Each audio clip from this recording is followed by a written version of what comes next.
A dam holds back water, but it can't hold back what's underneath. So in the last session, you two approached the dam in the middle of the night.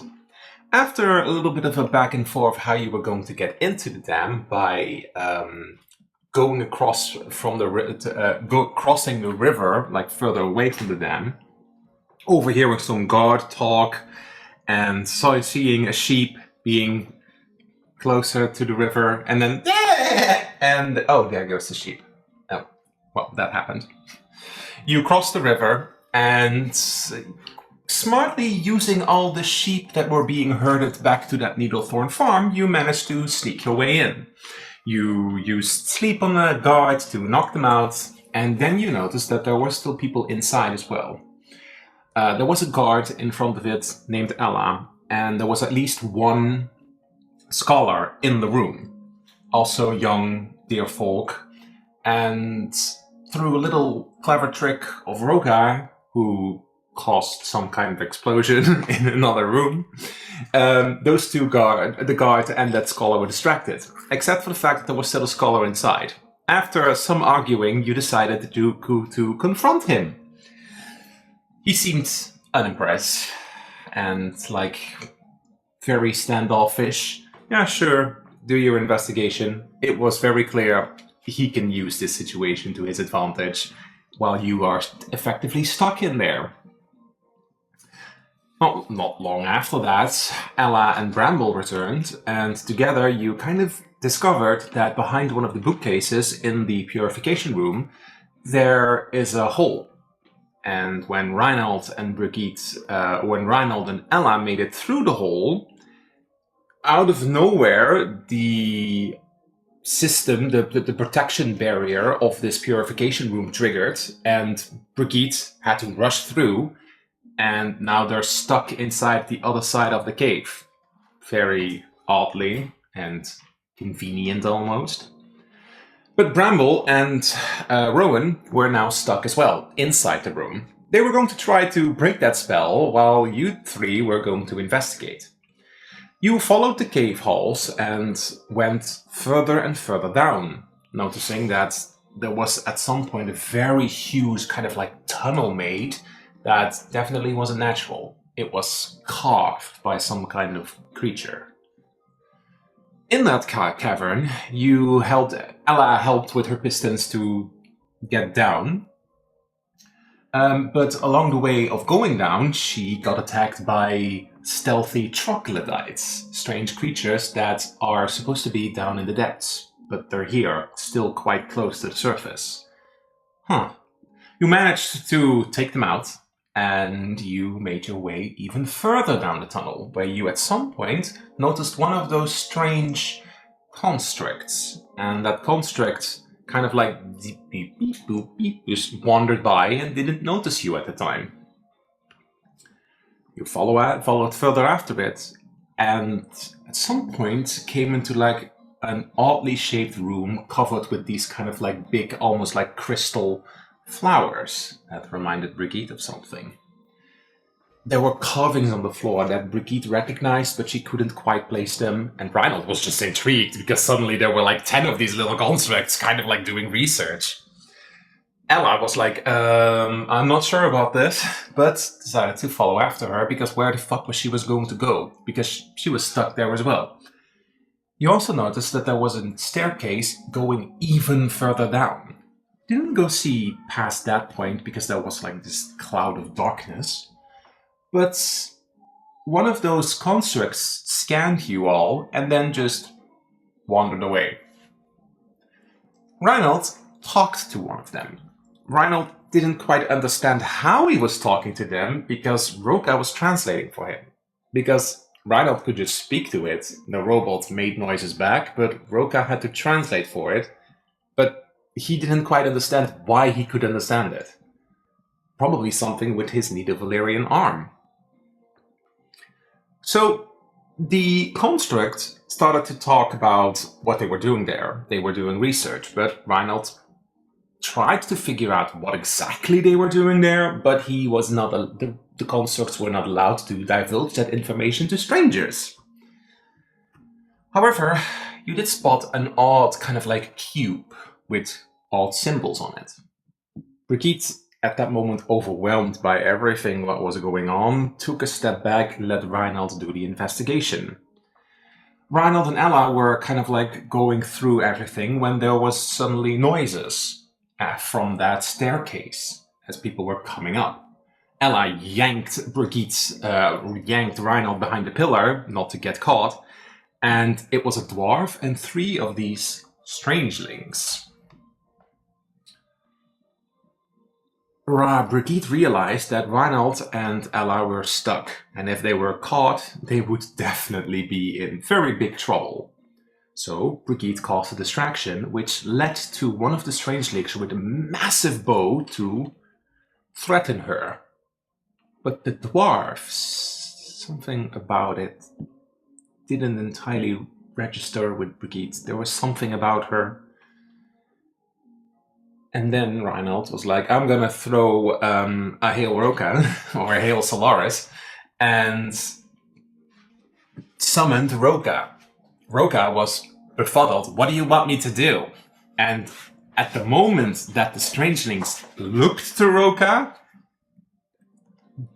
2 of them just bent down to the floor in like prayer while their leader kind of like addressed Roka like, save us from our imprisonment, help us remove these bracelets with your power of Ginungagap. Roka, just as confused as Reinald and just as confused as Brigitte at the time that Reinald was able to summon something that she recognized from long ago. She kind of froze and left it to Reinald. The strangelings begged Roka to free them. Roka was unsure, but there was a spell that Roka had provided to Reinald some time ago that could do it at a great risk. Because Reinald could not dispel the magic from the bracelets, but he could destroy it. But if he would mess up, the spell on those bracelets would trigger, causing those people to be burned alive. Against all odds, with the chaotic dice power, whatever came there, he managed to free all 4 of them, including the dwarf. The dwarf took off her cap and, Brigitte instantly recognized that they looked very similar to someone else. So, Reinald freed them through Roka, and they kind of pledged their loyalty to Roka. The dwarf, who had nothing to do with that, was like, I'm out. Brigitte addressed her, do you know Cold Rock? The dwarf was like, is she safe? Where is she? And Brigitte let her go. The dwarf said, whatever the fuck you 2 did, I'll pay it back to you. And at the last thing that she said was, good, then I'll know who to fucking spare. And then the dwarf left.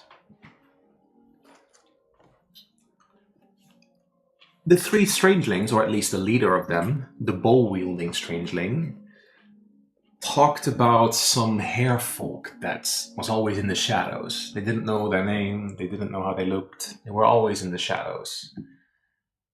And they bound them, and they made them into their slaves. They were planning to destroy the city as like vengeance for keeping her there, but they were limited in what they could do while wearing those bracelets. Now that they were free, they were definitely planning to destroy everything that would keep them from that hair folk.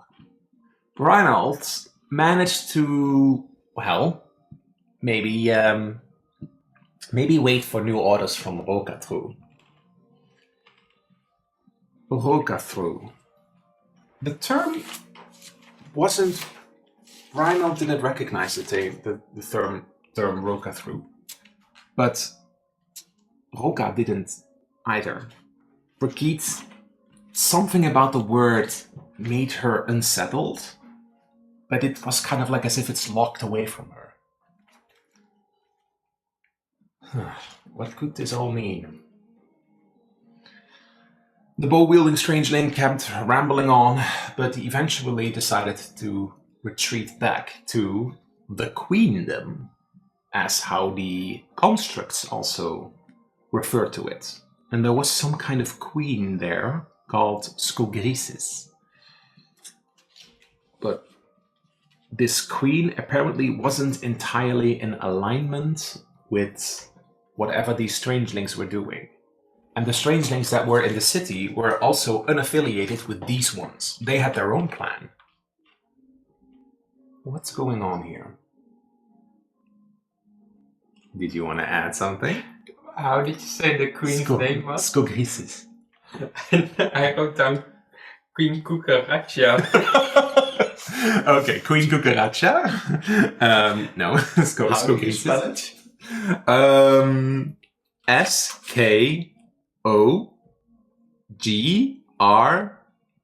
Skogrisis.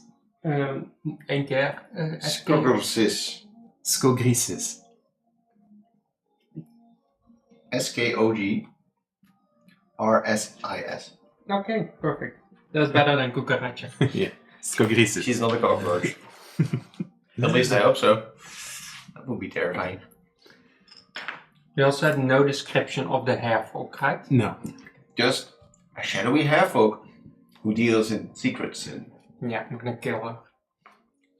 Vesper. The strangelings also made very clear that within that odd cube there was a remorhas, a creature that probably carved those big tunnels, and an adult one could destroy a city.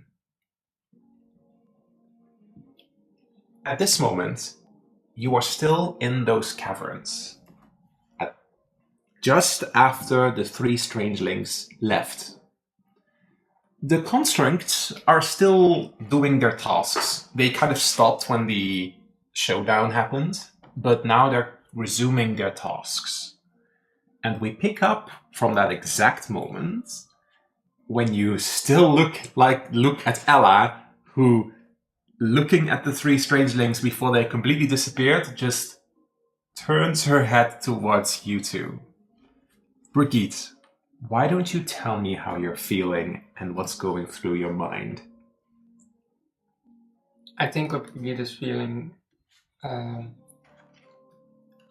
bit of panic, because no matter what they're doing here, if they don't talk to Ella and try to convince her to put in a good word, they might end up in jail for helping. And she's with that, she's thinking of Sonia and what will go on in her mind if she finds out that Brigitte ends up in jail. But she's also thinking about Goldrock and their sister, and trying to make sense of everything, because there were mentions sometimes that she had a sister, but not in.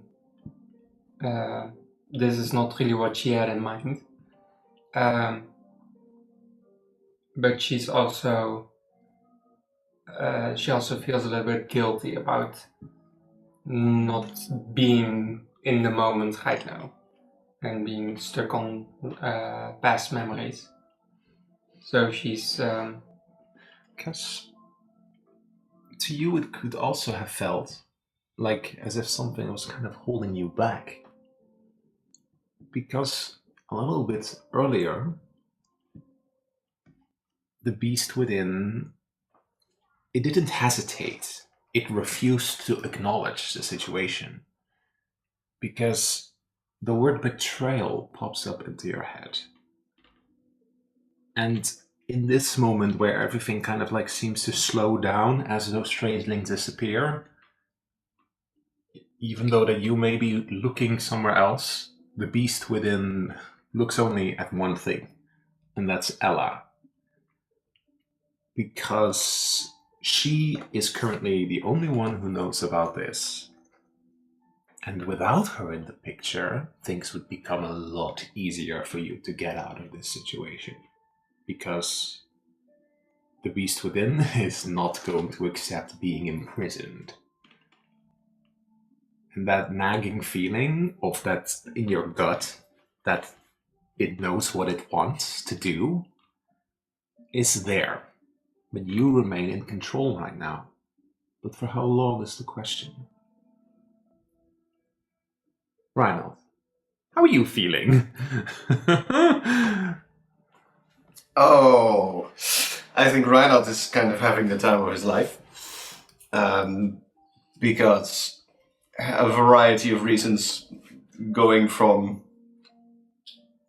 these constructs, this deep delving into some ancient secret, it goes even further down. There's like a queendom there that's going into the depths or not. He just solved the situation by basically summoning Roka and using Roka to basically try to act like a god. I think Reinhold feels a little... is a little bit high on that power. Mm-hmm. The same when he was kind of fascinated by that purple amulet back at the beach. And when he got that one particular spell, and because these things succeeded so well, I think he's... I like this kind of feeling. We're fully in control, and sure, we have to deal with these murderous strangelings and details. The murderous dwarf, and we still gotta save the city, but surely we can talk our way out of this, because look at what we've just accomplished. But Reinhold, I also realize that you'll have to tell them. And when you tell them, you may lose control over the situation again. True. Imagine this foxfolk wandering back into the dam and telling we stopped all these strangelings. And then all those dear folk will deny your contribution to this situation because of, well, you're a foxfolk to them, a trickster. And then you'll probably get thrown into jail, not even given a proper treatment for basically saving their asses, and then you'll probably never get back here. That feeling is kind of nagging you in your head slightly, even if that triumph that you had here with Roka is still like very present in your mind. Yeah. I think that would embolden Reinhold to, depending on what happens, he might be a little bit rash with his choices. Because he definitely does not want to give the dear folk the satisfaction of solving this. No, we saved this situation. We're going to save the town. So he will not be silenced. When you kind of like scan around the room, you see that you hear the noises of the constructs moving again. And Ella is kind of like looking away for a moment while she's clutching onto something. And now you tell me what you two do. Or are you going to talk to each other?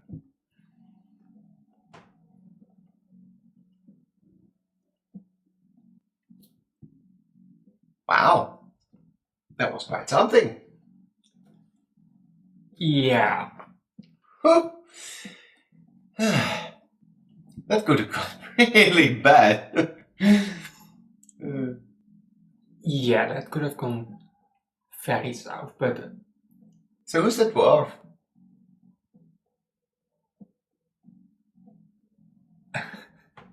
She's kind of... I have a friend somewhere, and she quite looked like this individual, and I asked if she knew that person, so that's where she's going now. So, nice. As we get further stuck in the mud, we are going to get to a point, Brigitte, that you're going to have to tell me whatever is going on, because you somehow know several people in town. It kind of gives me the feeling that there's something more at play here, but we'll get to that. I'm the one keeping secrets? Oh, you mean Roka? Yeah. Oh, yeah. Yeah. Don't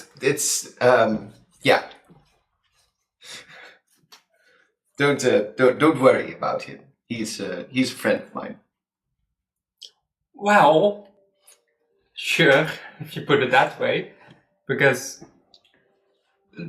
these people think that he's some sort of a god. Well, yes, and we can use that to our advantage. I'm sure if I ask Roka again, he would be more than willing to help us. And for a moment, something in your mind flashes back. A moment that she sat down in front of that rock and made a drawing. That kind of like receiving new instructions. Roka is passively translating for you. He doesn't have to say it out loud. You can just understand it. Receiving new instructions. You hear that like from the constructs below. What are they doing?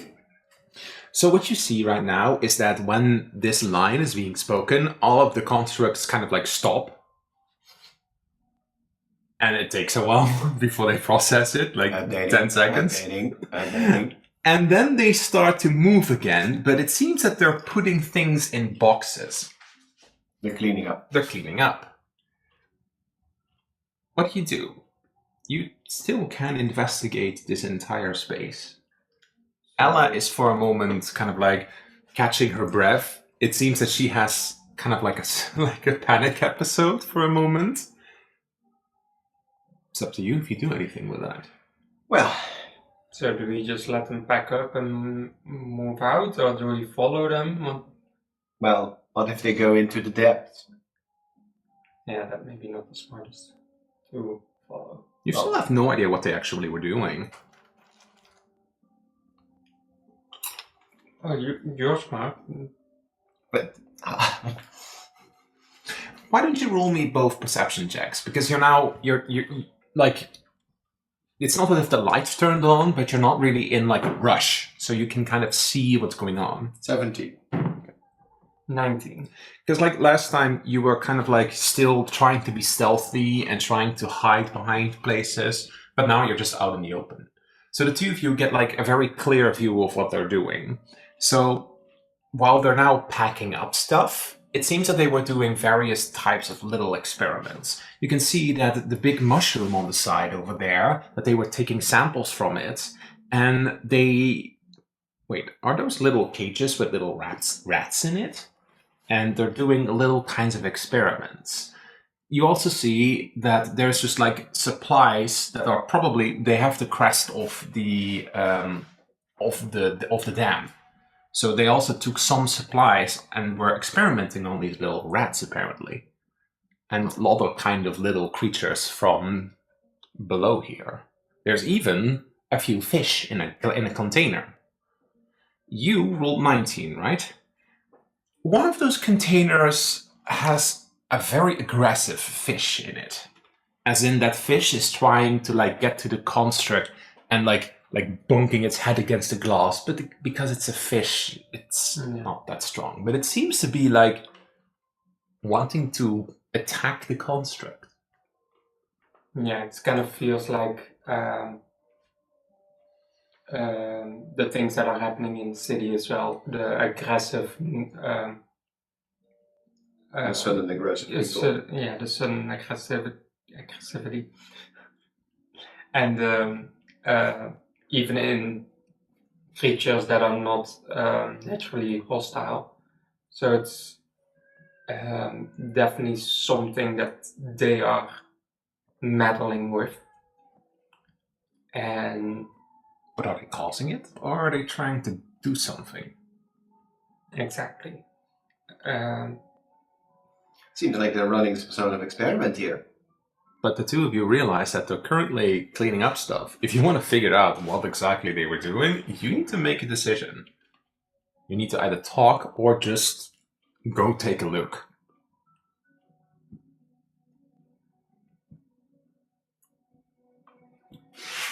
Why don't you take a look? see if you can maybe even nap something. And I'll talk to Ella. As you wander down, you once again, the same construct kind of looks at you. Halt. Oh, hello. I'm a fellow researcher. Well, entity. Mild acquaintance. Non-hostile. Non-hostile too. Okay. Resuming cleaning up and dumping task. And just then that guard just wanders away. I think Reinhold would walk amongst them and, look a bit at the stations, what they were doing. Is there something like writing or notes or something of that sort of thing? There is, but it's in a very strange... They're kind of like making notes, but it's obvious that they're making notes for the non-construct creatures. And the language on them, you can't immediately recognize. It's not a language you know, and it's not a language that you can one-on-one match. You have the idea that it may be the language that Roka is passively translating for you, but you're not sure. Because, well, you can't read it, and Roka can only hear it and not look at it, because he's not here. If I would approach that notebook, what do they do? When you approach, the one who is currently doing a task with it is who's kind of like writing stuff in it and like looking at it. It would kind of like look to you, resuming task, unless you like intervene with it.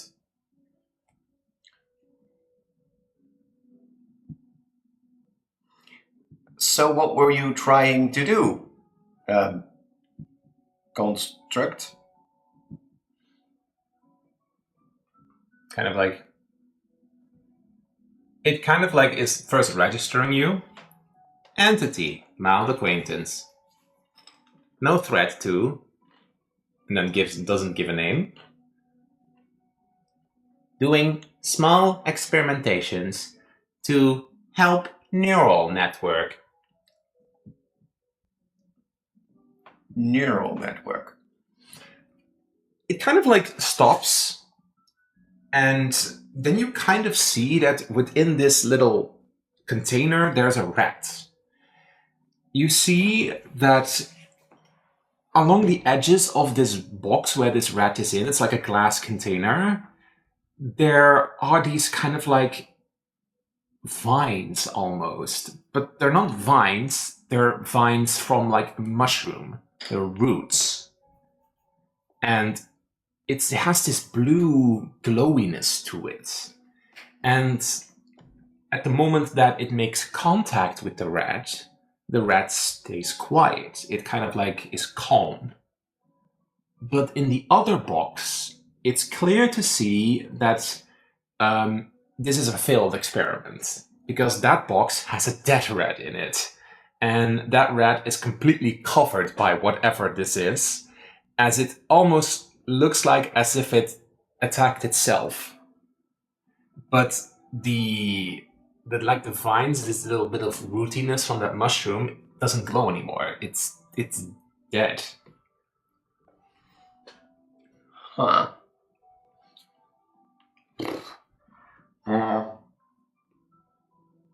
Would Reinhold have any idea about, I think he might know of myconids or similar creatures? Would he be aware of that being some sort of fungal hive mind?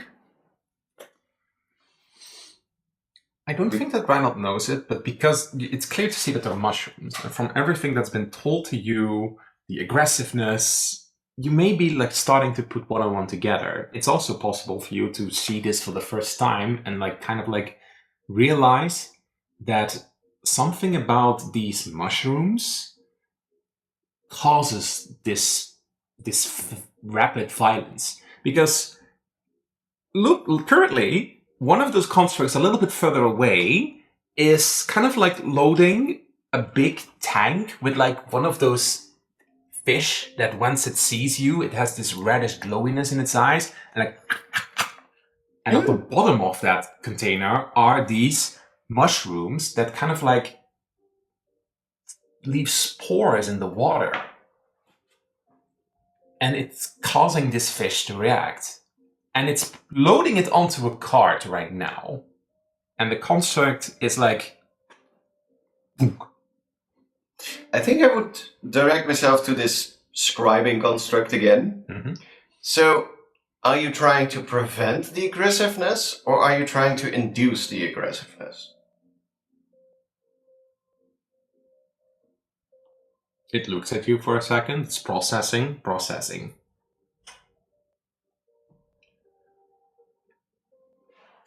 Experimentation requires results from both sides. And what is the end result of the experiment? The end goal?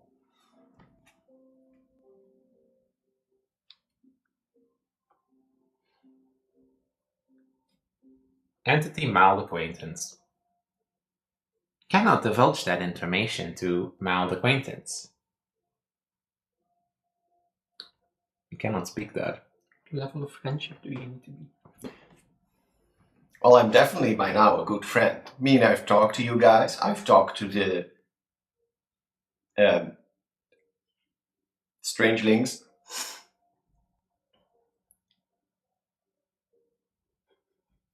It stares. Alliance to Queendom not established. Cannot bypass this instruction. Well, that is confusing.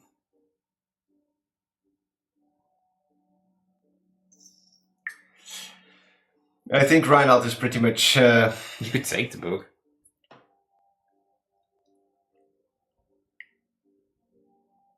Brigitte notices that the cart with the fish is currently like slowly being brought up.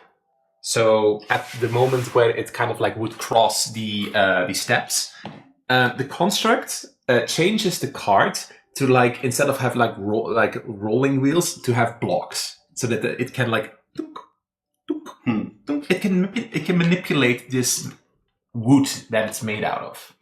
Because they're kind of like made out of wood with like minor metal in it, but it's mostly wood.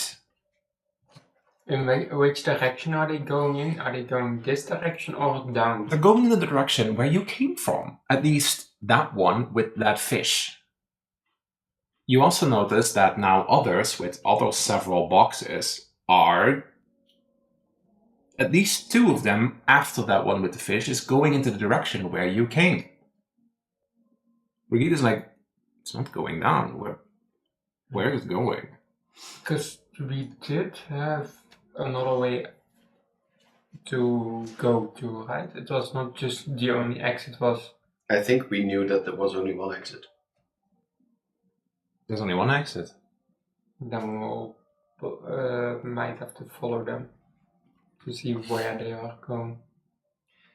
I think Reinald would attempt to pick the book up.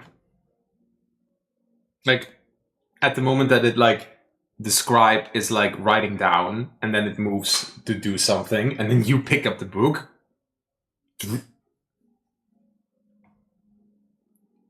It kind of like looks up. Please return that object. It's alright, I'll take it with me. I'll Please return that do the right object. scholars.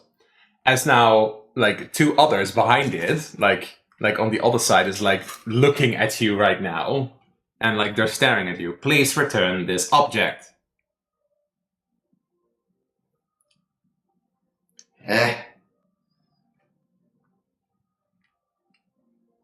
Because like you did it in full sight, so like. Well, yes, because I didn't think they were smart enough. I think Reinald would put the book down, slightly miffed. Resuming task. And like it then puts it in exactly the same place where it was. And then it continues as the two others kind of like then turn away. I think Reinald would walk back. Reinald, you do spot that across on the other side of where this one was doing the experimentation with that rat, there was also one doing potion stuff. And like you see a few vials, including also like vials with like this reddish liquid with like probably some kind of potions of healing or some other types that at that moment when you pass it by, nobody is stationed at it.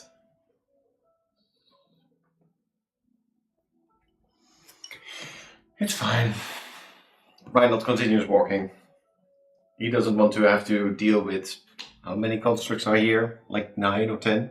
There at that moment, there are 10. Yeah.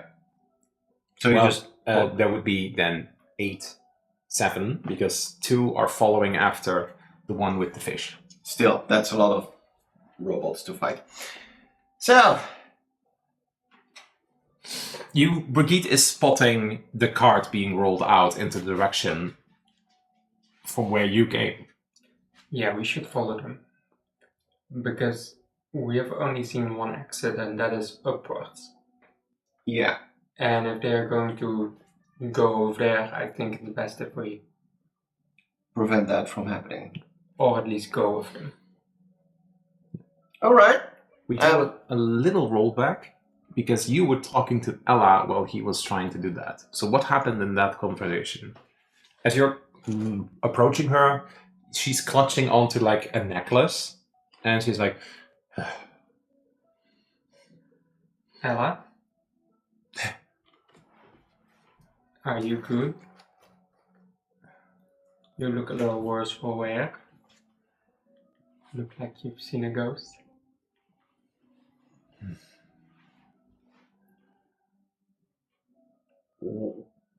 what in Muspel was all of this?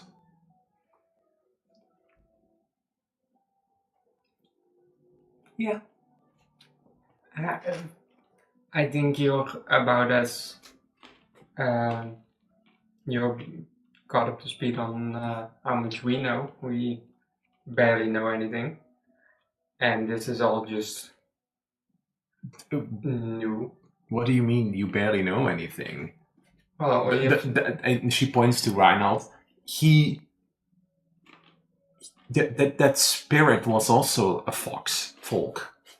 And you were talking to the dwarf and to the strangelings in a language that I've never heard before. You cannot tell me that you don't know anything. we don't know what these things are doing and what they're making or What language were you speaking?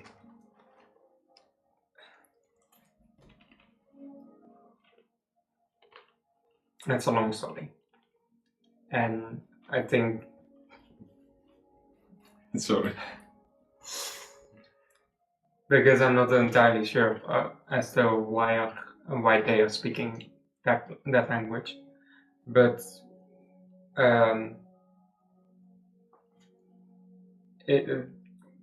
we left with we came here with a lot of questions, but so far we end up with even more questions.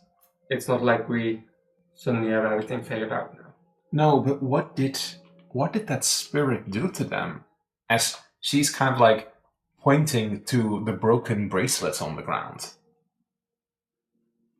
I think it set them free. Free from what? When she points down the steps, I think of something that's down there. But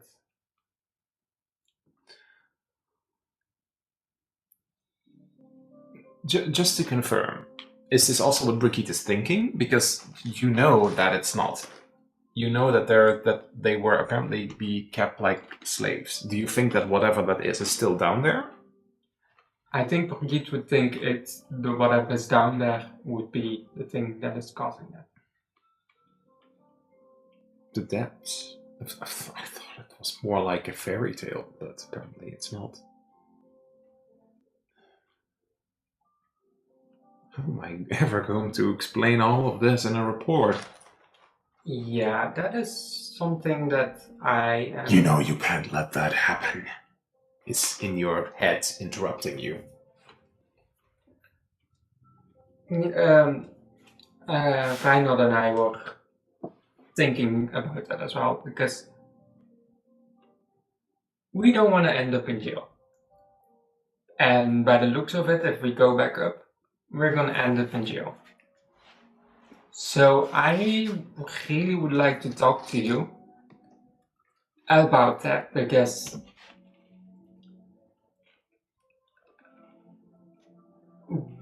what we're doing here is not a bad thing. We're uncovering things, we're helping the city indirectly a little bit. We're doing a lot to be on the good side, but the others upstairs, they definitely don't think the same way. Roll me persuasion. Or are you being more intimidating? Persuasive.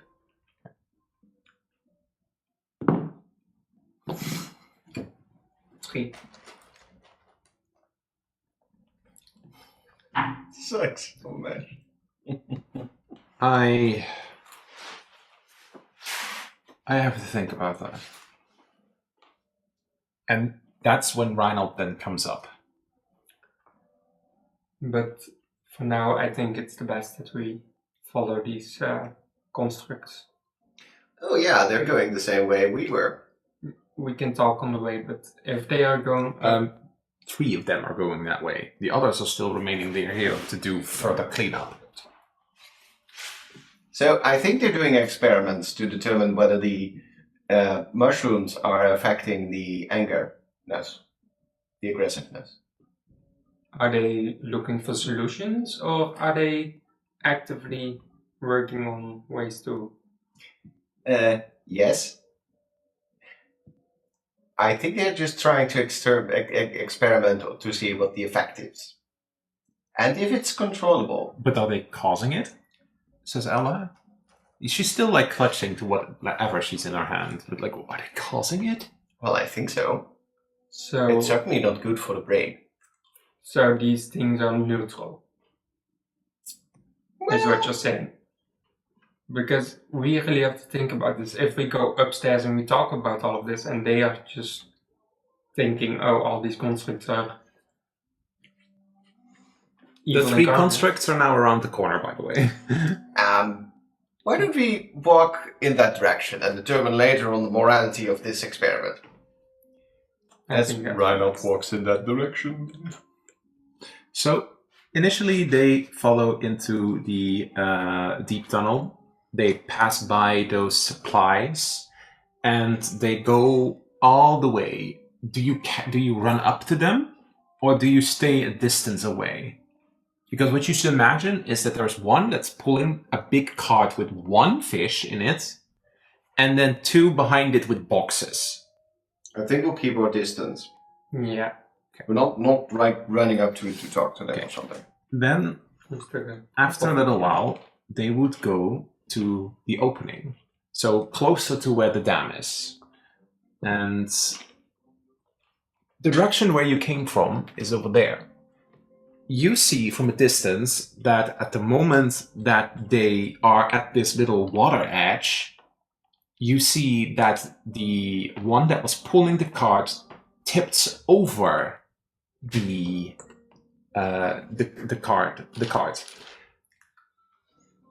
big glass container. So for this, I want you to roll initiative, but more in your reaction time. And it will also roll for initiative to see if you can still do something. Oh. Nat 20. Plus 3. 2. 2, 3, 3. Yeah, that's my... And there. 3. Okay. At the moment that this construct tips over the glass container, it is about to, the lid opens up to release the fish in. But Reinhold sees this happen. You are within 30 feet of it. And you see that if the fish goes into the water, then the fish is gone. And an infected fish is in the water. What do you do when you have a split? When you have 6 seconds to respond. You can't say anything like multi-lined. You must act. Or the fish is in the water. I think Reinhardt's instinct would be to just throw an Eldritch Blast at it. At the fish. Yeah. Okay. Make an attack roll. Was one... There were 2 bolts, Two but 2 attacks. 2 right? attacks. That's 15 plus 6 is 21. Okay. It's fine. And this one would be 16.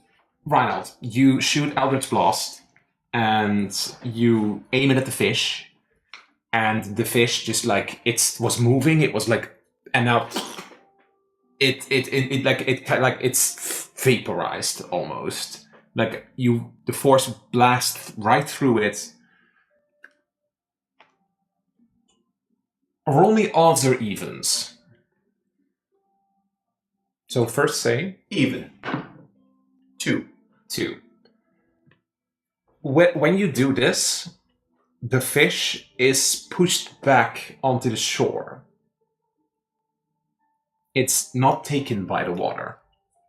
But Okay. you do notice that like little bits of like the fungal tendrils are kind of like adhering to the ground. The creature, the constructs, are like task complete. And then the 2 others that have boxes also just dump the boxes into the water. Okay. Task complete. Are they staying there or are they moving further? When would you approach? I think, seeing what you're doing, I would go to the water trying to retrieve those boxes. Okay, because to the constructs, their task was cleaning and damping, so like they've done it. Okay, because the current is of course slowly taking them, I want you to make me an athletics check. See if you can grab 1 or 2 of the boxes. For a total of 8. 8. That one. Jail. Happens. Unfortunately, those 2 boxes, because they threw them, they're out of reach. You can't reach them in time before they're slowly like drifting off, because that water goes away. Like there is a little bit of beach, but the little bit of wave, because you have heard in the distance that this connects up to some underground river, those 2 boxes float away. But the fish is still there, the infected fish. So you just don't know what's in those boxes. The constructs kind of like look onto the water, and then they slowly return back to the other side. Ella is like staring at the fish. Well, that explains. I think Reinhardt would walk up to the fish and would cast a fiery sorcerer's burst on it to clean. Yes, to clean it up. To also burn these little bits of tendrils away. Yeah. Because what you did notice is that, just like how the effect works, when the fish boarded up, it wasn't entirely gone yet. It was like slightly squirming, and then you finish it off. It still had that same effect of like remain at 1 HP and give 1 more chance. But it was too injured. Yeah. It's taken care of. Now we know where the fish come from. But wait, Ella is like, that's what cost the infected fish their experimentation? It seems like it. Well, So they Makes do, sense. so they do cause it. well, yeah, but it seems more like an indirect result. They're just trying to figure out what it does, and whatever fails, they just throw it in here. But then they're causing it. Or are these constructs not smart enough to understand that? I don't think they know. That one. And whoever is ordering them also doesn't know about this, or doesn't care. Right, roll me an intelligence check. I am super smart. 4. 4. Well, they did use the word dumping. Are the constructs still here, or are they They're walking slowly walking away. It's not like they're in a hurry. going back to the other constructs? Okay. Yeah. Yeah, so it's more like You are Look at the around. edge of the river. me of Like this water. water. And they're like dip, dip, dip, dip, dip, dip, Yep. dip, dip, dip, dip, dip. Because like you didn't interfere directly with the task, you interfered after that they did that task. So right now they're like wandering away. Well, they were cleaning up, so I don't think they're going to do any more. But do we need to look where they are heading after they cleaned up? Well, there's only 2 directions. So either they're going to come past here, which I don't think so, or they're going to go further into the depths. Yeah, true. Brigitte, where did that dwarf then head to? Because there's only one exit, right? Through that hole in the dam. Small question, not. Yes. Would you think that barrier has already been put out, or is that still active? I'm not there, so I don't know, but it seemed like a very powerful magical thing. Because that dwarf is currently Oh, right, you let going to the exit. You let that person go. Well, if they run into the barrier, they're probably just going to plop down there and wait until it's gone, right?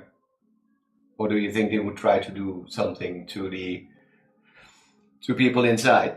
You know, Yes. Bramble and You know, Didn't ever ever say his name. what's the name of the guy? He was a bit Mhm. cocky. but anyway, if she has this temper of her friend, then I might think that she will do more than just sit and wait. Do we have to stop her from murdering people? And Ella, He's who is starting to- currently like Brigitte is starting to walk in that direction, kind of like, Right. Ella, I think we should head up back there because your co-workers might be in danger. like she's kind of also still looking at the constructs that are now going around the corner. Like so much is happening to this poor little bard lady. If the both of you are heading into that direction, she'll probably follow. She currently is processing so much that she doesn't really know what to do. because there wasn't She's anything in overwhelmed. that direction, right? Not that we know of. Because you have the upstairs area when you go the 50 feet upstairs. Yeah, that's where the pistons are. Yeah, and then this side. Yeah, that's closed off by a big Okay. rock, but it falls off the screen. There's like a big rock Yeah. there. So we only have one exit. There's only one exit. Well, technically speaking, the water would be an exit because you notice that those boxes drifted away. But the one normal exit is there. Let's see if she's there. If she's not there, she probably found a different way. So the three of you are now at the pistons that Ella put. Do you immediately head up? Or do you let Reinald go first? I would put those. I would cast dancing lights, Okay. and I would put them a little upwards to also hopefully see if we are not getting ambushed again. Yeah. Then you don't need to roll. You don't need to roll skill check to climb up. And it's also to light our way. But yeah, I'll go first. And then she slowly starts making her way up. I'll follow after Brigitte. Okay. Naturally. Ella watches you go up and is like a little hesitant. She got attacked a lot after all, and the two of you are up while she is slowly getting up. What do you two do? What do you do, Reinhard? What do you specifically do? Because you're kind of like keeping an eye on Ella in that moment. What do you do? Exist. I think Reinhard would first see if there's any of those troglodytes anywhere, and if he doesn't see or sense any danger, he would move up because he sees like Brigitte's kind of spotting Ella. So Reinhard would start to move towards the area of the barrier. Yeah. So you would be out of sight. As you are wandering towards where the barrier was, where the entrance was, Ella is wandering up, is climbing up. And then you see her like getting close to the edge of getting up. And you, within yourself, hear a voice. You know what you must do. Just a tiny push. And then she'll just break her neck, and it'll look like an accident. You know what must be done, or else I will do it.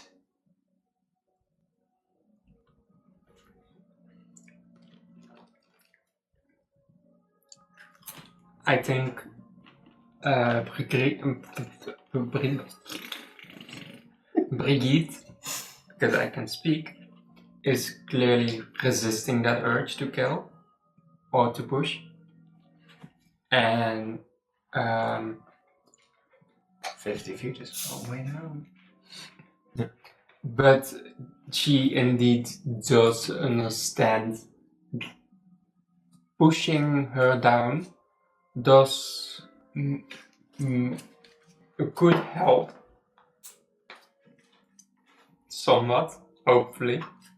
Are you resisting? I'm trying to resist. Okay. I did not give you your cards yet at the start of the session. You still have your card. You used it last time.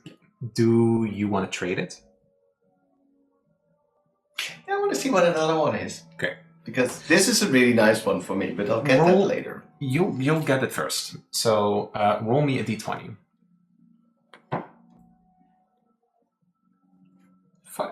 5.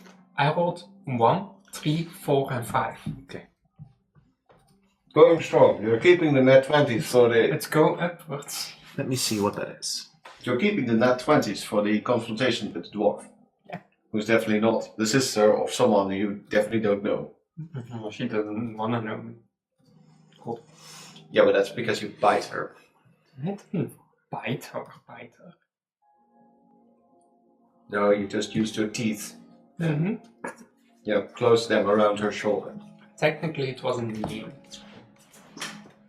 This is a very big technicality.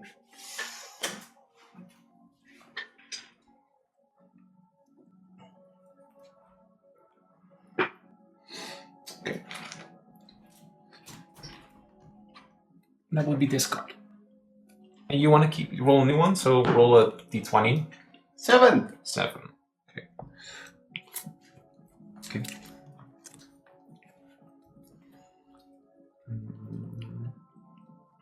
Where is it?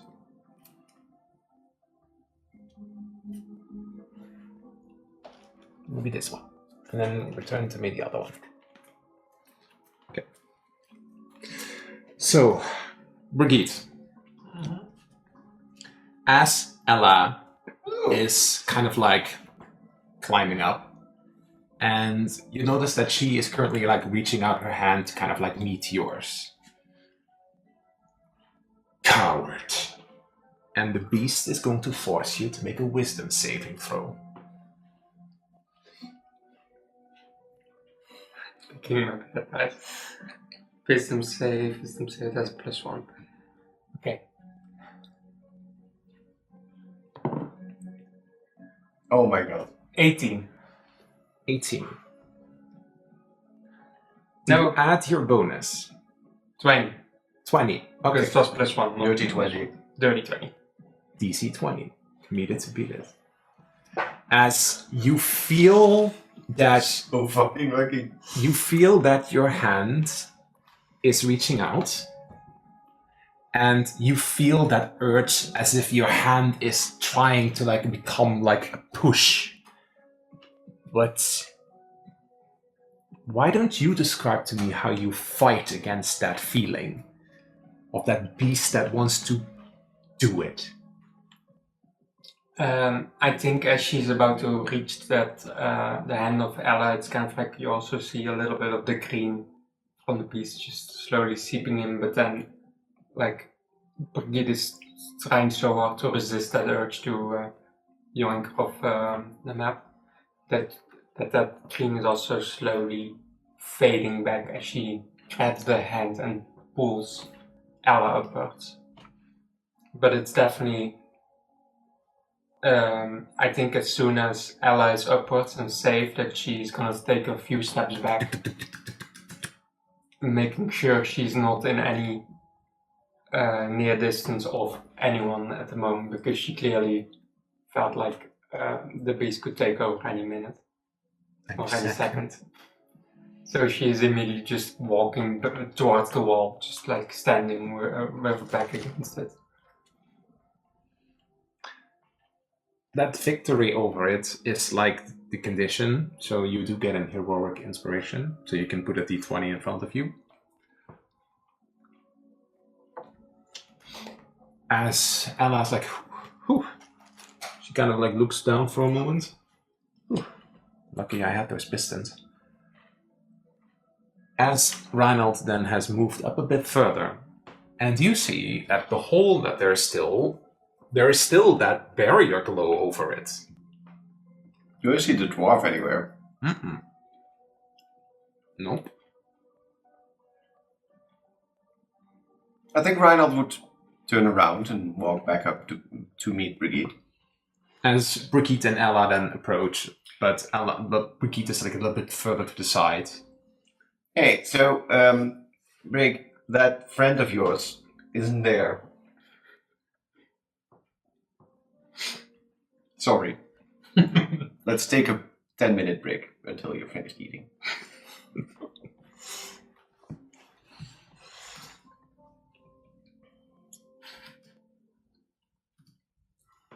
It's time to go.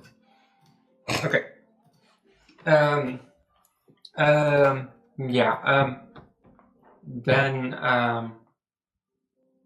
she would probably just have swim, right? I thought dwarves sank.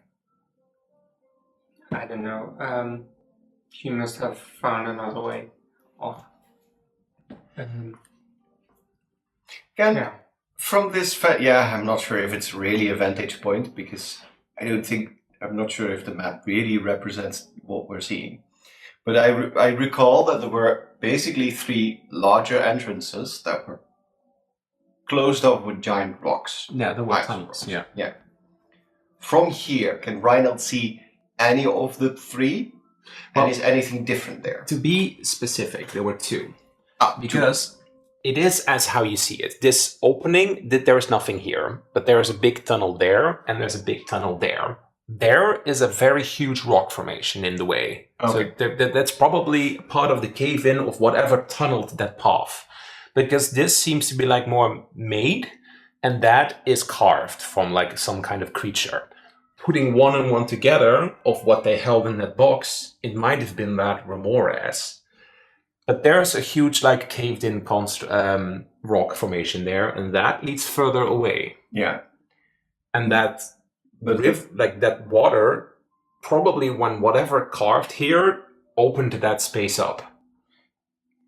But I don't see anything different at the cave-in. Mm-mm. You don't. Well, there's not many ways to go. Do you think she summoned the boat? I think she just took a swim for it. Oh, well, I hope she Might can. not have found the pistons leading upwards and swam for it. Well, I hope she can hold her breath. Let's head up to the barrier and see what your colleagues are up to. Do we need to think about What we are gonna say? What we're Well, not gonna say? What we are gonna say? I think, and Reinald kind of looks at Ella, we should be keeping things simple, and that we discovered a situation where Alora's Haven is in danger, and that we need to tell the right people.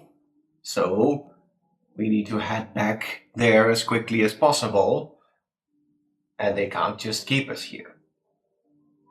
And any details, not sure if that would add anything to the situation.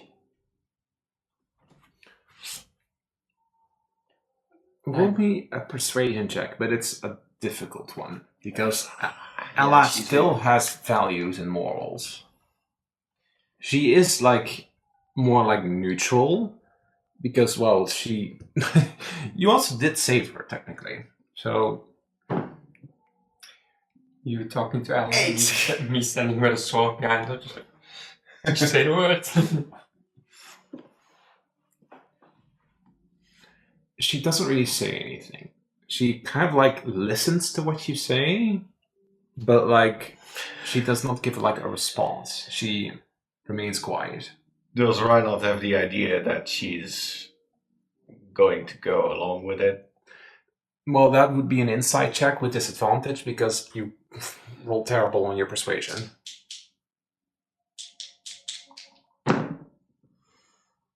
That's double 19, so that's 23. She doesn't say anything. She doesn't address you. You don't think that whatever you said to her got through to her. And you also are kind of skeptical if you try to start blabbering more that she will outright reject it. But there is still a little bit of like hesitation from her, like from the entire situation. So it could go either way. She could get completely pushed into saying everything, or maybe not. But she definitely did not entirely listen to you, whatever you said. I think Reinald gives Brigitte a look like, what do we do? I mean, We're still 50 feet up.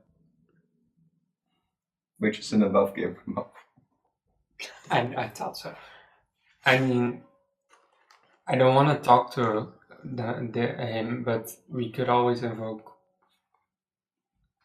Not invoke. We could always try and make it so we are the ones talking to the mayor. Maybe that spares us some of the jail time, or like even jail time in general. If we can, instead of only talking to the guards, that, no offense of Ella, that are not really listening to us and wants to throw us in jail and take the credit for themselves. Yeah, if anything, we should try to talk to someone a little bit higher up. Your aunt. That is above game. I don't know your aunt. But people like people that may have a little bit more of a influence. Well, let's go to the field then, because that's still also an issue that we need to get past. Yeah. You move a little bit further, but Ella does not respond. She remains in the back. And you hear in your voice, weak.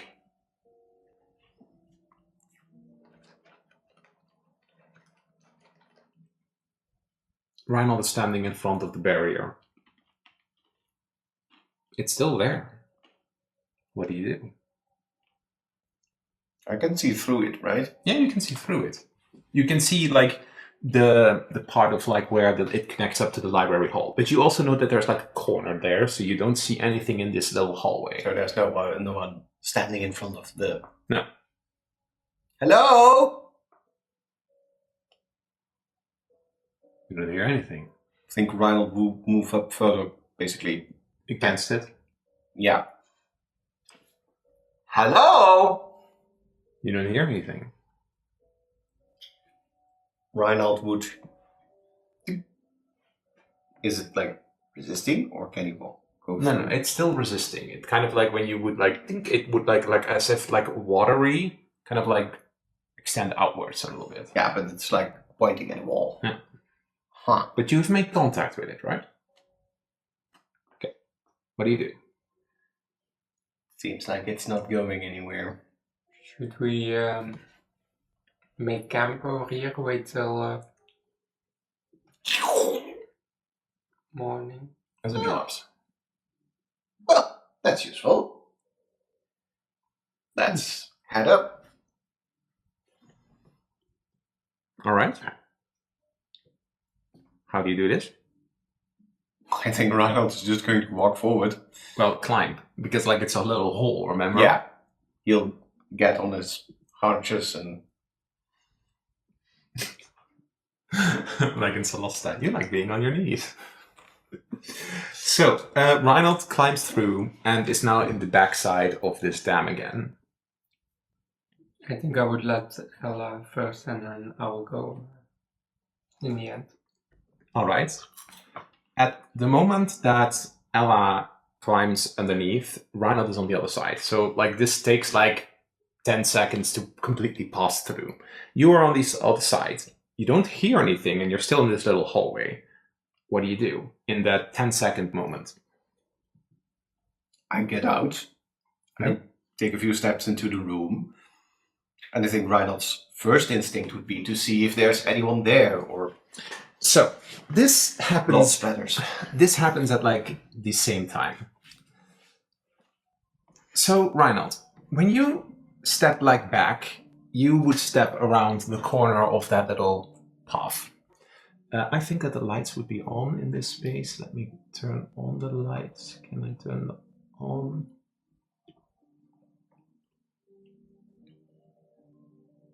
Can I turn them on?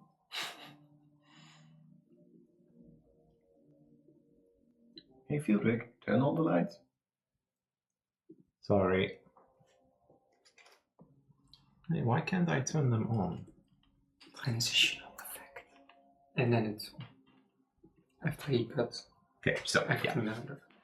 So Ronald takes a few steps back, and when he looks around the corner, he sees the two scholars just sitting against each other, asleep.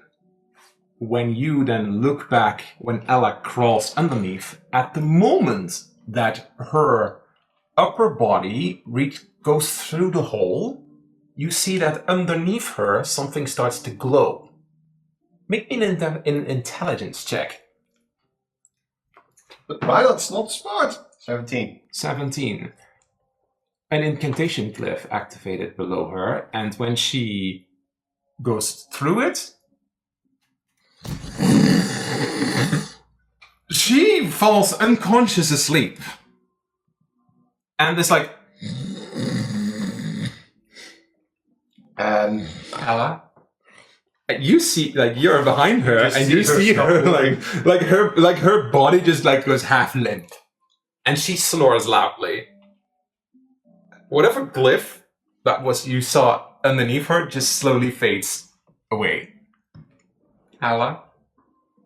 Reinald? Yeah, I think What? she got slept. Well, it's late at night, but like now it's really not Oh. time for that. Magical sleep. Just pull her out. And she You stopped. push and I'll pull.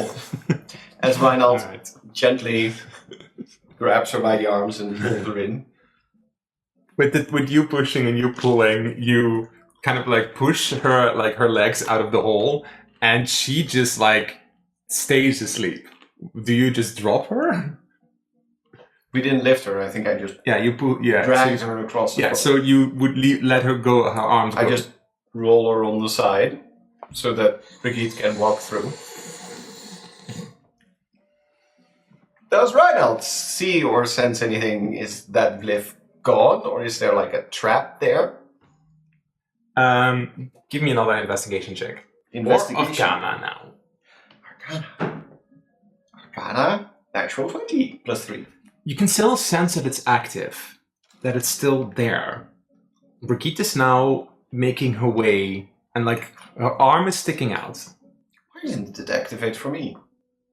Brigitte, stop! Like her, like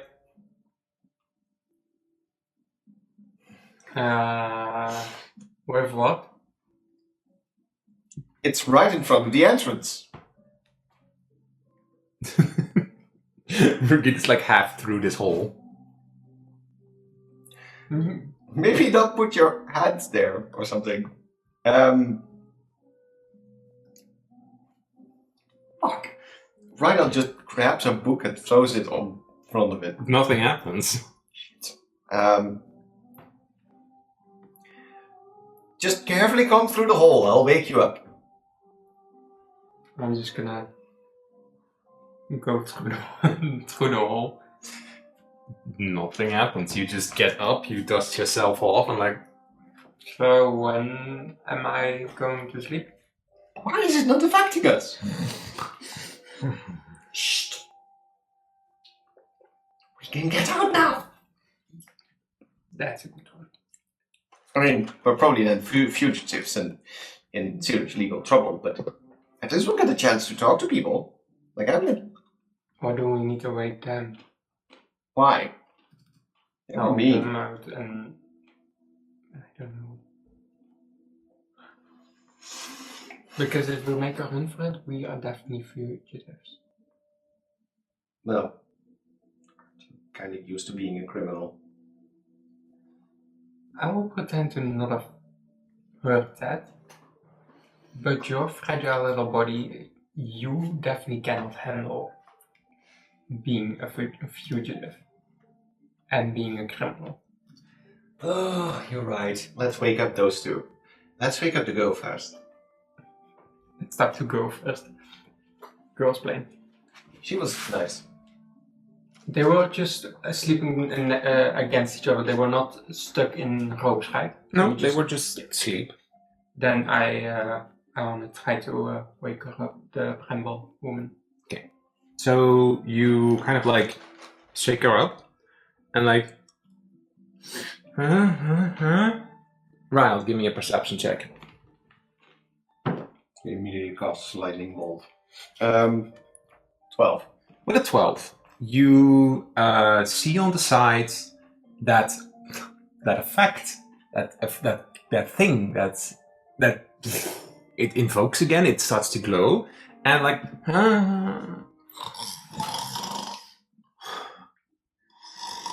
she immediately falls asleep again, and then the effect fades. Where was it originating from? It's on the ground, on the inside of, so like where the water. So Splash. right here. No, so right there. Oh, There. there is the bookcase. I didn't even see that. But I didn't see it coming from anywhere else. No, I don't think we can wake them. Is it a physical rune or is it a rune on the it's made on the ground? it's an Probably. effect that starts to glow up. Yeah, You'll have to okay. investigate it further if you like want to see. Take a good look at it. Yeah, but it's not like a That physical would be thing nice. that you can pick up. Okay. I think Reinhold would walk over to there and would be looking at the ground. Yeah, because of course there was like water seeped into it as well. Give me a proper investigation. Investigation is 3, which is 21. 21. So you see that like it's very faint to see. It's like you wouldn't even perceive it like correctly, but like because the floor is like seeped wet. There is like very faint little bits of like sand that slowly like dissipated into the water, but it kind of like causes this soot, and it has this shape of, I have to look up what kind of magic it is, like in the shape of like an abjuration spell. A glyph was like put in place there. What do we do? Do you think it was them that just fucked up themselves or was it someone else? No. They seem relatively capable. It's either an automated system Or the dwarf did come through here. Should we leave a note saying, hey, we're off, we'll talk to any, we'll further our investigation, or do we just leave and leave it up to chance if they remember us? Which they will probably remember us. They will, and Ella is here, and she's probably going to spill the beans because she didn't seem very convinced of our idea to just, use a white lie to get out of this. I don't think we have many options. I could try to break the glyph, but I'm not sure what effect that will have. Then we can wake them up and we'll talk. Or we just get out, but yeah, then we're I think going to be legal wanted. might not be our best option. Do you think their leader is, living here? We can just. I'm just gonna walk to the door and see if it's openable. The door does not open. It seems to be locked. Well, that seems to Well, Reinald has a key. have a key. Yes, I have a key. Well, technically speaking, you have the key, I think, because the key was picked up when someone dropped it. Yeah, We have a key. we have a key. When you approach the door, Brookie, give me a perception check. 19. So when you look at the door, you see that at the door, a little bit of that soot that Reinald saw is also on the door. And it's in the shape of like a little sun.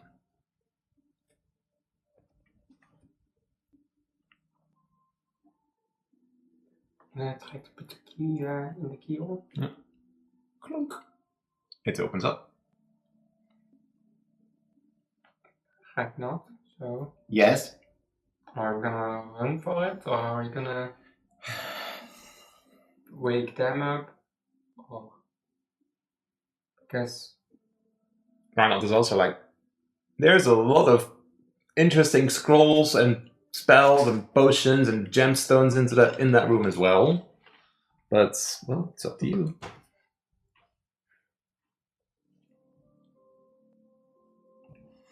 Can Reinald try to, since it's on the water, I don't know, use shocking grasp or something to break that glyph? Or to, spread that mud or that soot or that sand around? I think that Reinald is smart enough to realize that this is like a magically invoked glyph, and you need some kind of dispelling magic. You can't attack it because it's on the ground, but it would resist influence unless you have like dispel magic. Is there a scroll of dispel magic in this library? You could investigate the place, but then you realize that the open door that you have right now would be completely for nothing, because then they would wake up. It's up to you. Like, you could investigate the place. So, above game to Reinald, the option of just leaving is not the better option. Because whenever we would then need... Ella's going to tell everything. These two also know us, so they know that there's something going on. So it will probably end up with we being fugitives in some sort of way. They're going to go look for us. And the only thing with that is, I am a criminal in your eyes. Just a little bit. I'm perfectly normal, but when I go back, I am just among my criminal friends. I can just hide in the hideout. But for Reinhold is, Well, I can hide in the mansion. but you have quite a lot of people there already, and you stick out as a sore thumb. True. So do you want to do that and then try to continue our investigation while we're actively being searched?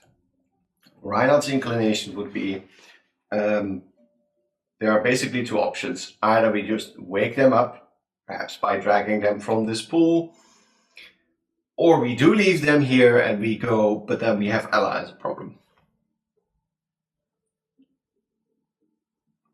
It's not something Reinhold would suggest. But maybe somebody else here would suggest that idea. Just throw it back in the hole. But it came in. It's also really odd when you think about it. So why did this glyph work on Rowan? Why did it work on Bramble? Why did it work on Ella? But it didn't do anything to you guys. It's odd, right?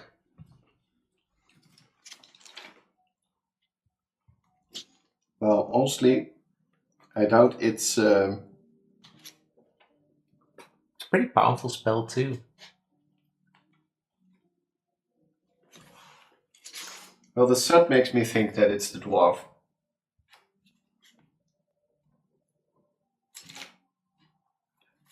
Then we can't really just sit here and wait. But if it's the dwarf, Brigitte would maybe think they would still need to get past the barrier. Goldrock isn't very magically inclined. You don't know anything about this other dwarf. Could be Zinri. No, there's definitely the... And then we... What do you want to do? Reinhardt's inclination would be to get them awake and to try to talk a way out. And I would probably run, I think. Because we can still continue our investigation as fugitives. Ooh, a moral And then- dilemma. Reinhardt would then just when- wear a hood permanently. Yeah, I would just So he would be invincible. dye my hair blonde and nobody will. Sorry. Have you got blonde hair, blonder? I'm not blonde, I'm like brunette. But anyway, and then we can search for the answer, and then if we get caught, we can still. But then we are. So, let's move the discussion back into the game, because that's way more fun and way more high stakes. I don't think I can defeat this glyph, Greg. Defeat this glyph. Do you have any suggestions? I could go look for a scroll of Dispel Magic, but then... Well, the door is open. Right. Yes, I can see that. Do I need to spell it out for you? Oh, I'm good with letter. We could make a run for it. But would that not put us in legal trouble? Especially if Ella is going to blab about her involvement. We're gonna be in legal problem regardless. Either we're gonna put in jail, or we're gonna run for it and then be put in jail. But with running away, we still have options to find a solution to all of this, and then they can decide. You make sense, but do you think we need to do something about Ella? What do you want to do about it? Like, I don't know, take her with us? If she's going to tell everything that happened without us there to put some context to the story, we would definitely be in trouble. Like, if we go now and Ella is not involved, those two idiots, they've seen us, but they don't know really what we were doing. But where do we go? What do you mean, where do we go? Back to town? With a guard on our back. I don't know. What do you propose we do about it? Should we... I do think that taking Ella is the smartest idea, and then we can talk to her away from all of this. But we need a place to run to. So going into town with a guard on our back that is fully asleep might not be the best. The city is also like a 2-hour drive. Reinhardt Goes is to an the TM. farm. Reinhardt was you see that Reinhardt starts to go through the books and the scrolls. Mhm. Does Reinhardt find a scroll of modify memory or something like that? I don't know. No, that's not a spell that would fit here because this is a protective thing. And I don't know if Reinhold even knows about such a spell. It's a fifth I level. do. It's a fifth level spell. That's Yeah. I don't think Reinhold would be like, I'm going to no. No. Like dispel magic is like a defensive spell, like a protective spell. You could probably find one of those here. Or protection from good or evil or sanctuary. But not a spell like that. It's also No. that is illegal magic. That would definitely not be here. Whoever said we don't dabble in some illegal magic? You could run to the farm. Bring her Bring her with us to the farm and then. let her wake up and then talk to her. At least when we're not here. To Reinhold would be like, isn't that technically kidnapping? You're napping. Well, it's not a kid anymore, it's a grown woman. So it's not kidnapping. If I kidnap you, it's also still called kidnapping. Yeah, but I'm a child. No, you're not. I'm a child of God, okay? Jesus. Anyways, what are you going to do? You're in a moral dilemma. You have to pick either one of these options.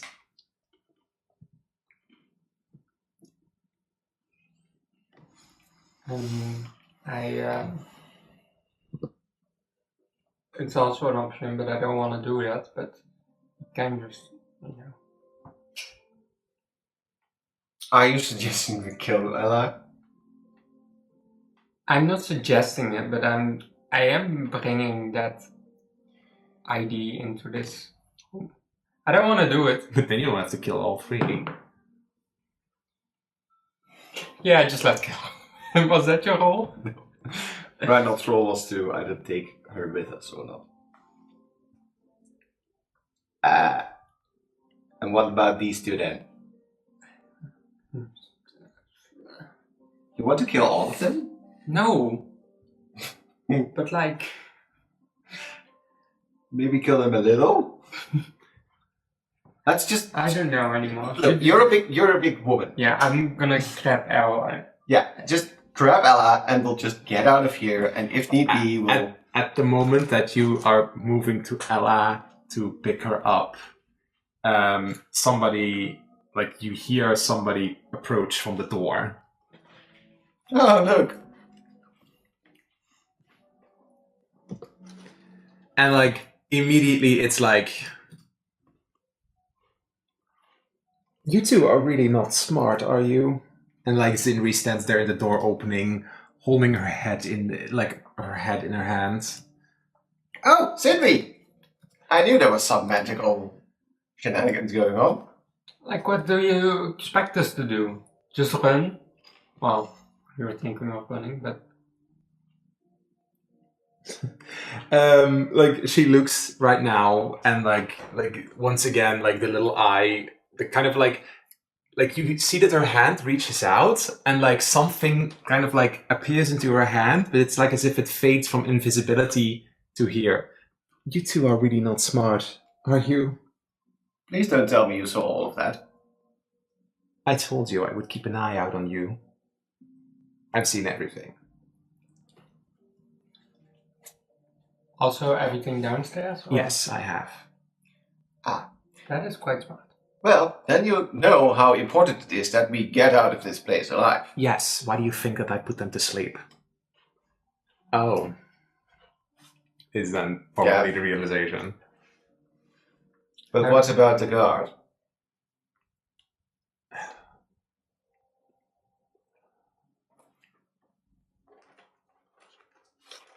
She moves up to the bookcase. Moves it to the side.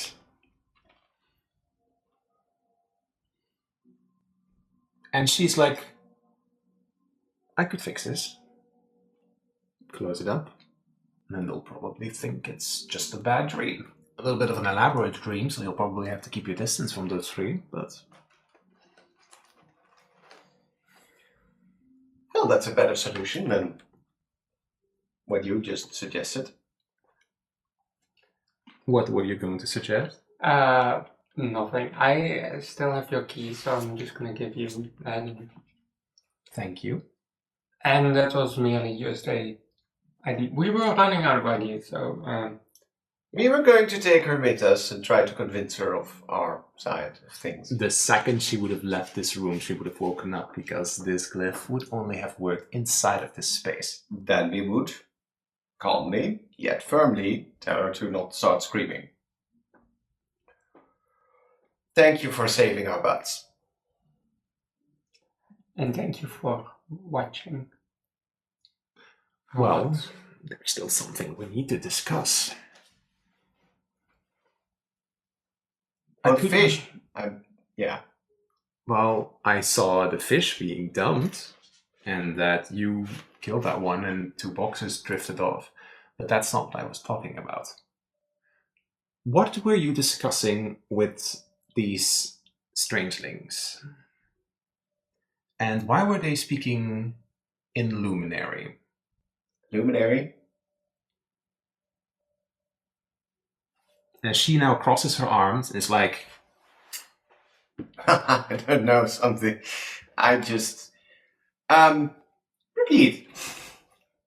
How do you know Luminary? look, you don't have to give me every answer. But I do want to know. Because it seemed as if you were having a standoff with them, and I couldn't understand that language. Look, you pick up something in Concordia, but not everything. So, Well, what were they going to do? so they're part of a group that is a very dangerous threat to the city, to Laura's Haven. Mhm. They wanted to use that aggressiveness stuff, the mushrooms. Mhm. I think it might also be related to the good stuff. They want to, get rid of the town because they feel that the town has been using. What did they say? By the other friends or myconids as a way to get that stuff. So it's basically a revenge situation, and we talk them out of doing something rash. They're basically awaiting orders. Yeah. You are not entirely telling everything, but you're not lying. So roll me a persuasion check to see if she gets that you're keeping something behind. Because she couldn't understand what was said. She could just see it and hear it. 17. 17. Okay. All right. But you stopped them For now. for now. But we encountered groups of them before in the sewers. I see. And we want to go to them to help them talk the others out of it further so that the city doesn't get blown up. And we'll figure out a way to find who is really responsible for this mess. Yeah, because they had a arm bracelet, something like that. That bound them to whoever is doing this. Yeah, and I'm familiar. maybe if you can help the other strangelings, then But maybe we can fix it. I saw what happened. You used dark magic to break it, didn't you? I'm not going to say anything about it, but you broke it in a very risky way. Well, I have a few tools to my availability that would come in handy in such a spot. But not a way that could guarantee that it was broken. No, I still had to really focus my magical use, yes. But it worked out. Yes. Though I think you took a big risk, but I wouldn't know how much of a chance you had to succeed. Well, it was either that or fight them and the construct, so I'm glad we picked this option. True. True. Did they say anything else before leaving? Because my eye was on Ella, so it remained with her, so I didn't see everything. Well, they said they were going to free the rest of them. But I don't know exactly what is going on. We would have had to go further into the depths, but that was a very dangerous suggestion. I would not have suggested you to go there. Especially just the three of us. But in the depths there are terrible creatures that probably would devour you all. Well, we also got attacked by, what were they? Troglodytes? Those are creatures of the depths. Yeah, they're not supposed to be that high up, though. They probably came up from below. Probably extended their reach, and well, it seems that you took care of them.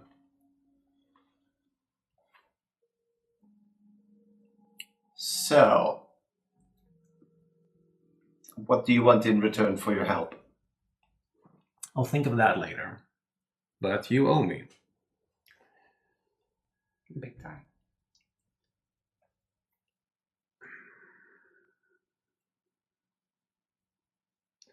What do you two plan on doing now? Well, we were going to travel back to town and talk to the people that we're investigating this situation with and bring them up to speed what we found. Which are? Where does your allegiance lie?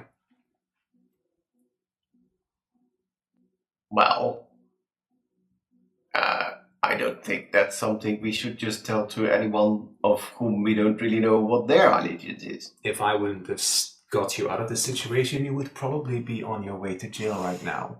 I think I've earned that right to know. So, who do you work for? Because then I can also probably have a good talk to them how incompetent you two handled this.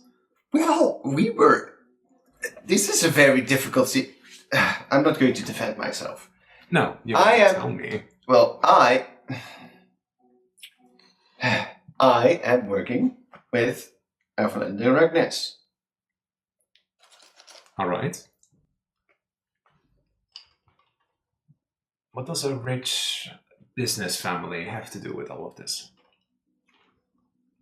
Well, you can imagine that if the town is removed from the map, that would be bad for business. Yes. On the other hand, I cannot really imagine that the Regnes is that interested in that business. Do they have another reason? Well, as I said, it's not good for the town. All right, I'll buy it. Who do you work for? Well, unlike my rich friend over here, I don't have that type of That's rich. influence and that kind of stuff. So I work mostly independent because my the people that I tend to work with are not involved in this. Deception, because that's a lie. Because Technically, you were given you have an allegiance and you were given a task. It's a deception. And you're not an independent contractor. No. No, I'm not independent. It's more that I am currently. This investigation is basically on my own, on family and me.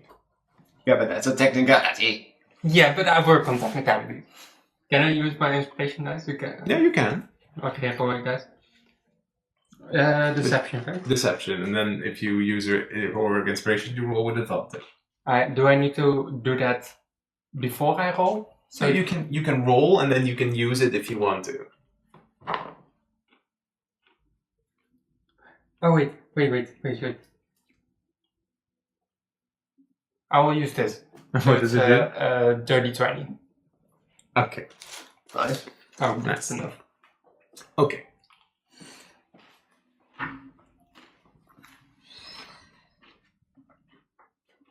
All right, independent.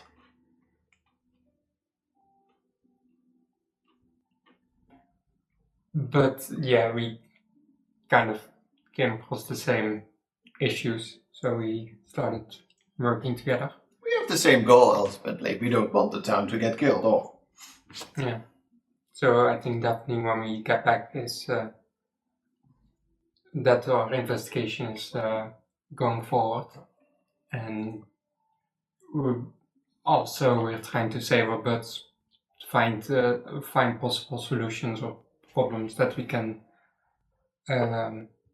help with in order to save our asses. Because we're not trying to go into jail, and if we would have, we wouldn't have had your help. We would probably end up in jail. All right.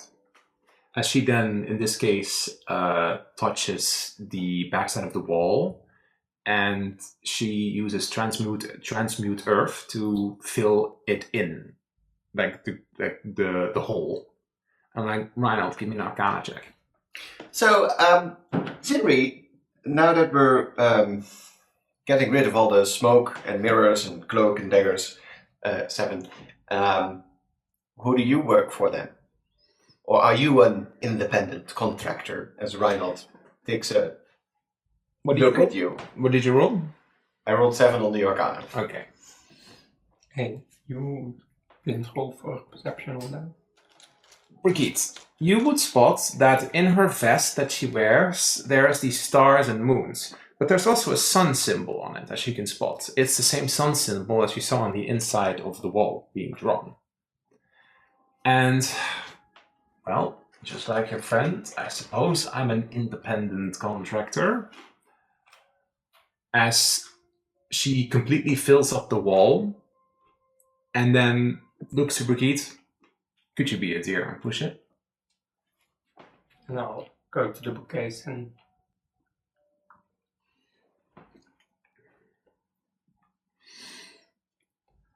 So... we're going with the fact that when they wake up, we hope that they all... Think it was a bad dream? Or... Well, it's best if you're just not seen for a while. Not here, at least. If they go to the city, try to avoid them at least.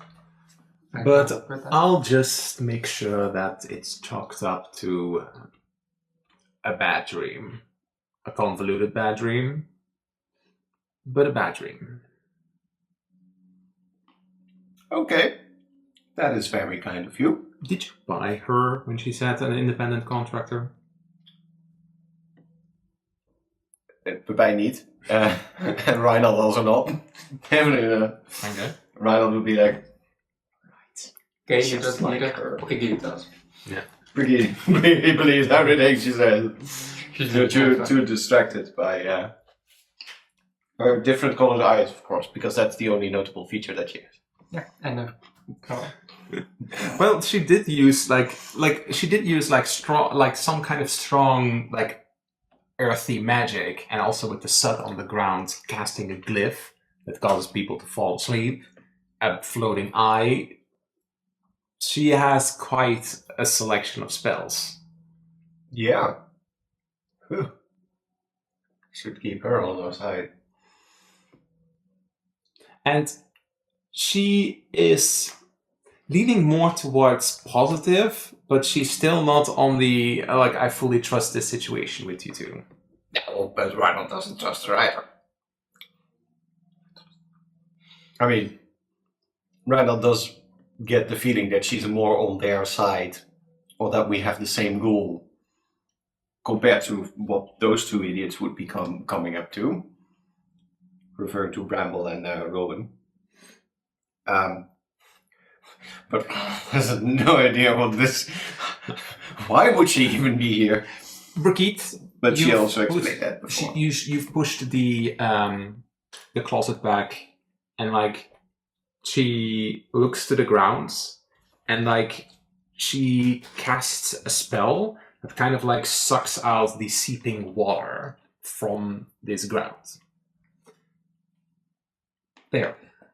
All new. Then she wanders to the sleeping two deer folk, and like on the table, it seems as if it dropped out of Rowan's hand, that big crystal that he had in his hand when he kind of like threatened you with it. She's like, and puts it in her shirt.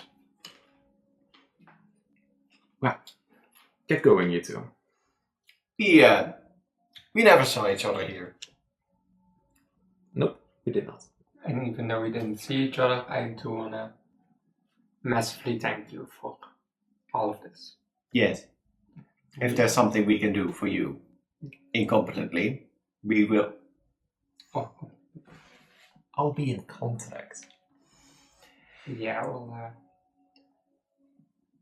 we owe you big time. As Ronald walks out the door.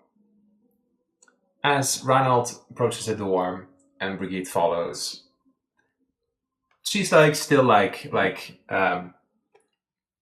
just keep an eye on Rink for me, alright? If you're in the city. Oh, don't worry about that. Now get going.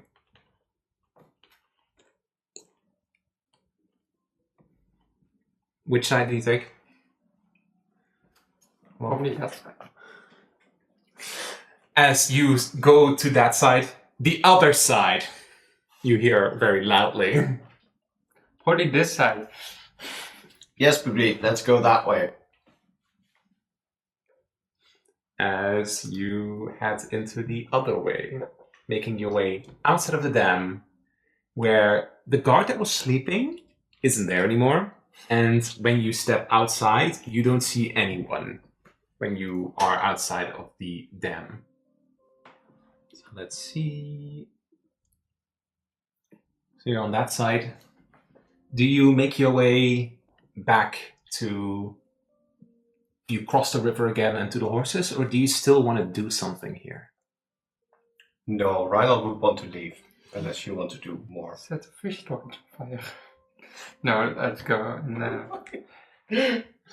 we'll probably go back to the farm Yeah. to sleep it off and then go back in the morning. Brigitte, give me a perception check when you wander away. 14. You hear in the distance, you recognize it because you heard it before, whistling from, and you've heard this same whistle before from a bit further away towards the riverside again. The big bear. Yeah. Reinhold, I do think I hear that bear from before. Should we go up to him or should we leave it at this? Well... I suppose we should warn him again. I'll follow you. And I'll lead the way to big old bear man. There's no map for that one, but you go a bit further along the river, where once again you, with like as if no care in the world, but now at night, you see the big bear once again fishing and just caught something, like still has it like hanging on the hook when you two kind of like approach from the side, but he hasn't realized it yet. What do you two do? He has the fish in his hand. Didn't I talk to you beforehand about the dangers of fishing at this? Who are you? I've never seen you before. Do you want to fish? And like Reinhold can see that that fish has like a little bit of like dried up tendril hanging onto it. No. You can drop that fish.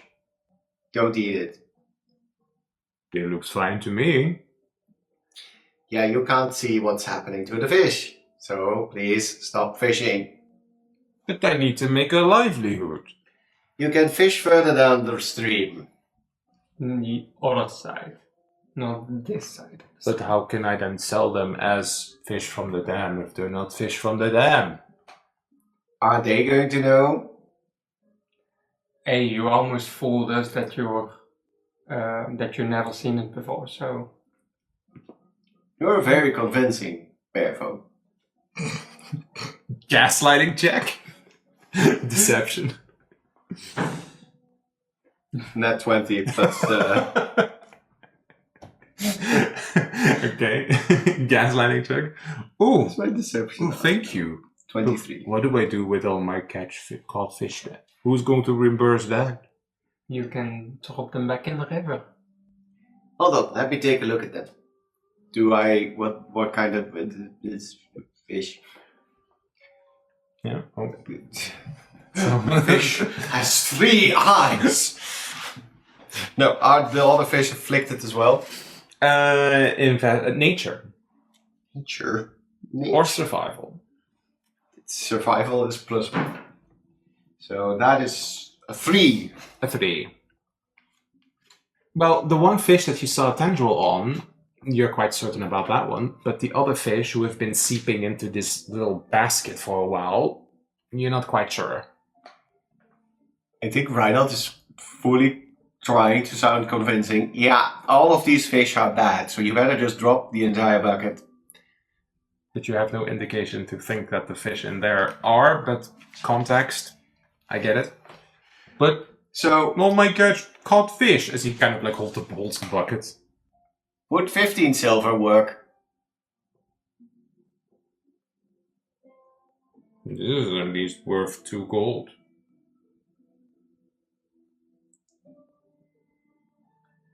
One gold, 5 silver. That's 15 silver. Deception. Cheapskate. Jesus. Deception. 9. No.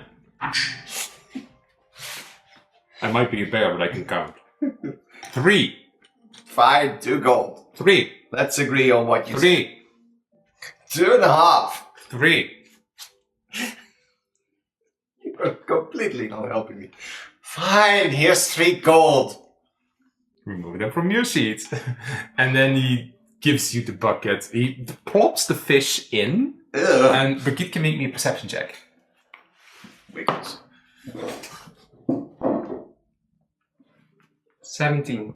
Brigitte, at the moment that fish with that like little like tendril on it is dropped into the bucket it seeps into the water. So it kind of like dissolves. It dissolves into the water. But there's still, you are a bit more attuned to how nature works. Everything is made out of like the elements, and there are elements you also can't see, things you cannot perceive. It's still in the water.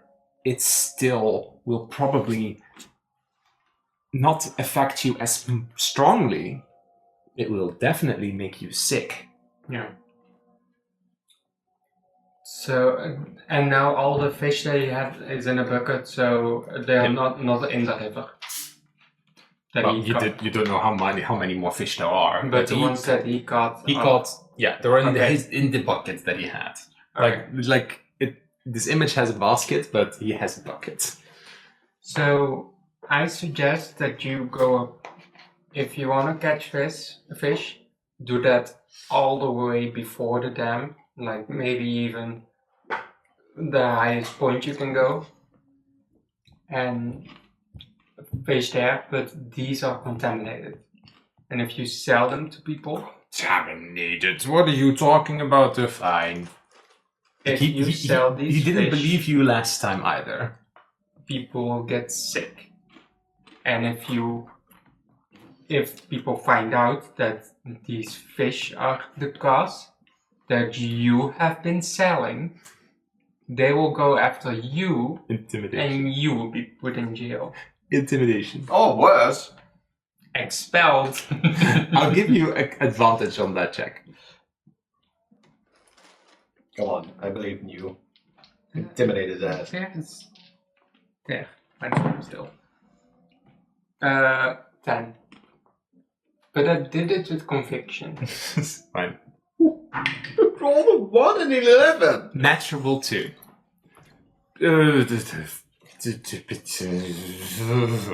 He throws the bucket down, and well, in this case, he gave it to you. So like, he kind of just drops his fishing hook, and then he starts like wander off, complaining. You can always become a lumberjack. He does not respond. Or fish in the right spot. My spot, good place. And then he wanders off. I'm just gonna give the basket to you, so you can. I put it on the ground and I use my sorcerer's burst on fire mode to just. Yeah, because they're currently also in like water, it takes you a little longer. But yeah. There was also pretty strong odor coming from it as well. Even like if this was dumped into like the water foundation of like a city, it's not much, but it could still make people sick. So Even though that they have that fancy cleaning toilet, it's still going to affect them. A bidet. Oh, the portal thing, the purification. the purification machine. But the thing is that fish was taken from before it would enter that purification system. So if that's how the fish is brought into the city and the water is just like thrown out somewhere, or water connects up in another way, or as you now know, there is also water flowing from beneath the dam somewhere else, which also is contaminated. It's just all a bad situation. We're just gonna hang up flyers throughout the city that say, "Don't eat fish." Fish are Don't contaminated. eat fish, don't drink water, Yeah. Just die. Just drink wine and alcohol. just drink beer. Well, actually, that's not a bad idea because that has been gone through that's a chemical process, so it's probably less effective. Yeah, wood boiled. So everyone should just, drink. Get fucked up. Regardless, the bear folk has wandered off, and the two of you are once again alone. Ah, we didn't ask him for his name. I Again. need his name. Oh, I don't know. That would be nice.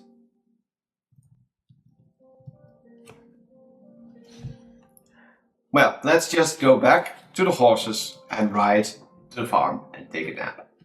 Do you think that's in Ria's right with It's the middle of the night, right? Well, it's like 3. What did you say? with the fact that we're totally incompetent together as a team? Well, let's just say, if we weren't competent, we would have probably already died. Yeah.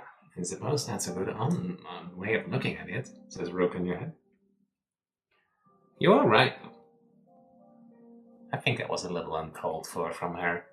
Look at what you did.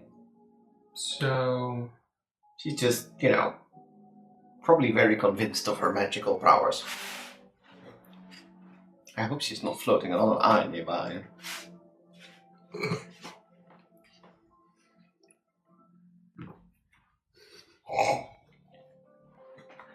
Let's go. yes. Well, good question. It's the middle of the night. You have made your way across from the river, and you still find the 2 horses that you had still safely there. But are you going to travel through the middle of the night? It's a 2-hour drive. You could. Well, we suggested to go back to the farm and sleep in that barn until the morning. Okay, that's also still an hour away. So I think that. That's more reasonable. And the horses were from there as well. Yeah. No, they were from. Oh, The no. horses were from town. and town. from that. Yeah. the compass. The crusty endeavor or something. No, the compass. Golden compass. The gilded compass. And then Hey, the cerulean compass. Cerulean. I was You close. with your crusted. Cerulean, Anyways, they were from the Cerulean compass. And then we, So I think it's best to go there. Okay, roll me both a d20 when you're traveling.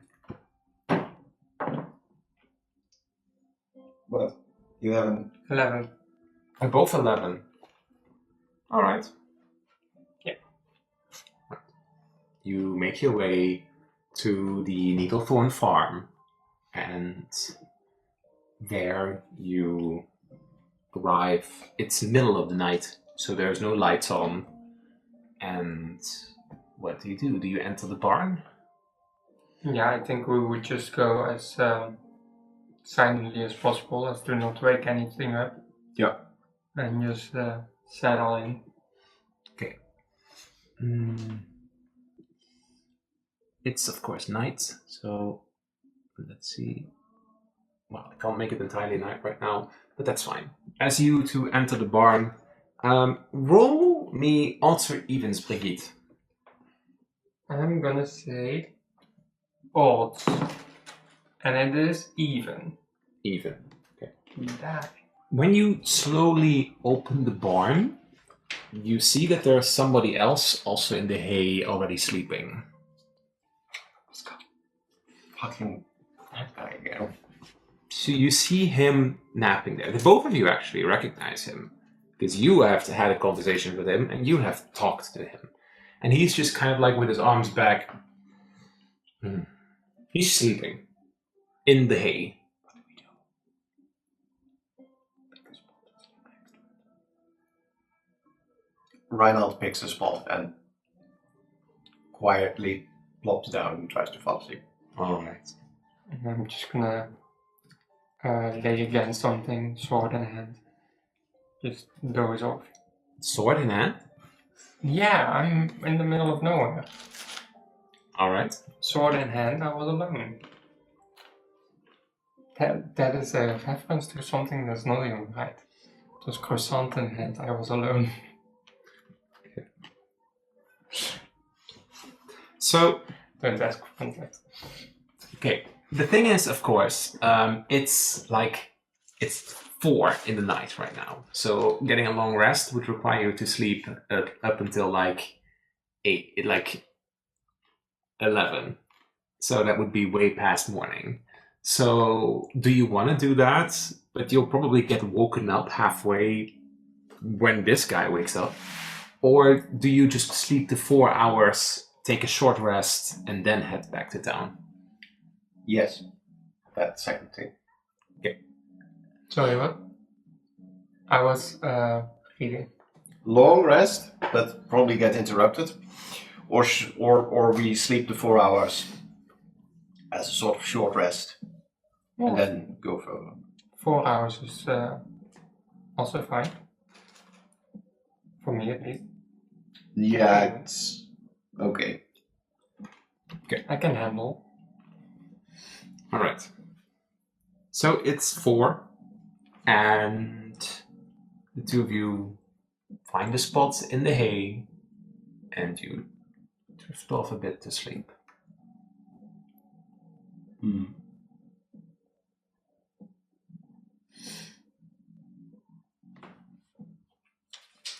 You can take a short rest on your seats. Or, yeah.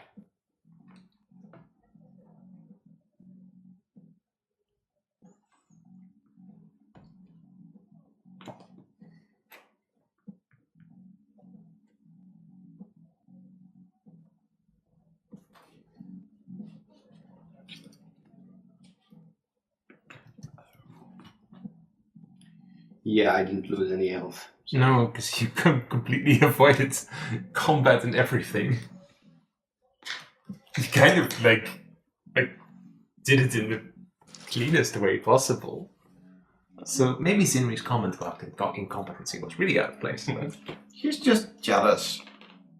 She can't understand Luminary. And she can't summon Rogar. She has no clue what she's talking about, clearly. She's just angry. She just wishes you would have been there instead of Elle. Yeah. We wake up. But then again, if she was there, we wouldn't have needed She to would be have probably just cast 6 fireballs and the whole thing would have been solved in 1 minute, man. No comment. She was there. She must have one construct that looked a bit off. With the broad. You could have pushed that and just taken stuff. What? Yeah, when you were there, you could have pushed it and just taken it. I'm still a good boy. Yeah, he is not a Steal. criminal. He would not stole a scroll of Misty's that like 30 minutes earlier. I found that. You stole it. No, it was stolen by somebody else. I just reclaimed it for myself. That's still stealing. Look, we're not going to argue the morality of that choice. Because anyway, the two of you after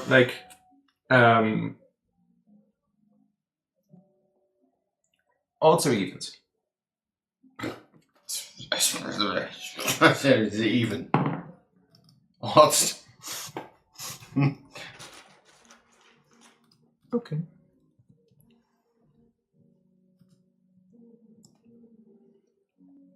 It's like in this case, the three of you are woken up when good morning, Pascal. Oh, you two are back here too. Oh, As like Pascal's like, whoa, where oh, did you two come from? good morning. We couldn't sleep, so we walked a little. And then when we came back, he was asleep. So. Did you go for like an evening stroll or something? More like a midnight stroll, but yes. And Pascal like, oh, how cute. It's quite refreshing for your chakras. Did you sleep better? Like, you have no idea what she's talking about, but did you sleep better? Yeah, actually quite well, yeah. All right. Good to hear. Good to hear. I thought the barn would have been way more uncomfortable, but actually... I suppose. As Roswin is like, I'm sorry, Pascal. We just had one not enough bed, but did you really mind? I did make like big breakfast, but like you can maybe share it with the three of you then? I kind of thought that you would have just left in the middle of the night, so I didn't know. No, don't worry about it. We'll be traveling this morning. Okay, so then she puts like a big plate with like all kinds, like a pan of pancakes and like milk and like juice and bread and some eggs and everything. And it's like, oh, great. As Pascal is kind of like picking himself up, he kind of like dusts off the hay and like, well, I could go for a little bit of breakfast. And then you see that Roswin is like, oh, and this bag is for you. And then gives it to Pascal. Thank you. He puts it in his pocket. How was your sheep herding going? Oh, it went fine. I think we lost one sheep. Oh, That sometimes happens. yeah. All those wolves, right? What could have been, although... Or that periwinkle. Reason, Blake. Periton. Ah, yes, I heard that at the camp. Yeah. What was it? A periton. What did I say? Periwinkle. What's that? Something else. Well,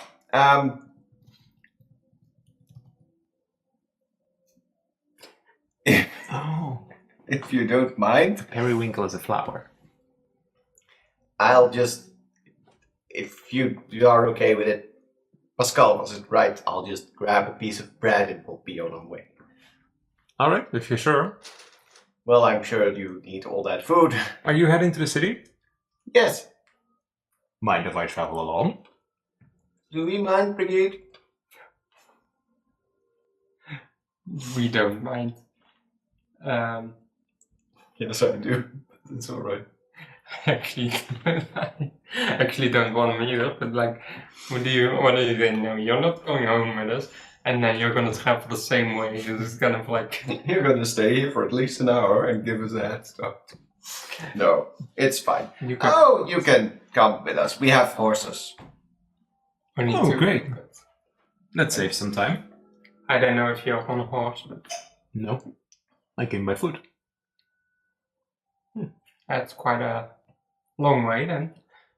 But anyway, you can sit with him on a horse because Yeah, I wasn't sure if there was like a way for me to like borrow a horse in the city, so I just walked. Oh, you should go to the Cerulean Campus. They have pretty decent fees for such things. And where is that? Oh, in the scaffolding. the scaffold district. Oh, well, I've been there, but there's many shops there, so if I had known ahead of time, that would have been useful. But it's okay. That's for next time when you need to herd some sheep. Should we make a? He's still like putting like shopping food in his mouth. Miles just Roslyn has Piece of bread. left. Like, Just taking one piece of bread, just taking my time to prepare my stuff. Put the horses, handle the horses for a moment, and then be on the way when service ready. all right. As in this case, then you wrap up your food, and he gets himself ready, knacks his neck a bit. You're still a little bit weirded out by the way he just... There's something awkward about him. And it's like, all right, I'm ready to hit the road. Yes, let's go. Do I hop on back with someone? You can hop on my back. Or do you want me to drive? No, I'll drive. All right, sure. As he joins you on the horse, and you slowly drive off from the farm. The both of you see that when you're heading off, Roslyn waves goodbye as she as she heads to Brom and like gives him some like a cup. And because you're still in earshot, because they would be slightly ahead, I want you to make me a perception check. Yeah. 17. Okay. So when you're driving off, you see that Roslyn then heads inside, and it's as if the wind kind of carries it. Small woman coming from the water now, water now, water now. Small woman coming from the water now. Well, we solved the issue with the man. You heard that? I would just continue along. I think going back to ask why it's only women now is... Yes, why are you singing about women? You were singing about men! Metal men! From the water. But I think I would catch up with them as they are driving off, and I'll just catch back up with them. Yeah. I think I would also say that. So, Reinhard, remember that song that the old guy was singing? Oh, Brum, yeah. Yeah, he changed one lyric of one word of the song. Sorry, what? He was singing about women walking. A woman from the water. Yeah. Oh. Oh. Wait. And like, like Pascal is like, what are you two talking about? She didn't get it. No. That's cool. That's really funny. But you said, oh, I said, hey, sorry, my brain works like 50% slower than everyone else. It's alright. That Yeah. was Reinhold being realizing, but not saying it because he has like a potential. He has someone on his back. Well, Pascal has heard this. Oh, Oh no, that old man was singing earlier about weird things, but yeah. Yes. When I arrived, he was indeed mumbling a song. Something about metal men. Metal men? No, small men. Small men coming from the water. But what do you mean metal? I think he also mentioned them being metal. That's probably not true, actually, when I think about it. and singing and dance, or dancing, so, yeah. You know how people get when they're a bit older, they'll get a little loopy. Yes, I remember when my grandmother was a bit on the older side, or when one of my former adventuring partners. Yeah, maybe we shouldn't have had in that cave. Oh well. So, what were you two doing? You wanna talk about it, or What? is it Painful story, because it sounds interesting. A cave that turns people old and loopy. Not really old and loopy. It's Just loopy. It's just that he triggered some kind of trap, I guess, and. He lost his mind. Mm, Oh. Well, that's interesting. Oh well, it's kind of how it goes for adventuring, right? Yes, definitely. Filled with danger. So it was kind of nice just taking small job, helping with herding sheep. It's a way to get by, less dangerous. Well, if it pays the bills. It's kind of fun. so what's next for you? Do you go to the next job, or Not sure. staying in town? Probably stick around in the Lures Haven for a while longer. Still got a few things to do, so. So, where are you from? I'm from Marble Ridge. Marble Ridge is the second biggest human settlement. Ah, I see. That's a bit of a way away. Yeah, it is. But Well, I've kind of been all over.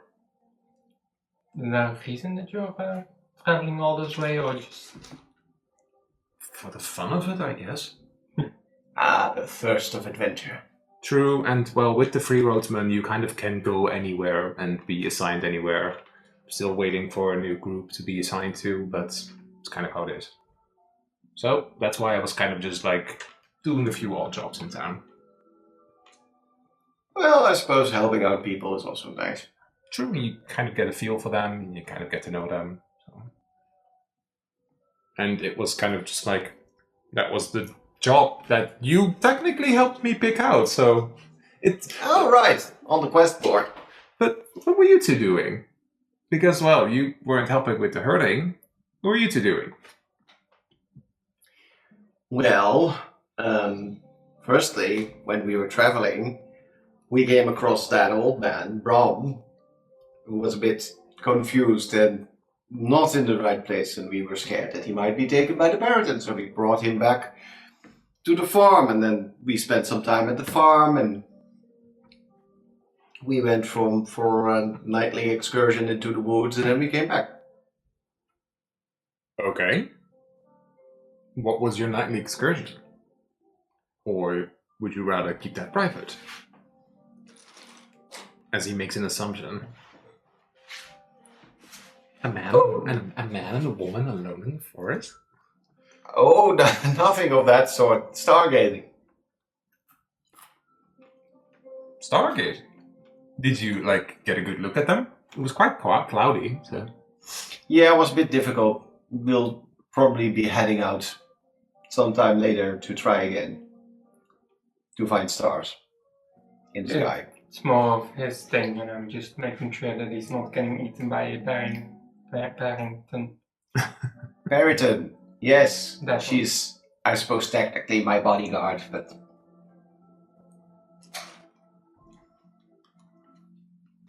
I could Not imagine in it. a weird way. Weird way? What do you mean? We're not like... No, she's paid and all that.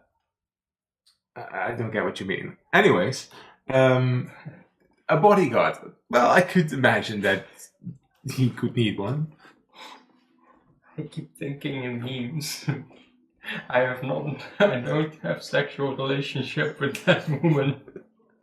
Okay. I don't have a sexual relationship with that fox. But They probably bite. we're friends. Nothing. Yeah, we Weird became going on friends. there. It's a lot of fun when you stake out in the wild sometimes, together and stargaze. Like an adventuring squad. Basically the same thing, I suppose. Yeah. Well, you should consider maybe signing up for the free roadsman. You can all get all kinds of excitement, like assignments. Sometimes they can take you very far. Sometimes they're quite dangerous. And sometimes... never mind. No, what was the last part? Oh, Persuasion. shut up. 18.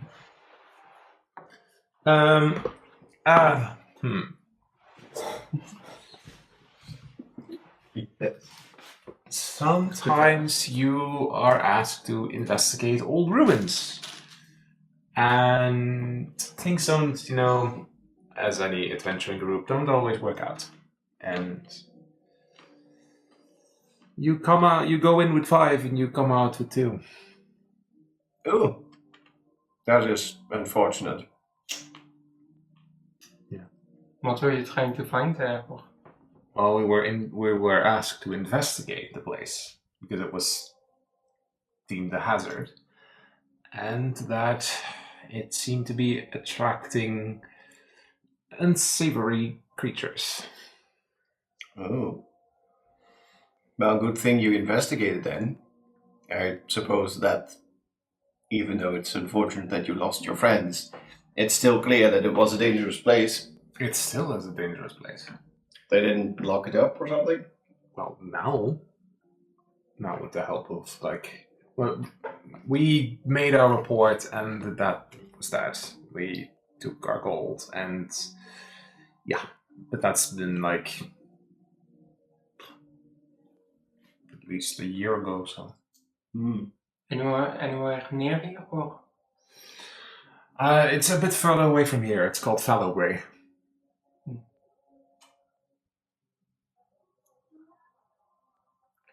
I haven't heard of it, but maybe you have. I have never heard of Fallowbrae. Oh wait, no. Wasn't that? Is that not near some townfolk settlement? It's not that far away from Gentlebreeze, a few hours. Yes, I heard of that. Oh, Fallowbrae or Gentlebreeze? A Gentlebreeze. But I think I've heard the name in passing. Well, I got the assignment originally in Gentlebreeze. I see. But yeah. Suspicious. I find him so suspicious because he's so normal. This is like the first normal person you've met. It's like a perfectly normal adventure, and we're like, what? What do we do with it? There is something going on. But our investigation was deemed a failure, so I think they probably blocked off the area. I can't imagine. But you know about it? What did you just heard about I it? think I just heard the name. Okay. Well, Reinald does know a little bit more. Because his aunt told about it. Yes, but he doesn't have to know. What? And you've been fucking it out for. You could have said that in a million different ways. That would have sounded way better than that. Yes. True. Yes, that's true. Brigitte. Now, hush. Let's get onto the road back to town. What did you find there then? Well, nothing really of importance. Were there dangerous beasts or ancient artifacts or a cursed magical object? You know, thinking back on losing my friends, I'd rather not talk about it further. Oh, I'm sorry if it's painful. It's not painful, it's just a shame. Yeah. Anyways. Should we take a break somewhere here? Like moment to rest? We could. Right. As the two of you kind of stop, kind of at similar distances where you did your last little picnic. And he, Pascal gets off the horse and takes a stretch and sitting on the horse all this time. It's a little nothing. It's a little uncomfortable with sitting too, you know. Yeah, that's right. I get pressed into the front of the same saddle. Jesus. It's also not very comfortable. But hey, it's fine.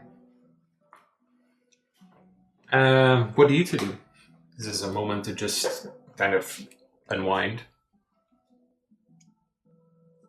I don't know, I think that Reinhold just, walks a bit around, pets the horse, and at a certain moment just sits down somewhere. Okay. I think I would be I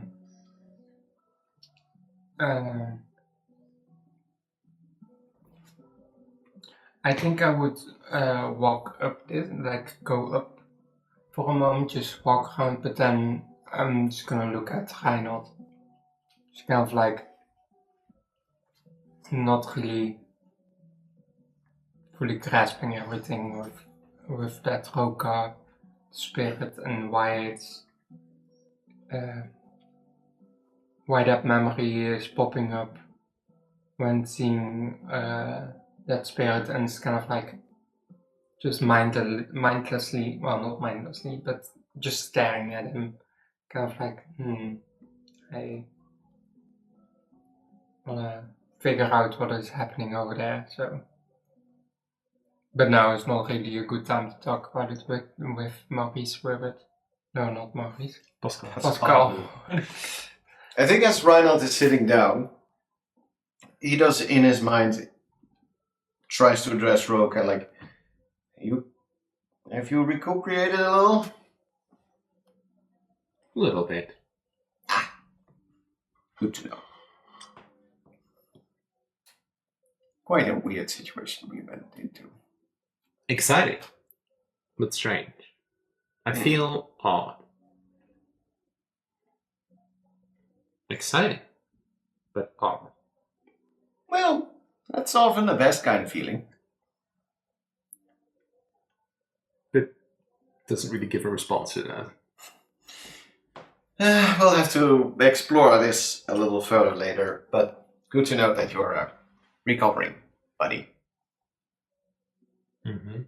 You can sense the acknowledgement, but he doesn't say anything further. You take a look at Pascal, who has plopped himself on a rock, and you notice that he picks something from a pouch, and he unwraps it. It's this little red little thing, and he kind of Oh, a snack? Yeah, just a collection of berries. That's a unusually elongated berry. It's like a big berry. Oh, I thought it was a flat, round thing. No, it's in the tube. What? No, it's like flicking up like a berry. Yes. Okay, but Never mind. I thought you described it as a tube-like red thing. Like a round berry. Oh, I see. You're just both like, I thought he's he was, picking a berry? I thought he was eating Cheetos. Although that description is more like, what are those things called? Duckies? Those round. Yeah, never mind. We'll probably lose the sponsorship now. As Reinhold just acknowledged the berries, but he doesn't really have much to say. He's just enjoying the sun, I suppose. The horse grazes a little bit, take a little bit of a break. Ricky, give me a perception check. Let me spot the spirit. Natural 20. 24. Excellent. On the edge of the of this little road, as like this is the road that you took earlier, you spot that there's a bag. Where? On the Like on the road? on the road, on like the edge of, you have to walk towards it, but you spot it because you were like a little bit higher up. You spot a bag just like flung to the side of the road. I would like to go there and see what the commotion is and what the bag is. So I'm just gonna. I think I would just go towards it without going to them first. Okay. Let me see. So in the bag, give me like investigation check.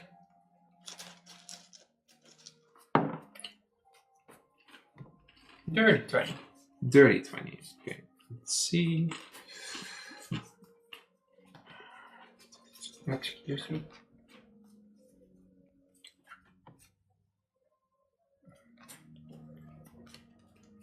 This would be in it. Explode. No. What? So you would find a few things in it.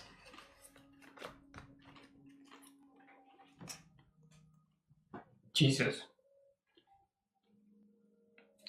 As you're kind of like looking through it, you find like an odd, like a bottle of like antitoxin. You find like a piece of rope, like a big rope. You find 2 potions of healing. And then you look over to it, and it has a crest on it. The crest that Reinhold also has on the bag that was given to him by Evelyn. The crest of flames. Sorry, not mine. Bad joke. Only Max knows this. I wanna like call over to Reinhold and Maurice. And Pascal? why do I suddenly have Maurice in my head?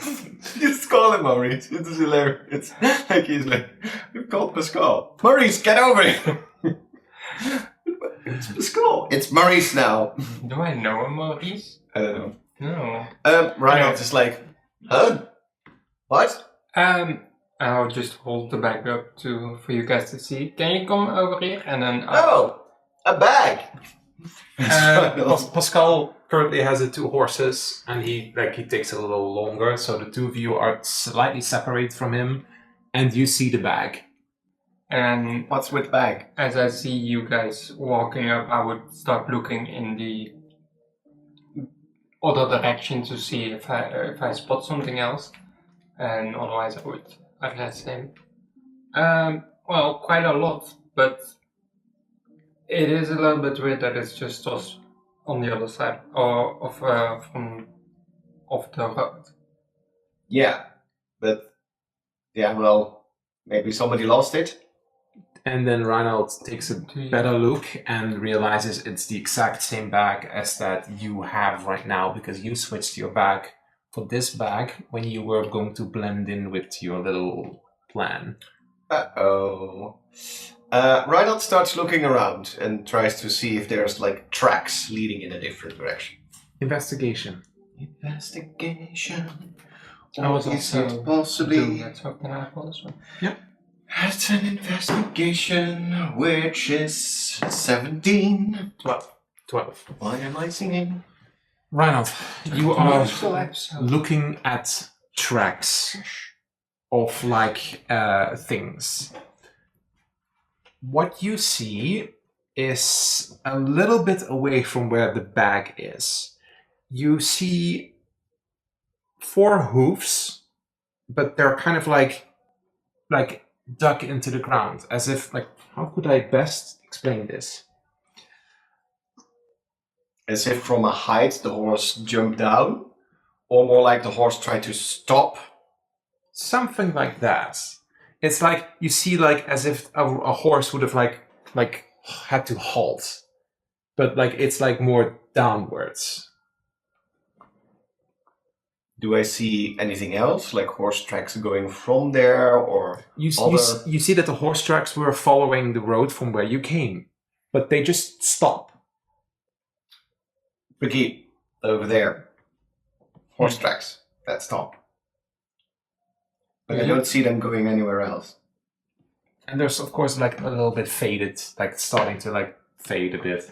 Yeah, Like but the- they are the fresher tracks, of course, because this is a traveled road. This is the traveled road. This is the road that you came from, and now Pascal has caught up.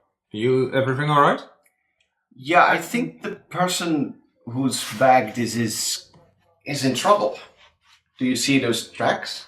Have you seen something like that before?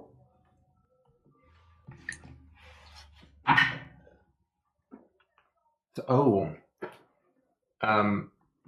Were they alone? Probably. So that's unfortunate for whoever that was. Elaborate, please. Well, if a Periton was spotted in this area, and Periton comes in, sees a lone horse, and just scoops it up, horse and everything along. Does Reinhold know where Peritons nest?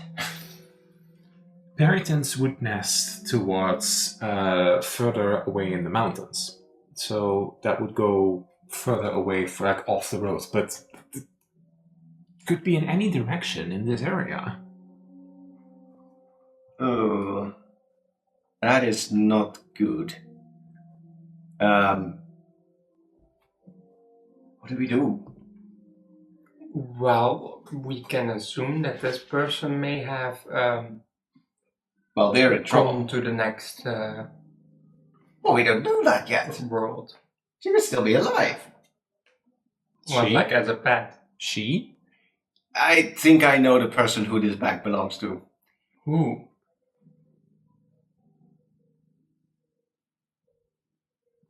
Reinhold looks at you. Who? Brigitte. Remember our friend that went back yesterday alone? We should probably look for. So, are you playing this? Or did you genuinely not know that this is Evelyn's bag and that Evelyn's probably dead now? Hey, it could have been anyone. Of course! It could also be Victoria, which would be worse. But I no. did not know that it was. Shit. Reinhold starts to probably a bit frantically look around to see if he sees any sort of struggle. Maybe the Periton grabbed them but got interrupted, slammed into a tree, and he sees one of the treetops crooked or other tracks or maybe a trail of blood. Perception. Well, Reinhold is frantically looking around. Pascal is kind of turning to you. Ooh. Well, 19. 90. While you're frantically looking around, Pascal turns to you. That's how life goes. Well, finders keepers, but I could also imagine that you would want to do prayer. While Reinhold is frantically looking around. Well, I think this person that has been caught is a good friend of Reinhold. So We'll hope for the best and see if we can find her. Reinhard? What? Reinhard, with Do you 19. see anything? So, off from the road, you do indeed see that part of the tree line, as like when you look further, there's like a few trees that broke. Like with the, like, imagine that episode of when Appa was captured, like that's that kind he of crashed what I into like the imagined. tree line. That's, you see that in one specific direction. It's towards the city, but in another direction, like more north. Oh, over there! As Reinhold stops running in that direction. What do we do with the horses? Are we just leaving them here? Pascal has the Reinhard's two off. horses like Reinhold runs off. Reinhold is going in the direction. Well, get on and then. Or is it like through the forest? It's through the forest, That and is like correct. you can't. With the horses, it's very difficult. You could tie up the horses. Yeah, It's just me above game because then they're safe. But Reinhold is like running off. I will tie them up. You go running after him. I'll catch up because I've been up all fast. Okay. Sure. As Pascal, I think that Pascal. Do you want me to tie the horses? You can go after your friend. I can do it. I can yeet. You sure? I think it's easier if Pascal does it above game. Sure. That's also fine. Just I'll just from a catch up game with Reinhold. perspective. I'll catch up with Reinhold in a bit. Yeah. Okay. Do you remember the? I don't remember that movie. Hmm. But the guy was chasing a motorcycle, but he was too fast. So he had to slow down. By the detective. I think I remember. I don't remember the movie, but you I were re- just running so fast. I think I know that fact. So you would arrive at the edge over there. At the edge of the forest. Shit, it's a musical episode. The edge of glory. Oh no! Water pond. Whatever will I do? What? So, sorry, but Kaylee implanted in my brain that we're now doing a musical episode. Yeah, So, Henrik didn't show me his color. which would connect up to like a smaller river that would ultimately connect up to like the dam. Yeah. But you rush through and like you're frantically looking around, and the spot where you saw that the tree was damaged, another tree has collapsed over this river. And you're kind of like looking frantically while Brigitte catches up. So the both of you are at the edge. What do you do? Because like you're now once again in the middle of the forest. Probably go across, try to see if there are any more tracks. Oh, follow your lead. You did find the. Well- Even if she is dead, I want to find whatever remains of her. Yeah, of course. I totally understand that. But I don't know where to go. I'm No. gonna follow your lead. Reinhold is looking around again. Probably going to try to cross the stream. Yeah. You try to like get across from the stream. Give me another perception or investigation check. That's unfortunate because that was a 19 and then turned into a 3. Can I help? 7. 7. Reinhold is frantically looking, and you're kind of like looking also for evidence. Roll me separately. Perception. Or investigation. 17. 17. You are looking, and you notice that when you're looking into the river, you notice that like near that tree over there, you find how do you call that? The reins of a horse. Yeah. Yeah. And when you look further, that's the reins of the horse are kind of like drooped over this tree branch. Reinhold, in all his franticness, misses this. He's looking once again to see. Yeah, But- pointing it out for him. Yeah. You also notice that there's like a big crack in the in that tree trunk, as in like it crashed into that. Yeah. Then I'm pointing it out to you, and then immediately We walk over to showing investigate you further. to walk further to that way. And when you look further, you find a lot of like drooped down like blood like across the rocks, which is it's very like a lot of blood actually. So it's probably from the horse. But beyond that, you're kind of losing the direction where this blood trail leads. What do you do? You're in the middle of the forest and you're kind of like confused on where do you go now? Just to keep it fresh in my mind. So, this tree trunk, that one. Which one? The big one. Oh, the big one. The big one. Okay, so we can assess, okay, that the horse, probably with Evelyn on top of it, smashed into this, flew down the river, caused a bit of a splash, but we don't see anyone or anything around. Brigitte, because you spotted it, you can give me an investigation check. Because Reinhold, you're saying your theory out loud? Well, that was more above game. I think that Reinhold is just keeping those thoughts fresh. I will use my Right. thing. 10. 10. Okay. What do you say? I think Reinhold will start shouting, like, Evelyn?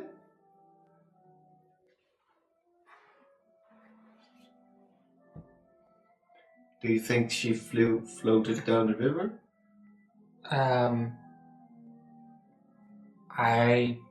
I thought you might be more up, but that is also a possibility. Could be. If we can just, or we can split, but who knows what happens then? This part of the river is like it would further connect up back to the big river, but the question is, do you go closer to the city or do you go closer to the dam again? There's two directions to follow, and you're not quite sure which direction to take now. Well, the water flows towards the city. If she would have fallen from the sky, horse smashes into tree, dies, big splash of blood, and she would still be saddled or probably unconscious, she would float downstream. Yeah. If she would be awake, she would have probably crawled out and, well, probably also walked towards the city. Yeah. But she would probably be very disoriented. But if she's fully taken towards where this creature lives or eats or whatever. If it grabbed her again, then she's probably dead. So you wanna go to that side towards? Let's go downstream a little bit. Not too far, because otherwise Pascal might get worried. How far? I don't know, maybe Because the river continues towards the city. maybe at least 10 minutes walk. Okay. After about a 10 minutes walk into the forest, you see that the river kind of like goes like slightly the other direction. Like it goes around the city. So like it slightly moves to the side.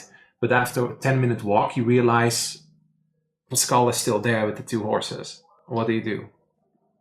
In those 10 minutes of walking, did we see any other evidence of the horse? Or Evelyn's presence, blood, pieces of the beast's Investigations. rings? That was 7, I think. Okay. Plus 3 is 10.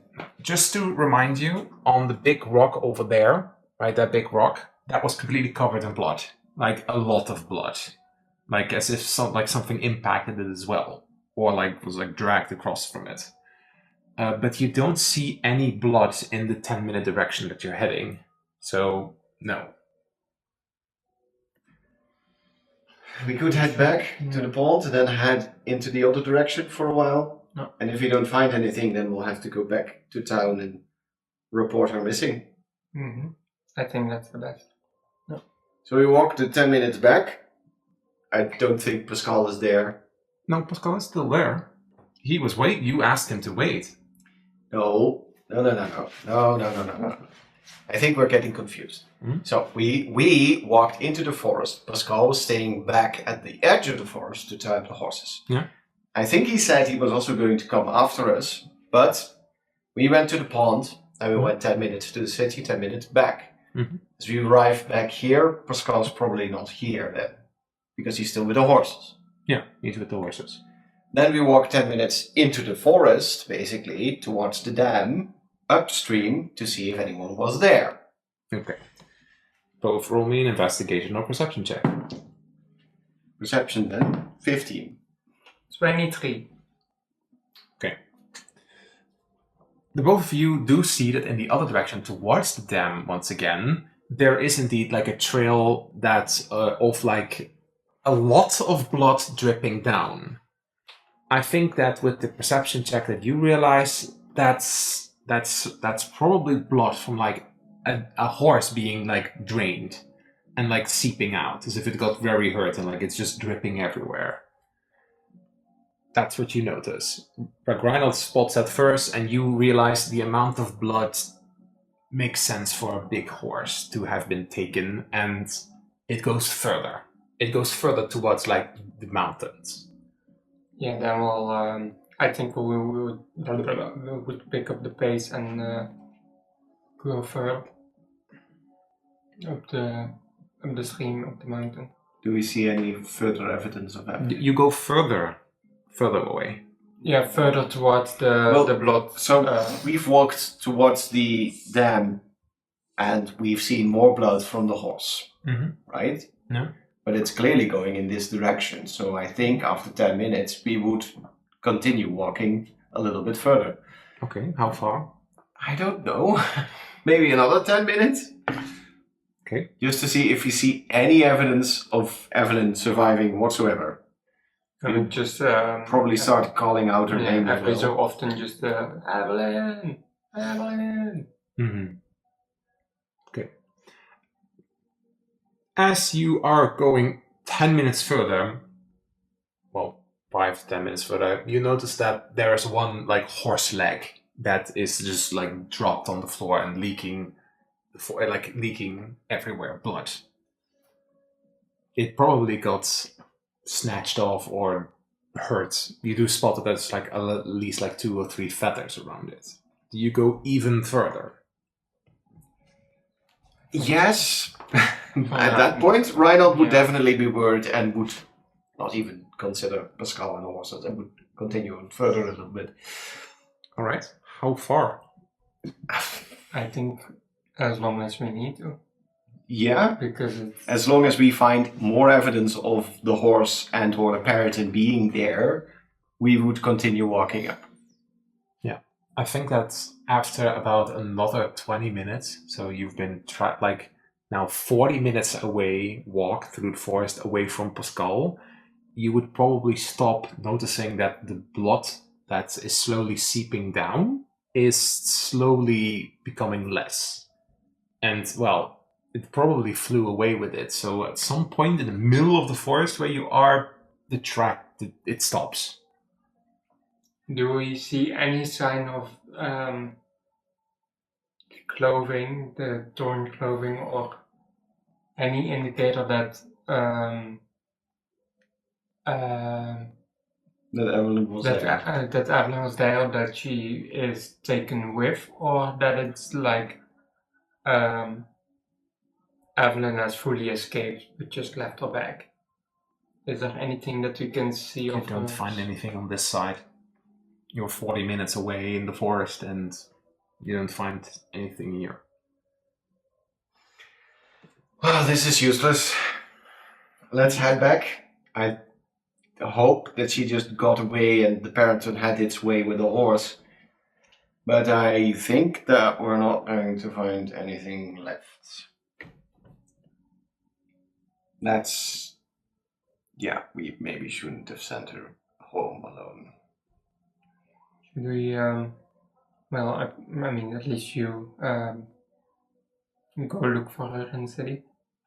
Well, yes, I'll try to see if she perhaps arrived back home or any of our mutual contacts know anything.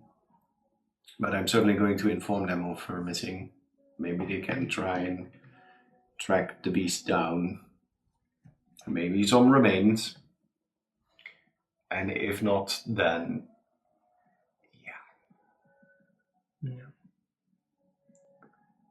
What do you do? I suppose we'll just walk back towards the pond. And if we don't find anything else, we'll walk back to where we left the horses and probably find a little bit of a confused Pascal. Why did you go 2 hours into the forest? So after indeed another 40-minute walk back here, like, what's going through your mind? The both of you. Oh, I think Reinald by this point is like 90% convinced Evelyn's dead. She got taken. She's gotten eaten. Horse is dead. No evidence left. And that is a huge problem. What's going through Brigitte's mind? I think she would be a little less frantic in that regard. She would still think of like a 50-50 on what happened, but she know that from what she has seen is that she is quite capable of herself, of defending herself. So she's not entirely sure of Evelyn's fate. But there's a million things running through her mind that are occupying it. So it's not only Evelyn in her mind, but everything else that has transpired in the last days. But what I think is that this will be a very silent walk back, where it's not really much talking going on, just a depressing mood. Yeah, it's probably not a very cheerful... All right. You eventually make your way back to the road where you find a very confused Pascal who was about to actually just like head off and like declare that like the two weren't coming back, but then he was kind of looking back and forth and then eventually sees you coming from the forest line again. Oh. Finally, you were gone 1.5 hours. Sorry, we tried to search for Evelyn. We saw some evidence of the horse. Evelyn? Who's Evelyn? That was the friend on the horse that probably got taken by the parasite. But we didn't see anything of a sign that she has been taken, only the horse, so... Was a lot of blood. So that's what we hope for, that it's just a horse. Well, your friend is probably gone. It's kind of how it goes on the road. Can you perform an insight check? That was... That is very pleasant. 22. 18 plus 4. There was a crack in his voice. And the last line... less cheery than he was before. Something odd. Do you have any experience with this happening? With what? Yeah, people being taken by parasites. No. As a free roadsman, you guys probably deal with these kind of things a lot. You notice that the shift in his attitude changes. Like once again, he puts on the like happier voice. Well, I know about it. Peritons, like when you're at the free roadsman, you do sometimes get training in like wild creatures. Like don't mess with peritons. Don't mess with a pack of wild wolves in the forest. Like those sort of examples. Unless you're lucky to have a wolf walk with you, then they can calm them typically down. But, well, you're not always lucky with that. Harringtons pick their targets when they're alone, when they're in the dark, or during sunset, and they scoop them up and they drag them off. That's how it goes. Sucks, but that's the world we live in. Yeah.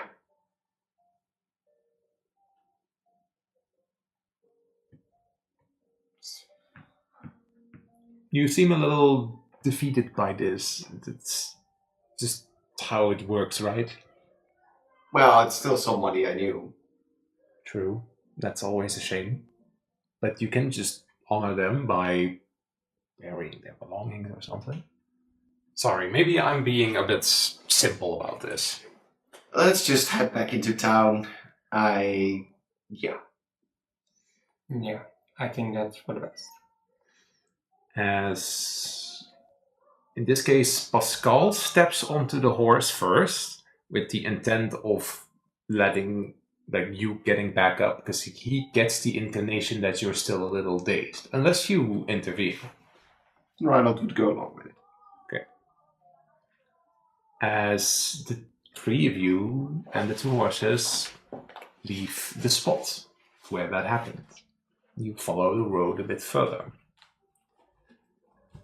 About 30 minutes, so halfway from the time that you needed to travel from here, you spot in the distance, in the middle of the road, 3 tents. You can approach them, or you can just go around it. Is it just the tents, or are there people outside the tents? At this distance, give me perception checks. 30-20. I see nothing. Okay, so it's slightly uphill. So Brigitte, you spot that there is 3 people outside of these tents, and there's a few racks. There's a cart. It's a small little camp. This is at night, so let's put it today. And you would come from the forest from one direction. You see this a bit further in the distance. What do? Do you check it out, or do you just continue forward? Do you head around it? I mean, I think it's... If you tell me that those are there, I think Reinhold would say, and something along the lines, well, we could at least ask them if they've seen someone. Yeah, exactly. I might thought as well. And Pascal's like, oh, huh, all right. He recognized it, but then didn't say anything. So you continue further? Yeah. Okay. You would arrive from the side, and when you step, you look further, you notice that the other people that are wandering around outside wear similar armor and similar clothes as that Pascal wears. As the 3 of you arrive at the edge of the camp, what do? Do you approach someone? Do you ask something? What do you do? I would step off my horse and walk up to the nearest person. Sorry to inconvenience, but is there have you guys spotted a woman walking around? Maybe. Hey Blake, says Maurice. Pascal to this bigger dragonfolk man in this bigger armor, also a warrior, also a free roadsman. Reinhold would have also slipped off. Sup, Pascal? Sup, Pascal? Walked over.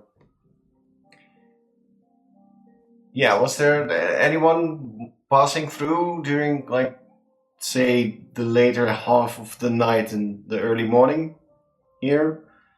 There was not a passer through. But what are you exactly looking for? Yeah, a friend of ours was traveling alone down the road, and I think she got picked up by a Baraton. Oh, why don't you go head into that tent? Then Reinhold's not going to acknowledge him further and walk up to the tent. Yeah. As when you step into the tent, You find in the tents. Where is she? I swear to God that it's not Evelyn. On one of the beds, an unconscious, quite hurt, with like her leg in a casket and her arm also like wrapped up, unconscious when, in this case, one of the free roadsmen is tending to her. Oh, She is unconscious, so as then this bigger dragon man kind of like follows after you, few, like in the middle of the night, she came out of the forest line from the river and like was in a very rough state.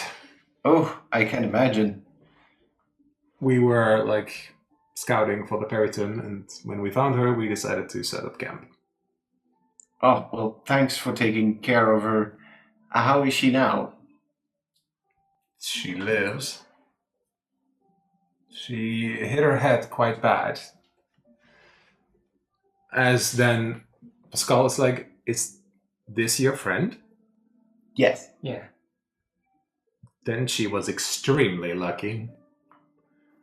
And like, Blake is like, what exactly happened? The big dragon folk warrior. What exactly happened? We're not entirely sure, but I think she was traveling alone and she got picked up by a Periton and over the forest.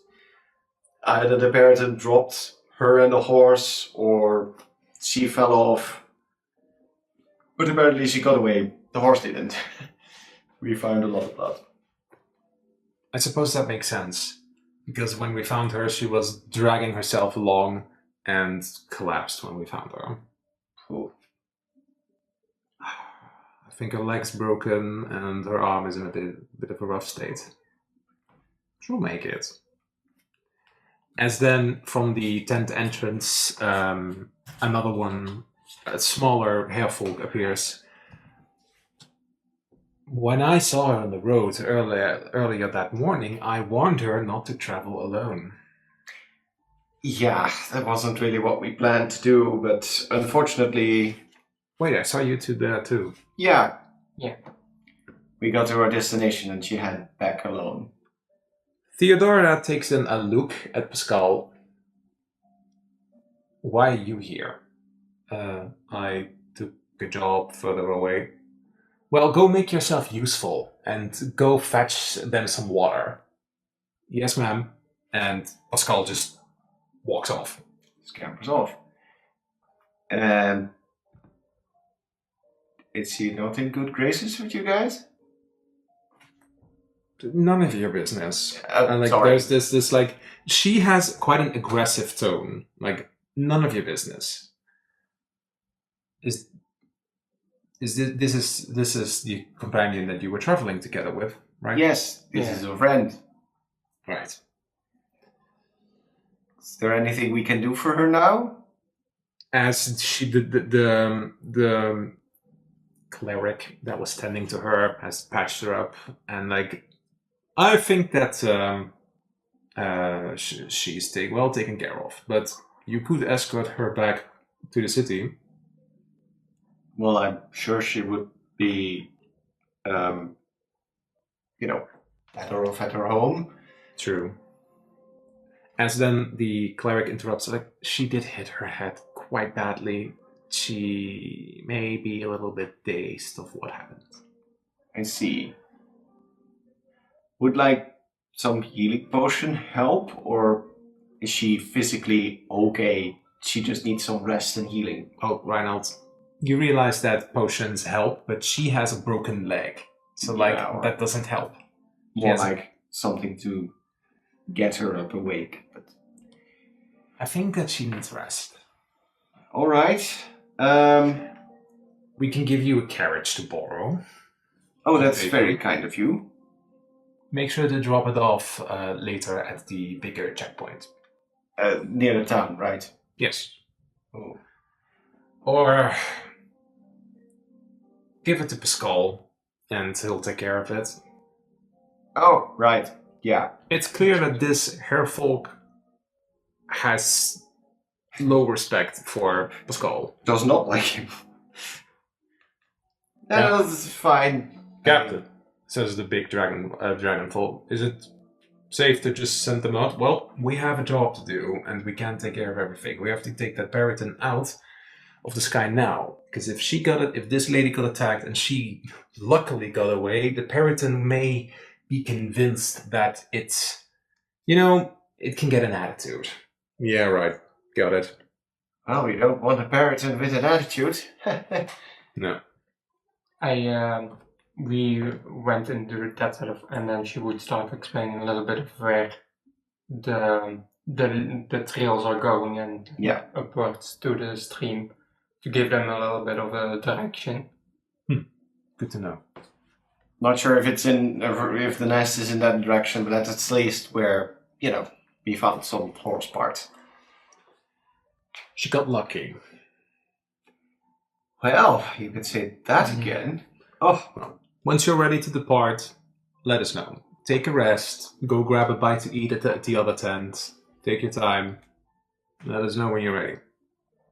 As Theodora and Blake, the big dragonfolk warrior, they kind of like scamper off. The cleric, the one that's tending to her, which is like a bit of a younger deerfolk, is still remaining with her for now. Like she picked up a book and like is reading a little bit into it and like keeps an eye out. I don't know your relationship with her, how command goes well, but do you want some time alone with her?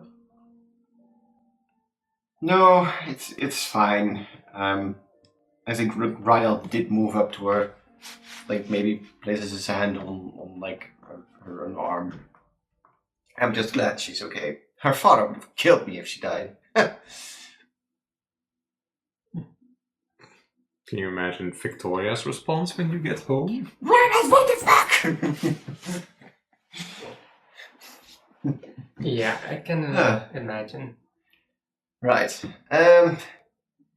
Yeah, let's take a break here, and well, we have horses, so we probably only need the carts, and we'll get that sorted out later. Yeah.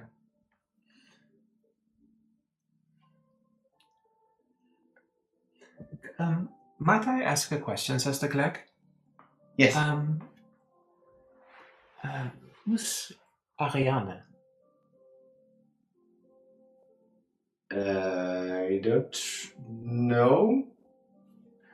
When we found her, she was muttering that name. Maybe it means something to her? I think it might be. Reinald hasn't heard the name at all, right? Ariane. Yeah. No clue.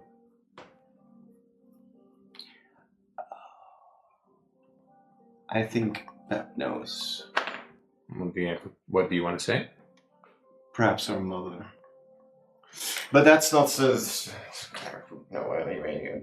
I don't think Reinald would jump to that conclusion, so he would probably stare a little confused at the cleric, like, I don't know, maybe someone she knew, or. Yeah. I knew her. I know her well, but not that well. Yeah. I'll leave you to tend to her, and we'll pick her up. I'll get her ready for travel. Thank you. I think she'll probably be still out until tonight. So That's all right. We. I also gave her something to like remain calm. Oh, it's all right. We had to correct her leg, so Ah, yeah, that hurts. so I gave her something. Yeah, we'll make sure she's fine. All right. And then she tends to her further while the two of you are out of the tent. Step out of the tent. You see that Theodora is berating Pascal on something in the distance, and Pascal kind of like has his head down, and then scampers off to the side to just do something for the camp.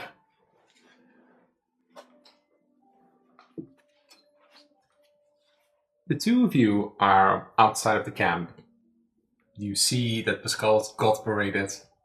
What do? Do you talk to anybody or do you just wait your time? Reinhold is probably just going to sit at an empty table and wait it out. Yeah.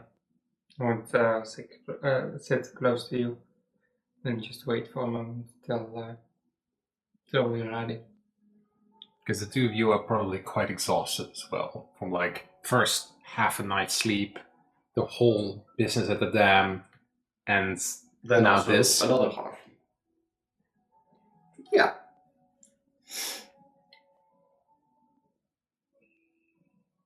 Anything you talk about? Otherwise we'll move forward.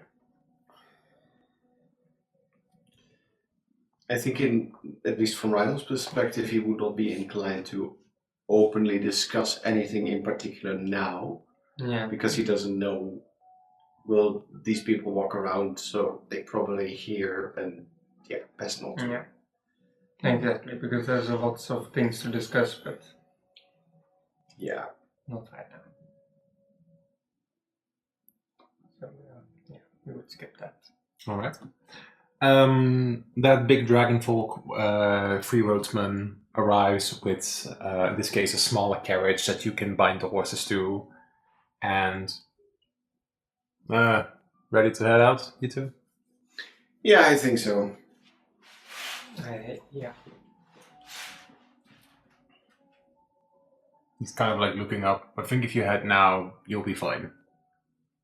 Yeah, I don't. I would assume it's not going to go back for round 2. Let us tie the horses to the carriage, and we'll collect our friend and head off. And So it's like a small cart. So like just like a very small cart. So he can like you put a piece of tarp on top so that Evelyn can sleep, kind of like sleep underneath it. And I would go inside the tent and slowly and carefully pick her up and Yeah. place her on the cart. It's very You hear within a shame. Like you hear a shame. You place her in the cart, and Pascal is like approaches you. Shall we go?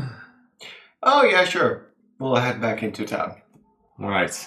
We have to move slower anyways, so I'll walk. Okay. Well, yeah. There's not much room here anyway, so it's fine. Because like with the carts, it's also like heavier for the horses. So, are both horses connected up or just one? I think both. Okay. Kind of depends on what kind of cart it is. But if both horses can be attached, then they would be. You set out on the road again, and you eventually pass. Where is it? And suddenly they were gone.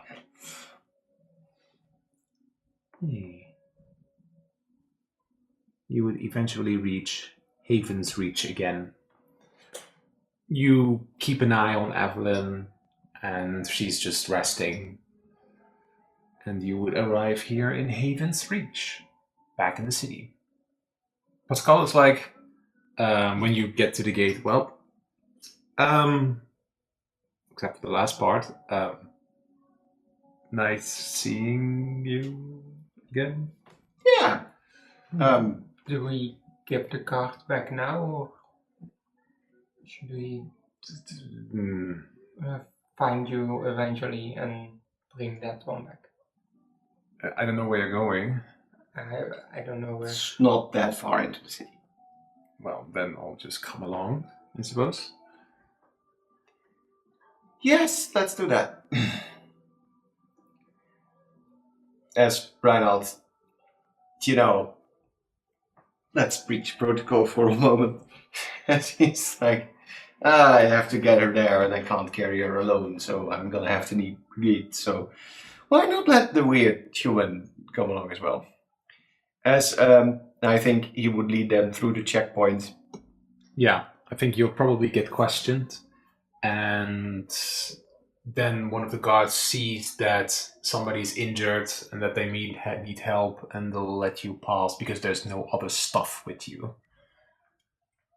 But you do both get the sense that there is a dreadful mood in the town. As in, when you step through, most of the open windows of like the people are all shut closed, and there's this tense situation. Well, through there.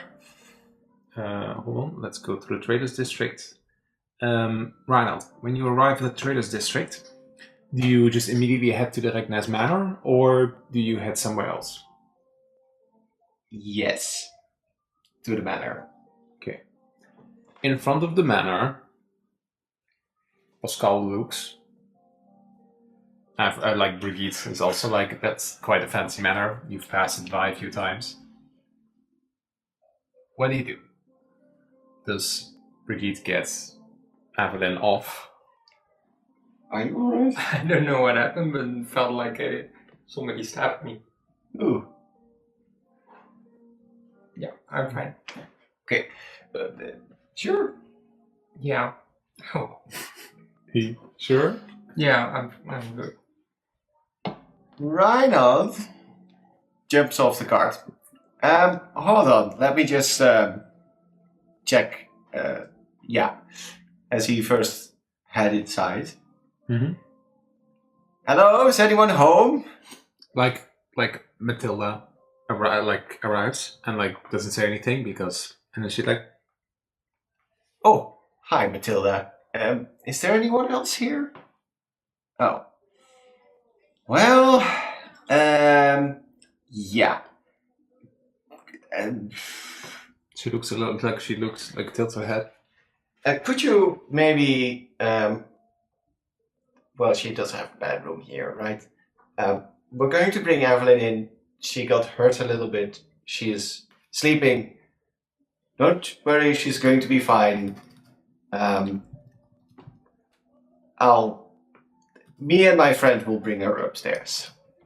Mhm. Okay, Brigitte, if you would be so kind, please lift Evelyn up. Pascal, thank you. We'll probably meet up later in the city. Here's the card. What about your 2 horses? Oh, right. Well, we're going to have to deliver the horses to the company. And pay the fine for losing one of them. Shh. You can take the cart. Okay. Yeah. Okay. Yeah. Well, let's first get Evelyn inside. Yes. Just wait here. It'll be fine. With the horses. Okay. Yes.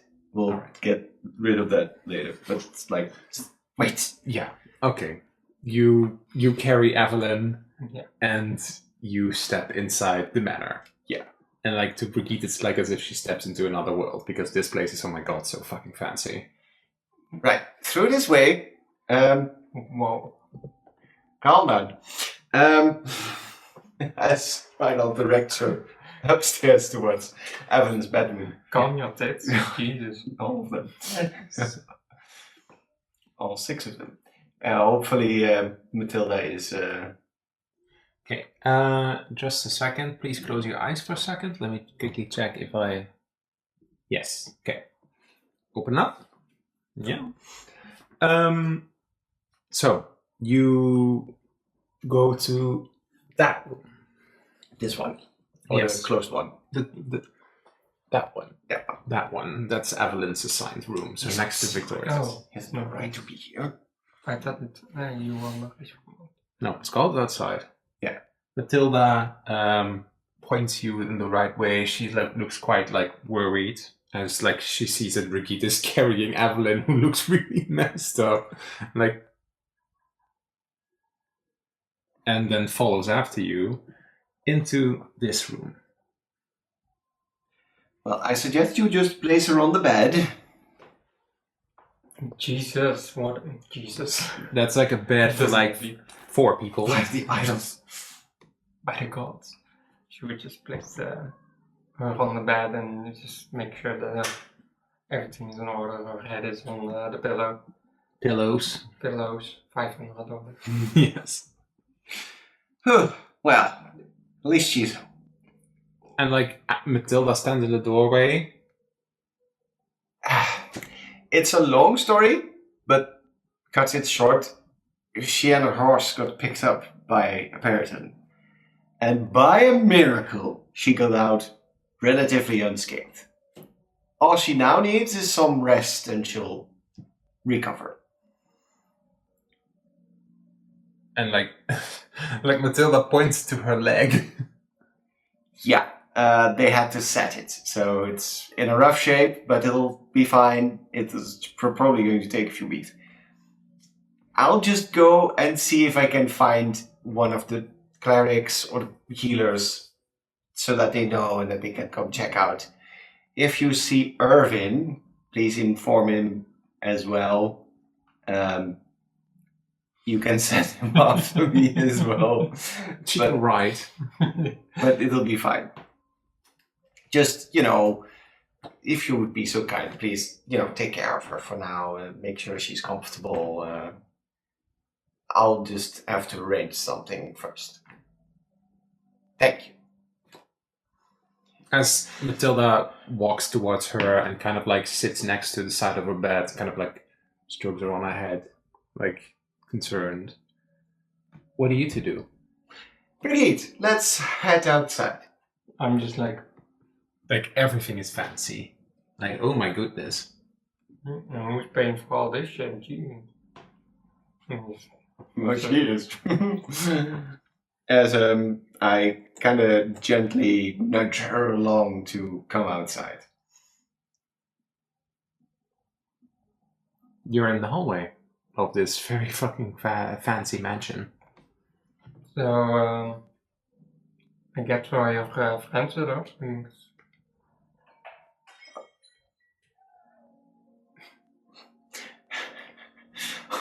No, not the high quality porcelain vases. Don't freak out, Brigitte.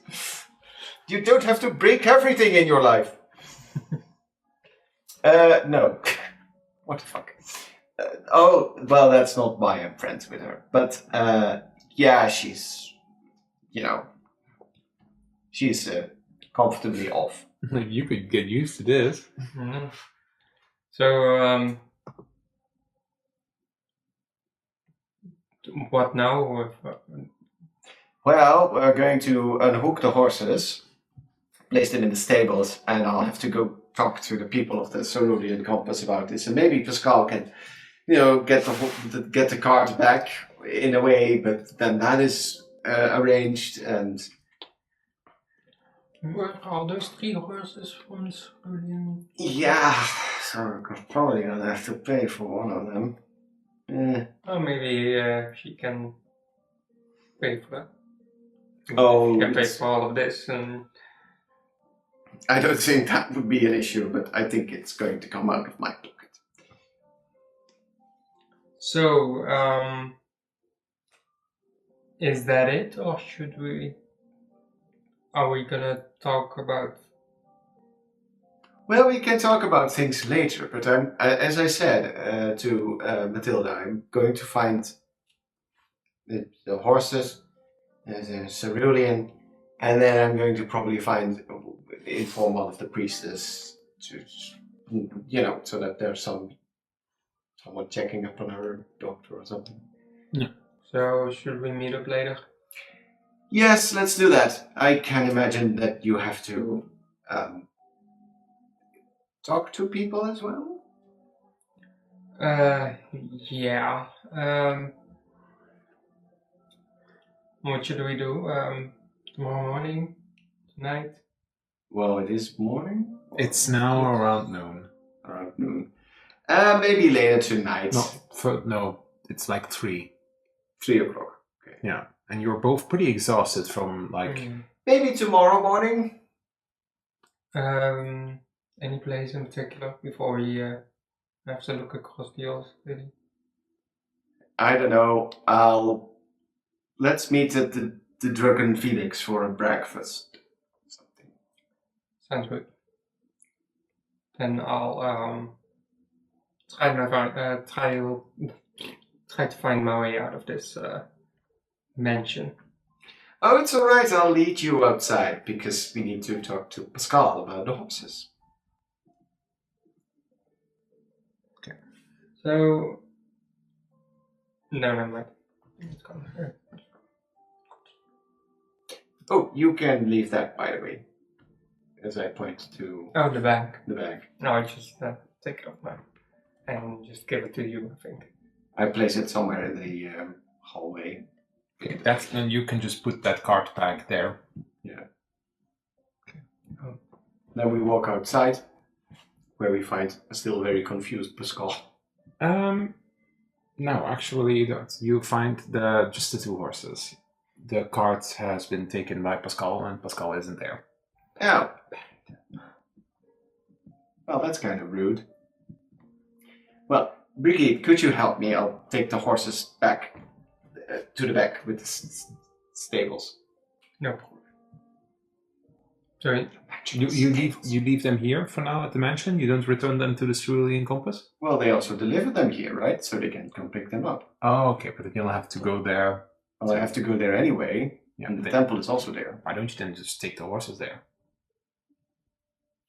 Rich ass behavior. Jesus. We can pay peasants to bring the horses there. No. Oh, you make a good point, Brigitte. Perhaps we can just use the horses and go through the town. I have to go report this anyway. Let's head to the Cerulean Compass first, and then we can split off. Okay.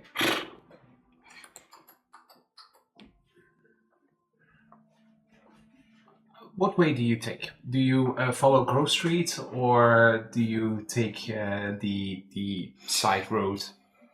I think the direct way would be Crow Street. Right. I assume, well, besides the grim atmosphere in town, Reinhard is not aware that there might be something. Oh, It's just because the map is open. I know. Do we see people walking the streets, or is it mostly empty streets?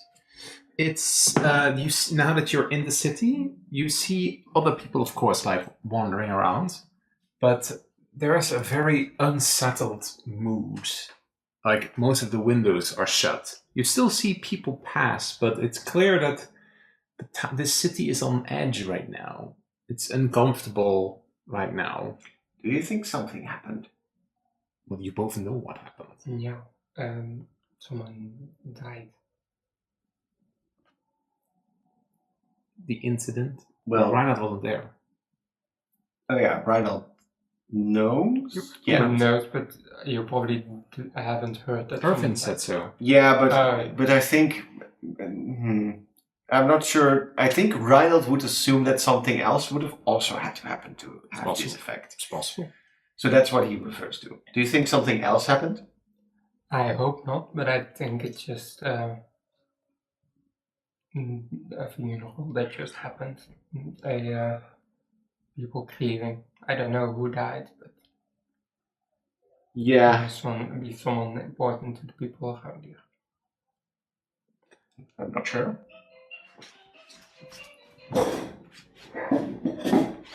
Dat was een late reaction op de dog. Als het weer het belletje trekt is, dan trekt de bel maar uit. Ik word er echt gek van. Gisteren ook echt 3 keer. Ik heb die kinderen gescholden en het ze een keer moeten ophouden ermee. Next time, pick a gun. Ja, een of ander kind. Wil je een kettingje kopen?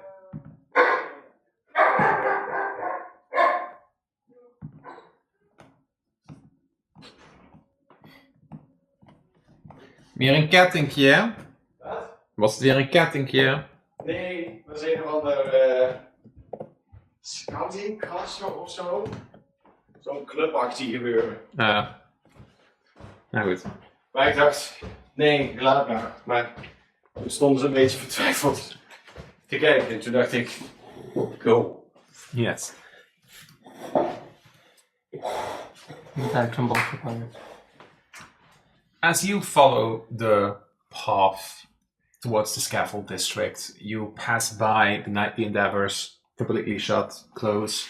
You pass by grinding gears where that nice guy Stanley lived, the small dwarf, completely closed up. You pass by other shops that you like vaguely know, like also closed up, and then you pass by the plot hook, the fishmonger. At this time, it's typically always closed because, well, you know what happens there. And you head to, well, good point, Brigitte. Do you head through the lower salt break, or do you head through Crowspear?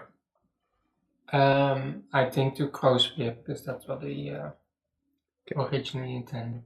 Okay, so you pass by Crowspear into the scaffold district. And you arrive here. Here is also a similar dreary vibe. It's just uncomfortable. You see people pass, minding their own business. There's just a dreary vibe. Am I also getting looks or not? Because I was at that instant and I was running away. Do I see people looking at me differently, or are they just passing by? Do you know what I mean? Well, the incident happened in the salt break, not at Crowspear. So, and there's of course a lot of people here. So when you enter the scaffold district, give me an insight check.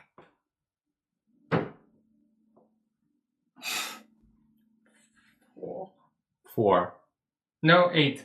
8. Just 4. You see a glance sometimes, but it could be just a typical glance. But for now, it feels anonymous enough. You arrive at the cerulean compass. I presume there's a place where you can tie up the horses. In the back, there's like the back little stable that they have. All right. Let's do that then, if it's empty, and then we head into the store. We don't need to completely role play it out. You explain the situation, and well, according to contract, that's a 15 gold piece is fine. 50? 15. Oh. It's all right. As Reinald gets poorer by the minute. You're fine. I always think it's contagious. No, Reinald explains the situation, has to pay the fine, and, That's we're how all it is. anyway. That's how it is. Yeah. She doesn't hold it against you. It's just that these things happen. But Reinald understands. It's just unfortunate. Yeah. She does. She would say like that. She hopes that the free roadsmen catch it quickly. So. Yeah. You're back outside with the two of you. Right. I'll just quickly head into the temple to ask about some medical assistance for Evelyn. Just to see if there's anything they can do. You can come with if you want to. You know what? I'll There's 2 temples. There's a little temple here, like from the scaffold district, mostly for the scaffold people, and the one near the ambassador's pier, the big temple. It's up to you if you go to the small one or to the bigger one. I think Reinald would... Reinald would head to the bigger one, actually. Okay. But Brigitte would probably hear him say the temple and then would just point that way, or not? Would you just leave the decision to him? Yeah, I was thinking of we could split up here. Yeah, that's up to And then Brigitte if she wants to go- tag along with Reinald's silly errands. Yeah, because there's not really much that I am planning with you at the moment. No. So I think we would just say goodbye for now and say that we'll meet up at Drunken Phoenix tomorrow morning. And then split off. Yeah, let's meet here next time. Let's meet here next morning. I'll see you then. Yeah, and we'll see if we can get to the next lead or see anything else that's going on that we can. Yeah, go I'll out. keep my eyes and ears open as well. Yes. So, you go somewhere. Where do you go, Brigitte? Because, like, you're finally back in the comfortable space, even though that feels off. Where do you go? You're still in front of the cerulean compass as Reinald slowly wanders off. I think I would like to check up with Sonia to see if she's there. Otherwise, I think she will be heading home or hope to find Cold Rock. But Cold Where? Rock is nowhere to be found. Where do you go? Bubbling Cauldron. All right. At the moment that you step into the bubbling cauldron, she is there. She's really busy. She of course, when you hear her humming in the background, the mood kind of shifts immediately. But she's busy. Like it's like you can hear her in the back doing all kinds of things. Anyone else in the store? No. Just. I think she would not even announce her presence. Just watch for a moment. Just joyfully watching her little sister just doing her little thing, and then after a little, she would just walk up. Roll me stealth just for funsies. 18. 18. She probably didn't even notice you even entering the shop in the first place because she was so busy, and you're kind of just like staring at her. I think I'll just slowly walk up to her and say, "So, do you need any help?" Oh, Brigitte, you've scared me. Oh, sorry, I'm really busy. I'm trying to make lots of potions and trying to think of an antitoxin, but well, it's oh. What are you wearing? As she sees the choker.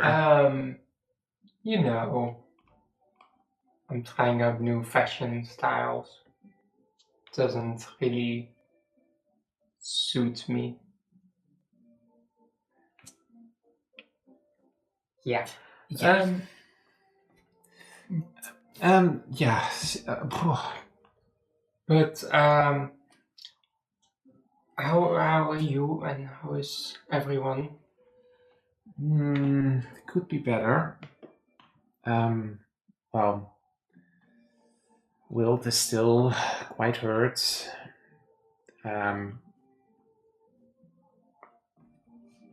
Vesper is keeping Gurak busy. Father doesn't have time. So, Have you seen Cold Rock? I did see her last night in the bar at home, but well, I didn't see her this morning. She's still quite distant. And Brandon? Oh, Brandon was given a task to do by Vesper. He didn't argue with it. He just did it. So I think he's somewhere in the city. Okay. So how did everything go for you? You were the whole day gone. It was quite a thing. You know, He like smells like. Did you swim? I didn't swim, but I was near a lot of water. But I found more strangelings, those people in the sewers, Oh. and together with Reinhold, I was already at the dam, and yeah, we kind of put ourselves in a big mess, but we Oh. got ourselves out of it Oh. somewhat. But yeah, there's we're not 100% sure what is happening, but there's a lot of things happening, and I think Brigitte would kind of just like explain a little bit about what happens, just leaving out the bigger details, but she would just kind of yap a little against her little sister. I see. But yeah, and then we ended up here, and we brought Evelyn back to bed, and she lives in a very big mansion, like huge. Who's Evelyn? And it's this woman who is friends with Reinhold, and she is rich, as in like big money rich. Oh. And she in this huge mansion, and she had like a bed with like 1,200 pillows, just way too much for one person to sleep on. See, I told you that you can never have enough pillows. Yeah, you did say that to me. Fun. Is Vesper still occupying my room? Mm-hmm. Yeah.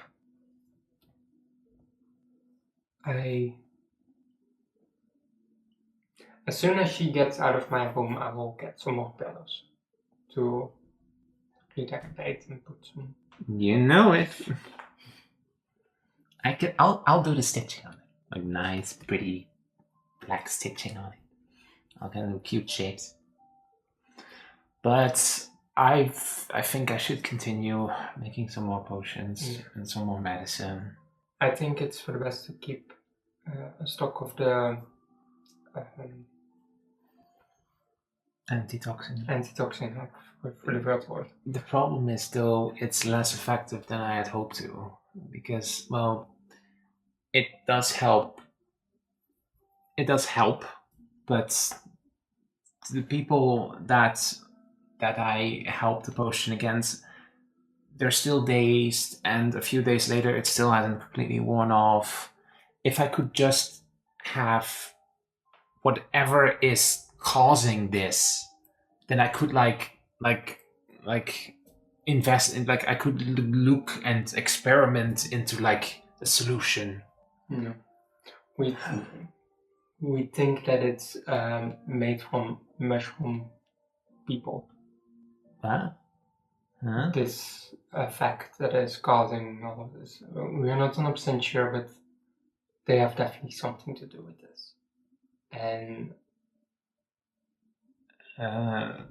It's made from mushroom people? I'm not 100% sure. It is quite a lot of information that we got, but the fish are getting corrupted. And that explains what happened at the seahorse's catch. But if we had a sample, I would have given it to you. But I'm sorry. Yeah. I also kinda ignored Father's request to stay at the hideout because I believe it's more important to help make potions. But don't tell them I'm here, okay? No, I would say a word. No, because like we got an earful, me, Wilt. But I think it's more important to just have a few potions on stock. Maybe I should go light a candle at the temple. Yeah, on that note, I should probably go home and also take some of the talkings from Hazet. It's not our fault. We helped those people. Yeah.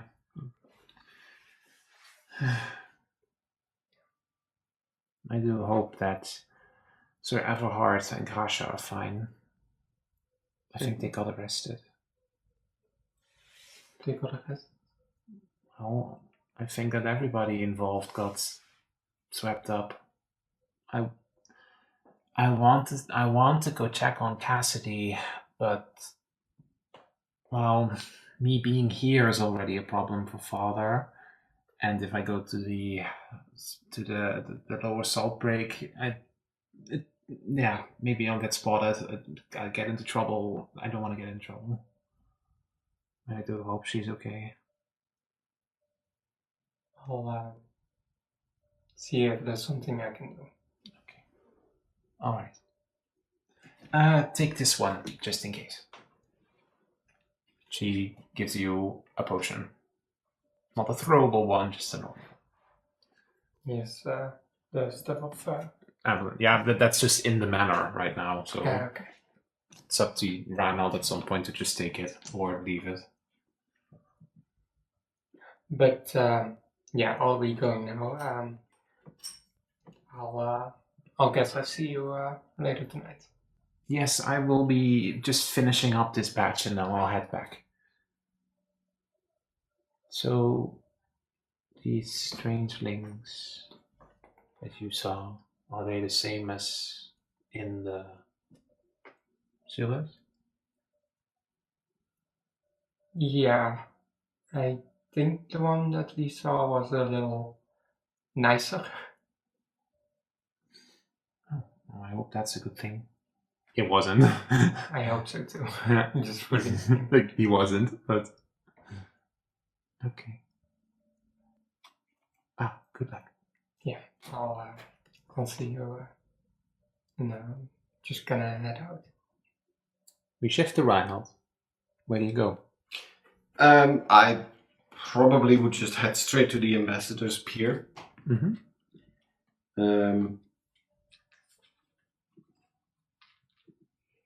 Maybe keep an eye out if he sees anyone he knows. Oh, sorry. Roll me a d6. 2.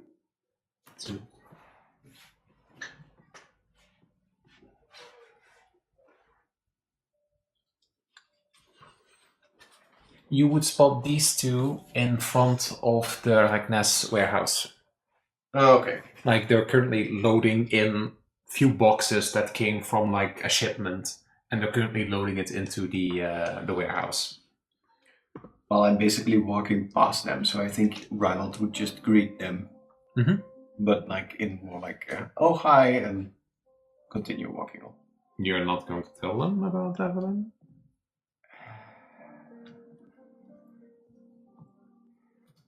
Yeah, Reinhold's not sure.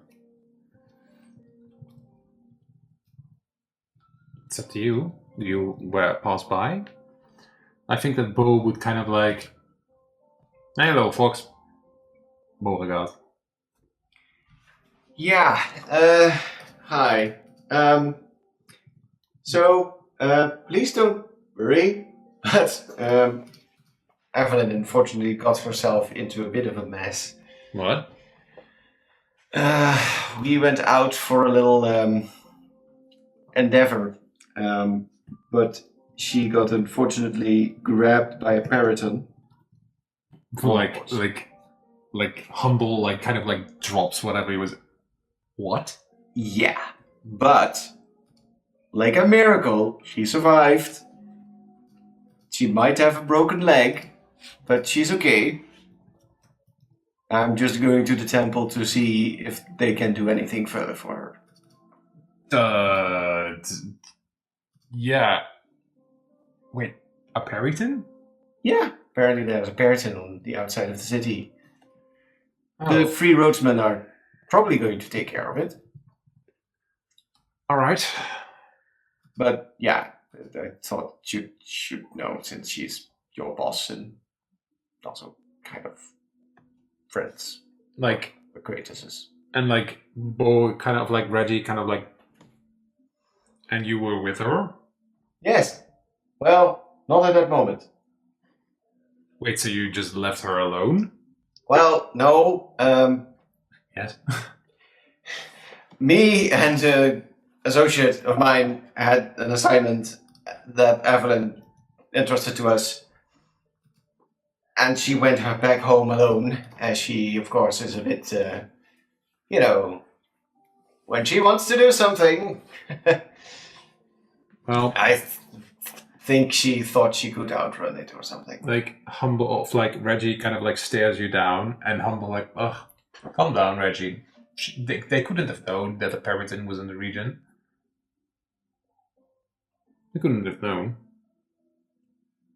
Well, I think Evelyn just thought that would be safe enough. Do you want to say that? Because that will affect your relationship with these two. Yeah, well, I'm basically blaming Evelyn for her own situation. I think he wouldn't say anything and just nod, like, yeah, the nasty business, Peritons. But thankfully she got relatively unscathed out of it. The Free Roadsman found her and helped her out. Humble's like, they're gonna hunt it down? I think they are.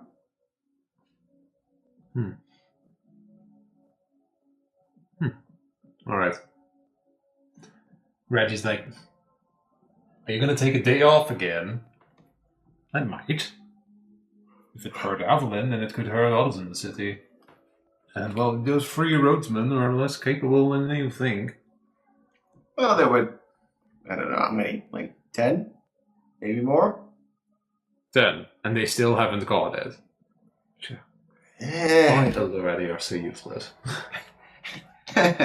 Well, if you would go out hunting for that thing, please don't go alone.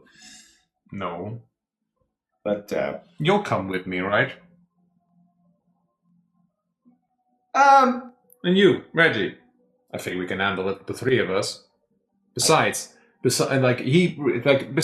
we can catch the Periton, that means it's feathers, that means it's fangs, and that means it's heart. And that could be sold for good business. well, if you have experience hunting Peritons. I might have shot a few down. Oh, that I'm sure we could do that. But first I have to arrange a few other things, if you don't mind. Reggie's like, I haven't adventured in quite some time. Well, could be a chance to go out and get out there. Besides, if Evelyn's hurt, then if she's out of commission, then, well, that deal's off. Well, can't we handle it? Can't Celica handle it? They requested Evelyn present. And if Evelyn is out of commission, then the deal's off. Oh, fuck, Olivier is going to kill us. Well, she should be awake later today, maybe tomorrow morning. But I don't think she's in a position to travel a lot. With a broken leg and all. We'll talk about it tomorrow. But I am serious about hunting that Periton. But we'll also have a decision to make about that soon, because otherwise then the Frio Roseman get it. Well, I love the enthusiasm. But we'll get back to it. Well, there is a benefit as well. We could use its feathers, and we could use its heart for an enchantment on like armor. We could sell that pretty big, or use it for ourselves. Well, yes, I understand, but I have a few things that I need to take care of first. Yeah. When were you planning on doing this? Probably as soon as possible, since we don't know. Well, this day is pretty much getting to a close anyway, so perhaps we could talk about it tomorrow. I might have another one to join up as well. We could consider that. Think about it. Otherwise, it's a fluke. So like, take your time. It'll be fun. We could also just already be too late. So maybe hail Allura to even go get it. Hey, I don't know, but it seemed like the Peryton wasn't nearby the camp of the Free Roadsman anyway, so... All right. Well, we'll talk later. Just, I suppose, do the rest of your job today? Yeah, we'll go check on Evelyn. Yeah, she's at the mansion at home. Right. Okay. And Reggie looks at you. You should go get some sleep. You have got Sleep? Oh, right. Sleep. Yeah, later. Not now. you luck, little folks. Yes. Reinald waves them goodbye and heads off towards the temple. He kind of smirks a little bit, and then you move off. This strange little creature. You arrive at the temple. What do you do? I walk into the temple and I try to see if I find a cleric or... You find the same elderly man that you've spoken before and you've done a delivery for. Good afternoon, sir. Okay. I have a bit of a difficult situation. What can I help you with? Well, you perhaps know Evelyn de Regnes. Of course. Yeah. She unfortunately got into an incident with a Peryton. Excuse me? I know. But she survived. Good thing she wasn't a horse, because there was nothing left of the horse. Ooh, that's good news. Yes. She got, put back together by the Free Roadsman. I think she broke her leg, but they set it correctly, and we brought her back home.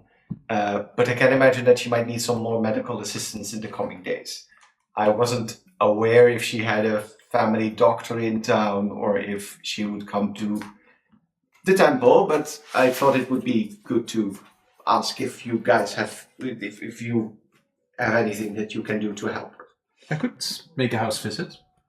I would normally send my errand boy to deliver something, but he's still not, back. So I can make a house call. I'm not busy. Oh, that would be lovely. She's just at her mansion. I'm sure you can visit whenever. He heads to in the back and picks up a big cupboard with all kinds of little vials and probably holy water or special water, but also bigger potions, but in typical kind of canters for the church. And puts a few things in his bag, some bandages. I can make a house call, so I'll head right now. Oh, that's lovely. Will you accompany me, or? I was going to head back there as well. I stay with her at the mansion. Mm-hmm. Then I'll come with you. All right, then I will escort you. Lovely. As you two step out of the temple, he's a little slower. He's a bit older. So, a Peryton? Did you get hurt?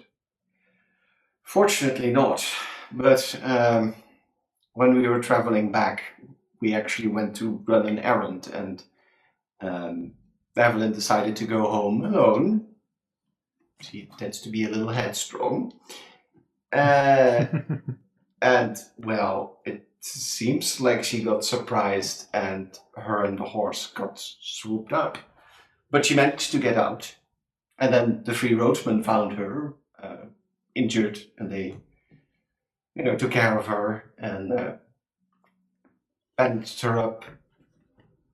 Well, blessed Allura that she... It is a genuine miracle. How are you feeling under it? Must have been quite a sight if you were there when it happened. Well, I wasn't there when it happened. We happened upon. Ah, I see. We found a bag of hers which I recognized because it bore her insignia. So we went into the forest, and eventually we did find lots of dried blood from the horse. So we thought the worst thing has happened. So we went back home, back to the town to report. But we came across the three roadsmen, and they, told us that she was actually just injured, and she wasn't conscious. She had a head injury, but she would be able to, crawl back up. I see. So we brought her home, and I think her housekeeper is with her now. But yes, it was quite a shock. I was quite worried for her.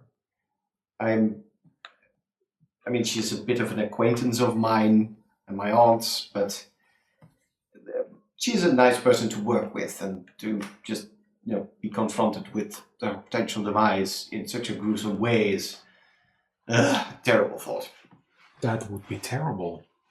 I do hope they can catch that creature and take it, or get it out of here as soon as possible. From what I heard, the three roadsmen are going to go after it. All right. So, no need to worry. It's probably not going to attack the city, but best to travel in at least pairs. Yes, from what I know, Paradins wouldn't go near the city, too exposed.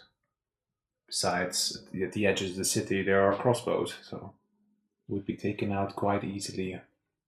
I can imagine, yeah. Well, we're here. Like, you need to open the door, so... Yeah, I'll not go after, but the other way around. Before. I go before them? You'll take the lead. I'll take the lead. I open the door. I lead him inside. As then you are brought into the mansion, you help him up the stairs, and Matilda is still with her. And then do you do anything, or just leave him to do his thing? I probably walk in with him, and I would gesture to Matilda. I can imagine that Matilda, put her in the bed, actually. Yeah, she put like a piece of like cloth, and like a hat. Like she's kind of like cleaning her arm where there's like still like a scratch and everything, and like tending her. And then the cleric wanders in, and he kind of takes over with Matilda's assistant, and the two kind of like talk a little bit. Well, doesn't talk, but like he kind of like instructs Matilda on what to do, like how to help. What do? You leave? I probably observe a little bit, and then, I'll excuse myself. If you need anything, please let me know. Not a problem. Well, I'll probably be in the room over there, the guest room. So, if you need anything, please let me know. Oh, I'm just a bit tired. Thank you. Then Matilda and the cleric will kind of like make a nod. Yeah. And then Reinald probably just moves to his room, puts on a little bit more comfortable clothing, splash a bit water in his face. And notice how exhausted he is. Drops his stuff off. Probably just plop on the bed around the... Is that a couch? I'm not sure. No, it's like a big chair. Like it's one of those like hotel chairs. Yeah. No, then I think he would just plop on his bed, exhausted, and just, take a breather. Mm-hmm. What's going through your head? Well,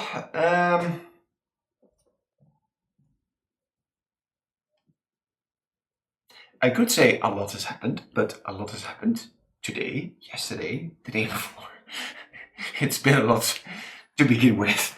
So I think he mostly focuses on this whole ridiculous mission to the dam that could have gone way worse, but it actually went relatively well. and that he's glad that everyone got out alive, and that he's glad that Evelyn's okay. He's probably just thinking on that and going over in his head what happened exactly with the strangelings and what Roka did. And having the added context that they were speaking Luminary is illuminating.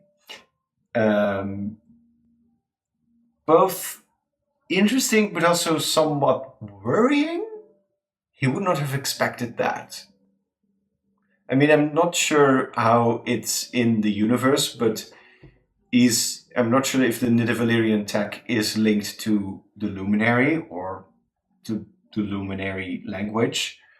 I think for Reinald, he would mostly associate it with ancient Dwarven. Yeah, sure.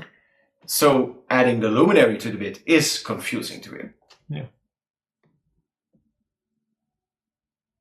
And that's probably what he is doing. Mm-hmm. Just going over that in his head. Do you want to do something, or do you think this is probably a good moment to end this day for Reinald? He probably has his door open. I can imagine at a certain moment the cleric would say goodbye, and Reinald would help him down the stairs, go to the kitchen, grab a snack. I think he would wait until either Victoria or Irvin arrive home and... Yeah, explain all of this. explain everything. Yeah. Hopefully they don't both kill him. Yeah. Wait for them. Yeah. Then you get into you're already in your comfortable clothes, and then we'll shift back to Brigitte for a moment. Brigitte, where are you heading? I'm also heading home. All right. And yeah.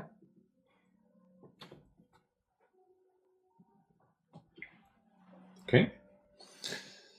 You arrive in the family hideout. Roll me a d6. 3.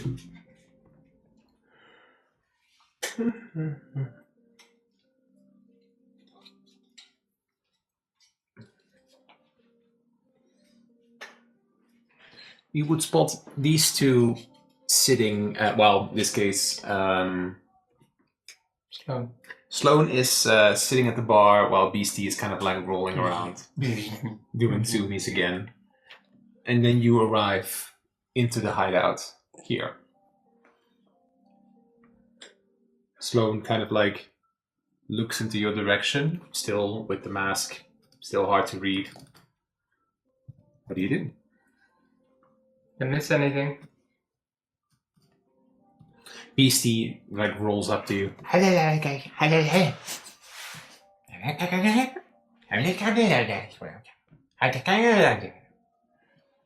And like Sloan is like,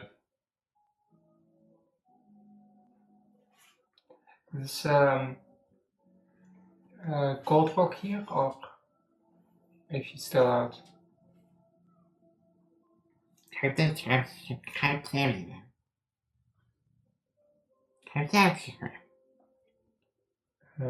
Maybe I'll visit her later.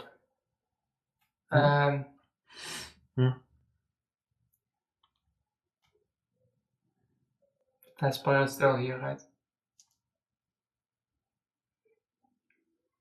and then like BC points towards Rosette's office.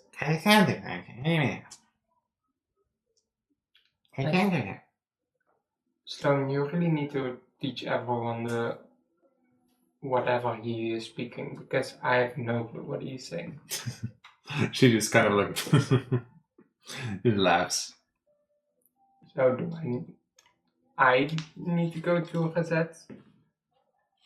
Or Sloan doesn't speak often, but I think he meant, or I know he meant, that Vesper is in his office. that makes sense. I'll best not disturb them then. Then I'll try and hope to talk with Cold Rock. yeah.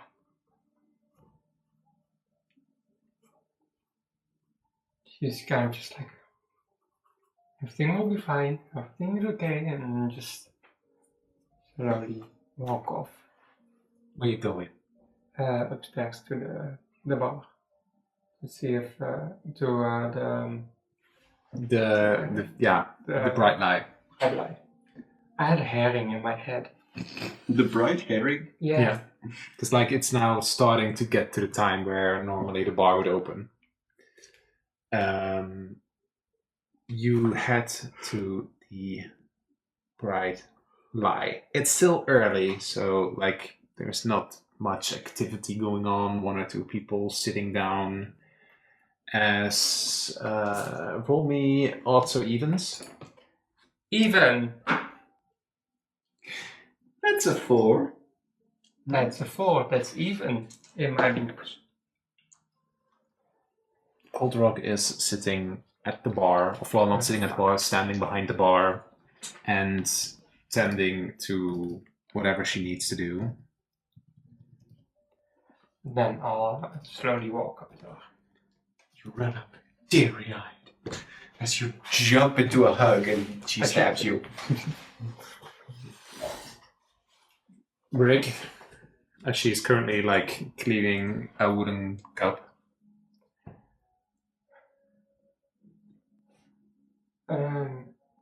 Hi. Yeah, I've been wanting to talk to you for so long, and now so many things happened that I'm kind of like at a loss for words. What do you want? Well, first of all, I want to apologize because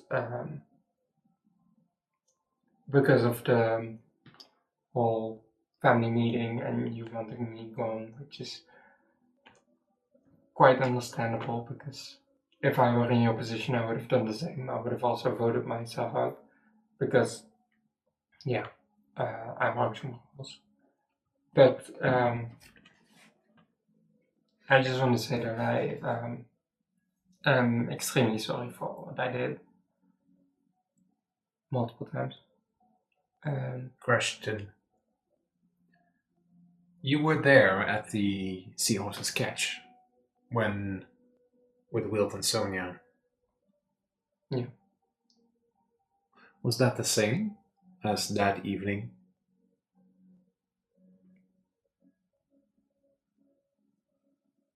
She's giving you an opportunity to blame it on the incident. Take it! No, it wasn't. That people are getting poisoned or whatever it is, but what I did, that was not the same. You here with him?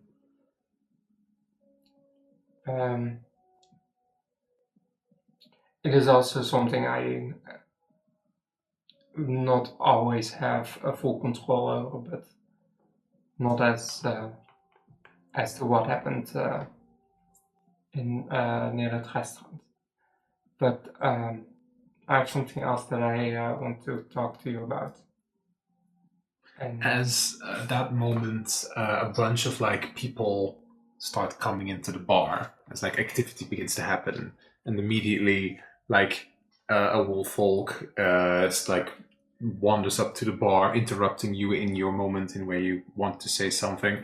Hey, can I get an early beer, please? Yeah, sure. Calm down. I'm talking to someone. What do you want to say? you know what? I will. When you get back, then I'll find you and talk to you about that. Do you need any help here? And As the wolf folk is like, hey, and like, fence is still closed. Yeah, tonight, no activity. What? Come on! I had plans. No cage tonight, says Cold Rock. Well, then I don't need that fucking beer. And like the wolf folk just like slowly turns around, and there's like a group of men, like of different types. It's like there is no fighting tonight. Let's get the fuck out. Like maybe 2 or 3 linger, but like some of the people, they kind of when they hear this, they scamper off.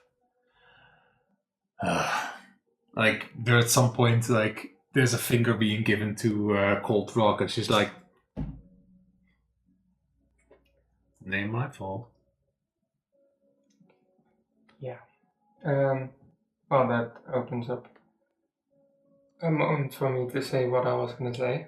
Well, there's still activity in the bar. They're not going down. There's no fighting. Am I like alone with her, or is it like the rest is all just sitting? Yeah, it's you're out of earshot directly, but there's other people in the bar, and she's of course busy. Okay, then I'll wait for that. You know what? When you get back, I'll meet up with you. It's quite important, but I have to say that privately. But, Okay.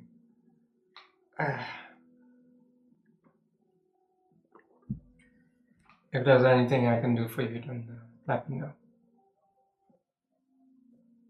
Fine. And she will slowly turn around. I appreciate that you're honest with me.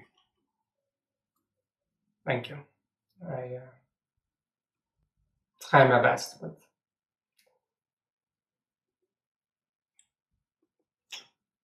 Right. and then she'll head off. As you are then outside of the bright light, where do you go? What time is it around? It's now becoming dinner time. Like it's like 6, 7. Let's say it's 7 right now. I think. Yeah, I think she would probably just head to the.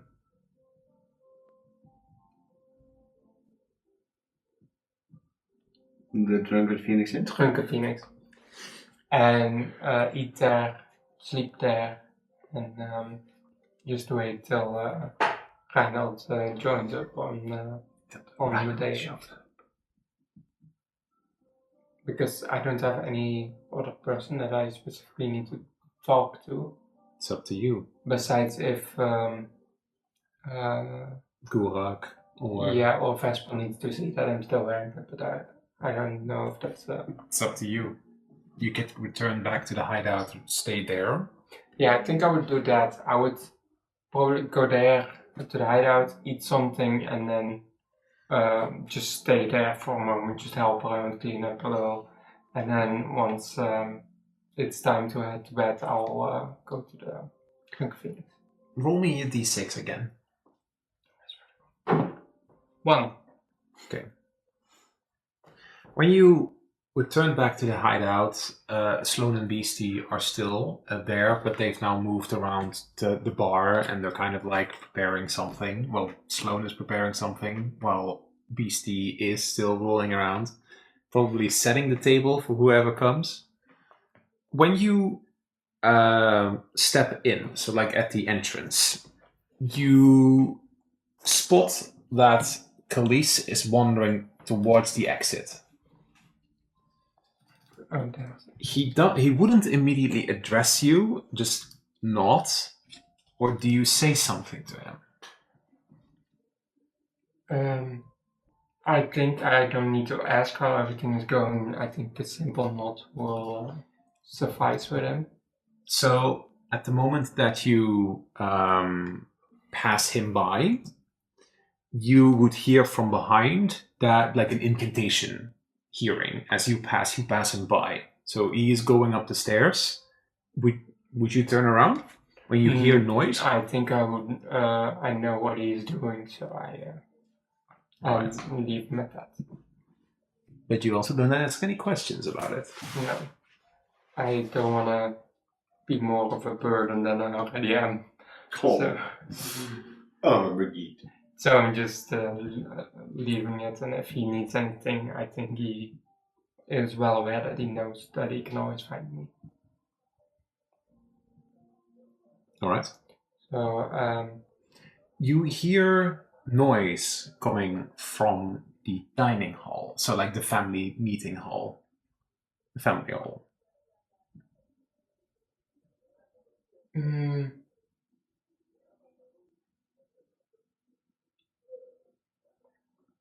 yeah, I would go up to Sloan and ask, because just barging in there is just very stupid idea. Sloan would like, first of all, Beastie would roll up.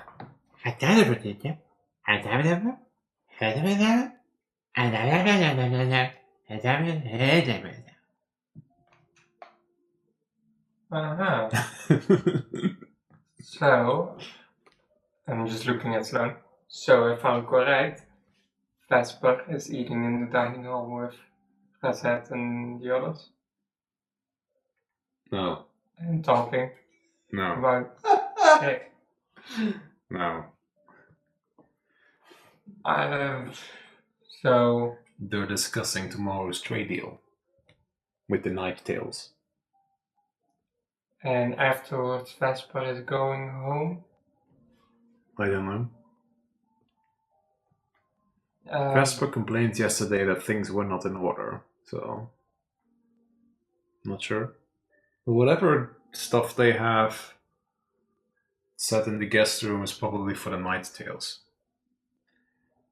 Would roll me a history check.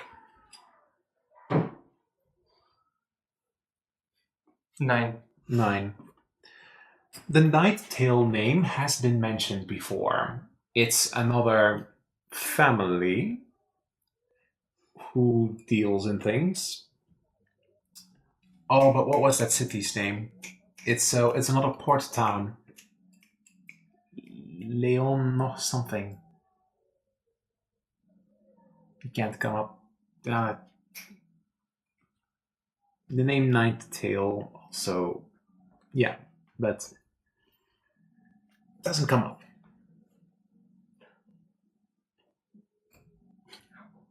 What? Yeah, I may have not been able to. Yes, Kaylee is not as stupid this time. Oh yeah? Okay. What is it then, Kaylee? Is it from guy? What's his name? Actually. Not Armin. Whiskas. Arvin. Arvin. Arvin's family. Yeah, I know things. It just takes a while for In me to see. Leonopolis. No, Leonaport Bay. Yes. Ginny's home city. Leonoport Bay. Where Leonopolis. Ginny is from. Ginny's home port. I know. Yes. That's what I'm saying. Why Yes, Why are you gaslighting me? Because you said it wrong. No. I said it right, but just in a different direction. Sloan then interrupts whatever thoughts train is going on here. It's for tomorrow's trade deal. They'll be arriving tomorrow by ship, and then the goods are probably exchanged. Okay. Then I'll just start helping with some cleanup. I think I don't want to go there if I don't have to. I'll just clean up a little, and then afterwards, then I'll head out. Sloan wouldn't ask, but she is. You can sense that she's kind of following you, in the sense of like, what did you do last night? You weren't home. She says that, or just No, she you said doesn't. it? I think I would just not say anything. Can't see your eyes. You can't see her eyes, but you can see her intent. You just feel. She's just following her head, just fully. So even if I stand over here, it's like not just. No, but I wouldn't say anything. I would just do my own little thing, unless she asks. But otherwise, I would just. All right. What do you do after that cleanup? I think if no one comes out of that dining hall, then I would continue my way over to The Drunken Phoenix? Drunken Phoenix. And sleep. All right. And eat. As Sleep, you eat and sleep. head towards the Drunken Phoenix, I want you to roll me odds or evens to see.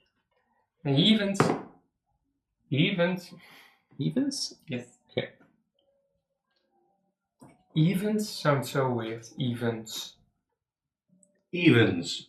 Evens sounds normal, but evens sounds weird. Not sure. Multiple evens.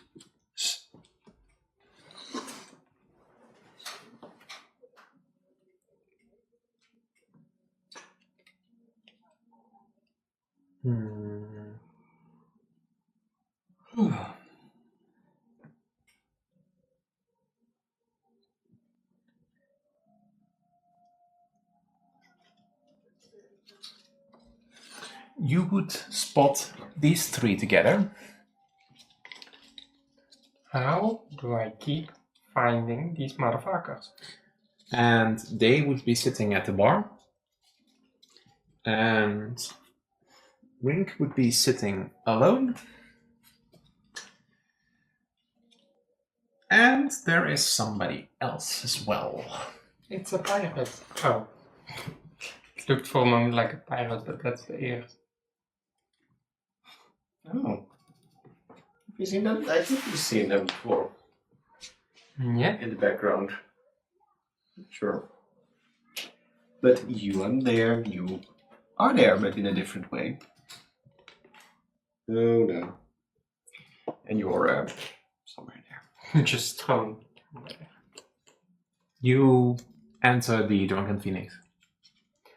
Yeah, I think I would go up to the bar and order something. You get a side glance from Chris. And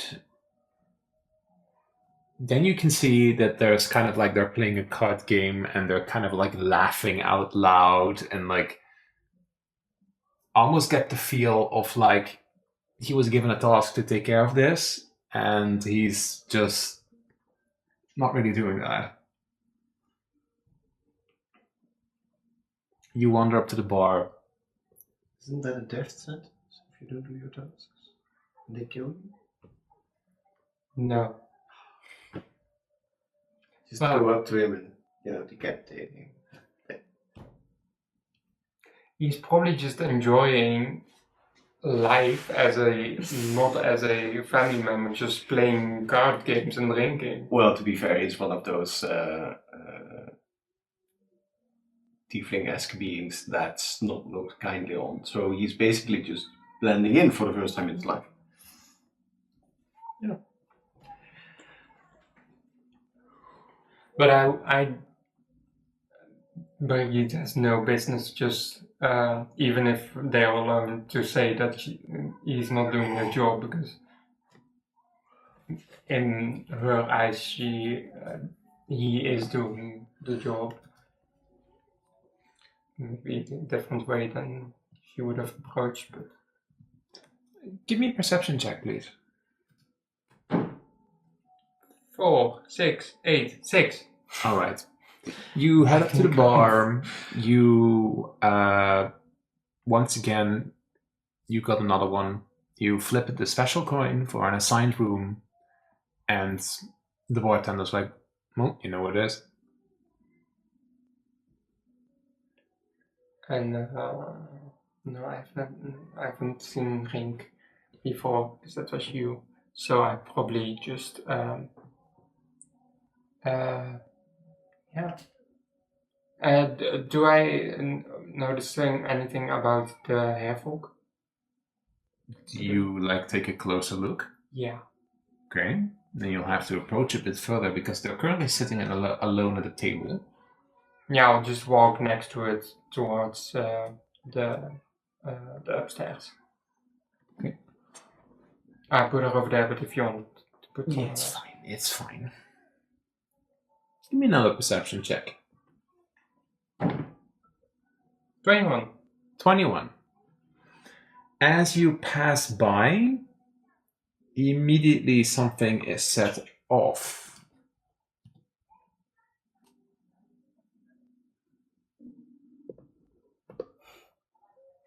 My stomach.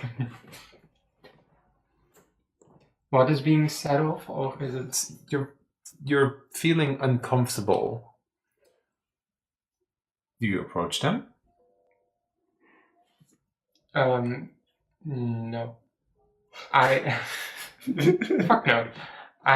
What am I gonna do is I'm gonna sit downstairs, not go up to my room, but just sit alone somewhere, drink a little bit, and just keep an eye out. Because one hairfolk is one hairfolk too many, and now there's 3 that I know of, so I probably wanna keep an eye on that bitch. And she looks like Vesper, so I wanna keep an eye out for sure. Okay.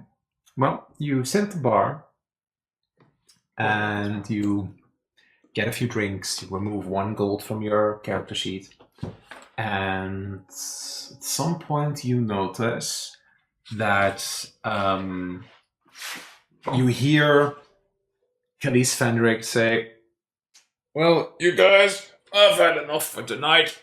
I'm gonna head off. I'm gonna do another job at the temple tomorrow morning, so, might be busy tomorrow. But I'll be here tomorrow for drinks." And the red furred one is like, yeah, all right, go do that job. Something stable for you. Yeah, I still got a neck crack from that, The one in full armor is kind of like looking onwards. It's a bit hard to read anyways. And then Fenric heads out. When that happens, this character makes their move and approaches the 2. They were loud before, but this character is quite quiet, so you can't really hear their conversation. Can I wanna can I sneak up a little closer to hear it a little bit better, or would that be too close for comfort? You could try to stealth there, but if you get caught...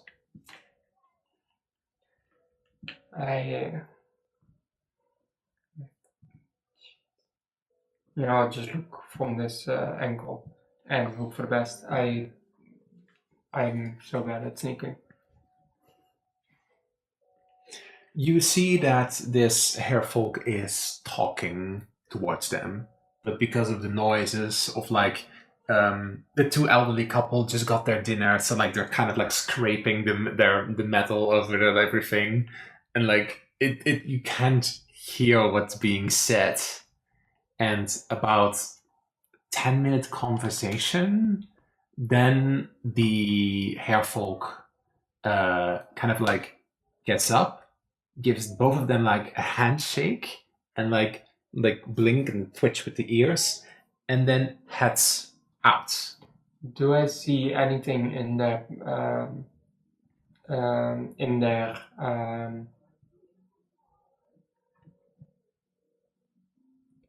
emotions? It's do they change emotions? The demeanor.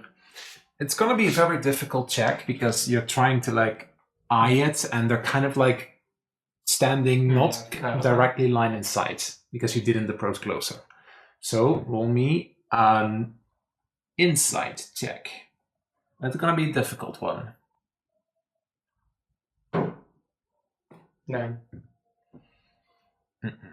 It's too difficult to see. And then they wander out the door. I'm good. I'm not gonna go. No, I'm not gonna follow them. Really want to, but I'm really bad at stealth.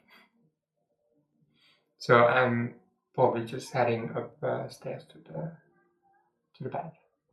You head back to the bedroom. won't open for some reason, but you head back to the bedroom. That's his little assigned room. And when you enter your room, what happens? Brigitte is just gonna sit on the bed, think for a moment, think about everything that transpired that day, and kind of starts preparing ways to talk about with Reinhard, kind of like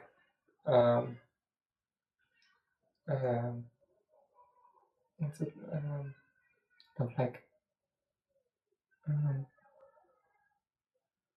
Preparing scenarios on what you're going to tell. yeah, kind of like thinking over like what am I gonna say if he asks this, and what if this happens, what if that happens, because they are talking, and by this point he Brigitte is almost more closely friends with Reinhard and some of the people in her family. So at that point, there's a high chance of things coming to light that she doesn't want to come to light. So she's just preparing for some of the scenarios that can unfold. Yeah. And then she's gonna. As you're trying to fall asleep, you receive a WhatsApp message from me. Ooh, Brigitte has a phone. Yeah, somehow. What's that? Like, Someone just placed a modern smartphone underneath your pillow. Brigitte has just solitaire on the phone. Angry Birds. Honestly, for some reason, I can imagine Brigitte being kind of like a boomer with her phone. Oh my god, yeah. Like, she types like that. Yeah. I'm sorry, but it's just... I can't say anything about it because it's so true.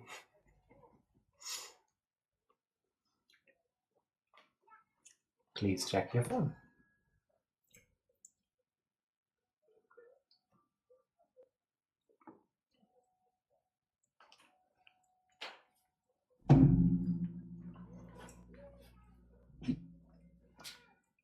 You're getting a response.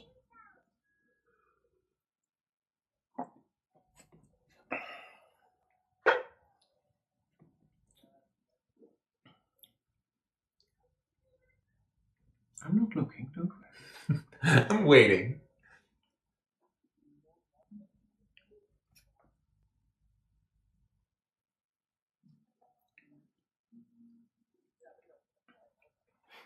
Just a quick solitaire game that is happening on Candy Crush.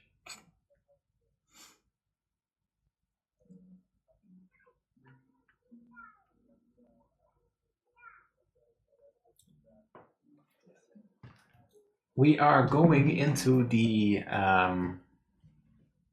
25th. So next day is the 25th. Okay.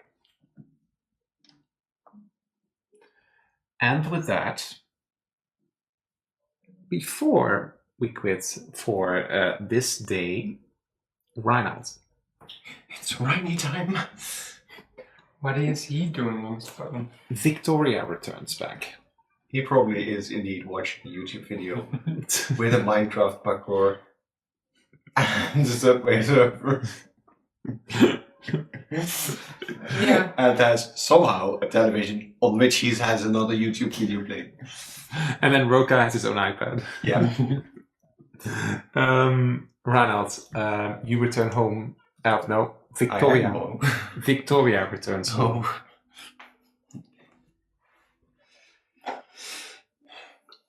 I would head down to meet her. Yeah, because like Immediately. she enters the mansion. Matilda has left already for the day.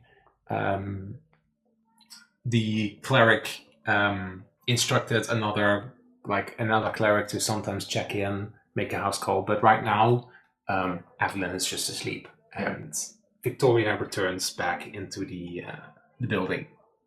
What do you do? Well, I immediately walk up to her, Mm-hmm.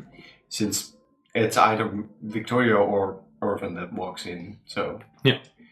Ronald would just walk downstairs. Then as soon as he sees that it's Victoria, oh, Victoria. Whew. How was your day? Not that great. How were your last 2 days? Not that great. Ah. I think we should talk. Yes. But first I think you might want to see Evelyn. Huh? Just follow me. Okay. As Reinald just gestures her to come upstairs. Mm-hmm. As we both... You can also put Roka as well. Yeah, but this is not Victoria. Vicky. Oh, look, it's Vicky. Ik moet nog schilderen. Ja, anders doe ik het dan een keertje. Well, please don't be too spooked as Reinald opens the door and leads her in. Like the door is opened and like Victoria immediately like, what happened? So, well, it all begins yesterday morning when we get the horses and we leave. ... Reinald starts telling the story of how we moved. He doesn't mention Brum, but moved towards the farm where we got lodgings and moved towards the dam and explored further during the day, but didn't get a bit further. Moved back. You mentioned Zinri. Yes. But at the moment that she would appear to us as well. Okay. So, mentioned that we didn't get much further, but yeah, our cover was blown, that this Zinri person, who seemed to just be a normal foxfolk, was there, that we don't really know her allegiance, but she's at least also on the belief that we should help the town.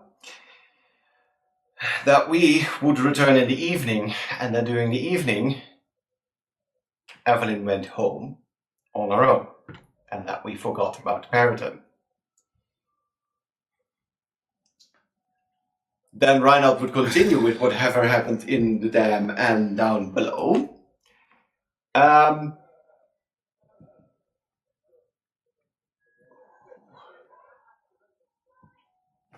No, Reinald would... Hold on. And it get much closer.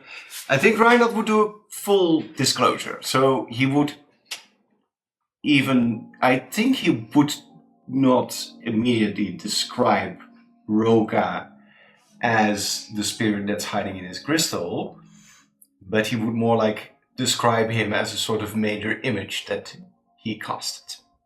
So that's probably the only detail in the story that he alters. And the rest he tells as it has happened. And he also explains, because he also had explained that the strangelings they also encountered in the sewer. And eventually he rounds it out with, and when we went back in the morning, we found her saddleback and we brought her here. Let's back up a little bit. Do you say what language it was? I think Reinald would not, since to Reinald he wasn't really speaking it, but he was speaking it through Roka. He wouldn't have added that detail because he, not like forget, but in the grand scheme of everything he's telling, he wouldn't mention it specifically. No. He would just say that they were speaking. Okay, so you wouldn't say... Yeah, okay. Do you get what I mean? Yeah, you Because he was just talking to them. He would not be saying, and I was talking in Luminary. Yeah, I get it. But back up. Let's back up a bit. All the way where? Because there's So- quite a lot that happened in the past day and a half. So, you got into like an open cave area where you found these constructs, Yes. but these constructs are made of wood and metal. Yes. But they were like the design of your arm. Similar, yes, in technology. And it seems they got, they get their orders from some sort of magical command, and then they do things. And at that moment, they were experimenting on rats mostly, and fish, what the fungus does to them, and usually resulted in them being enraged. But that means that they're not responsible for it. I don't think it's an intentional poisoning from them, but they do dump the fishes and the rest in like the underground river that meets up with the big river, poisoning some of the fish and some of the water. Has this now stopped? Due to everything that happened, we went back to check, but they were cleaning up. So I assume that their experiments were completed. So there is a chance that the poisoning will now stop. Yes. I think it seems very likely. And if it continues, then that is a separate issue. Okay. Because it might still be that whoever is controlling those strangelings or instructing them or working with them is still poisoning the civilians. Would you have mentioned the word Rokatru? That is what the strangeling called your major illusion. No.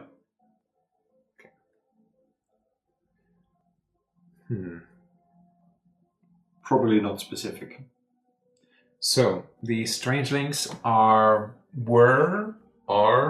planning to still attack the city. I think they would, but we managed to convince them to wait it out. You said something about a cube?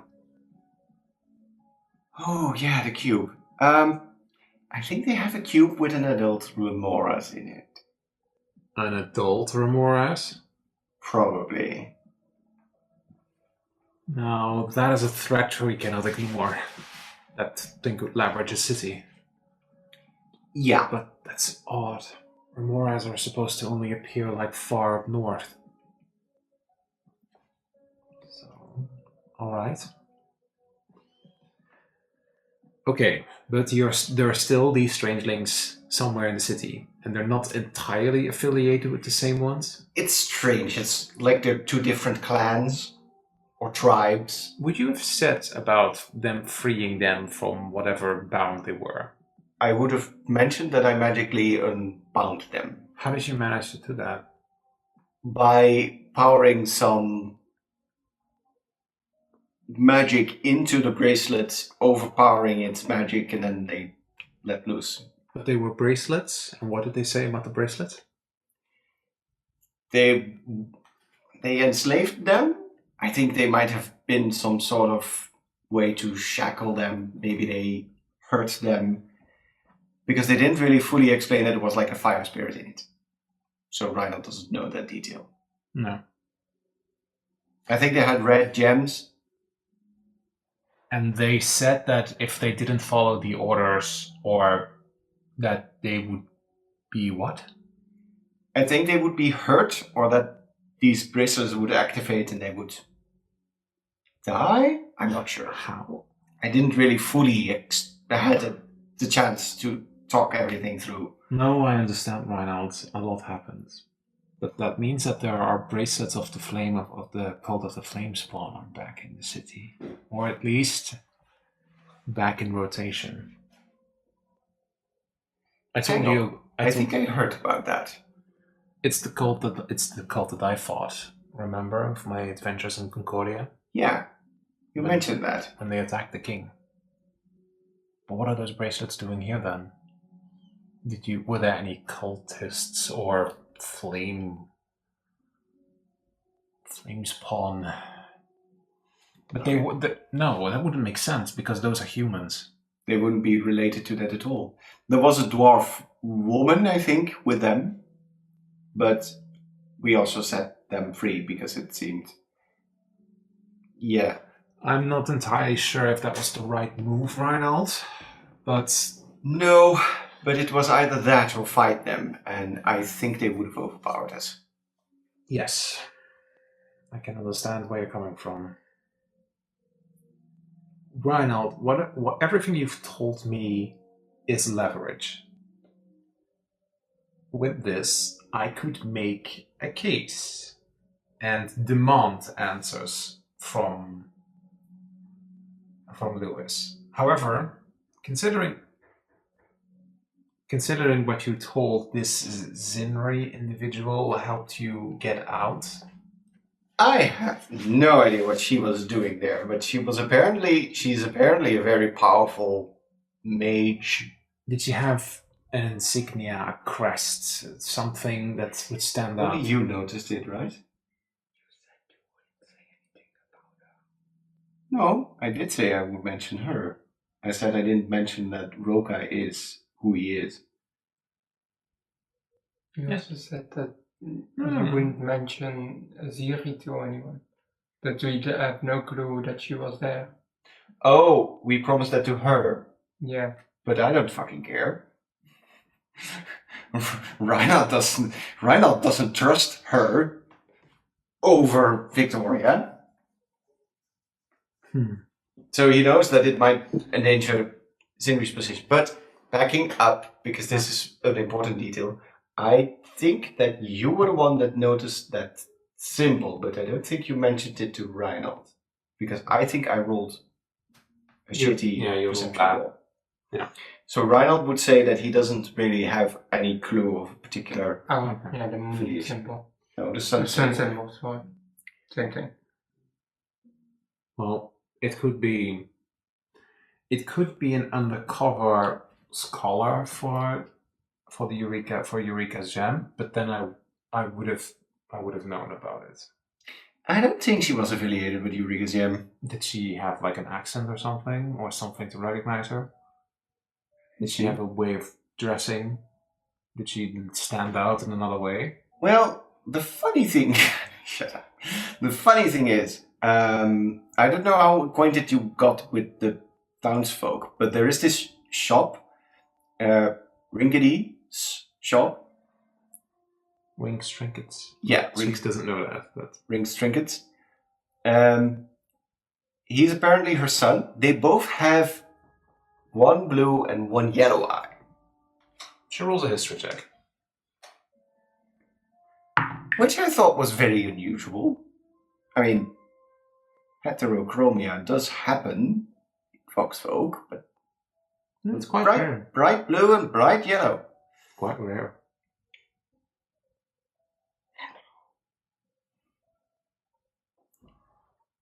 No, I don't know, Ronald.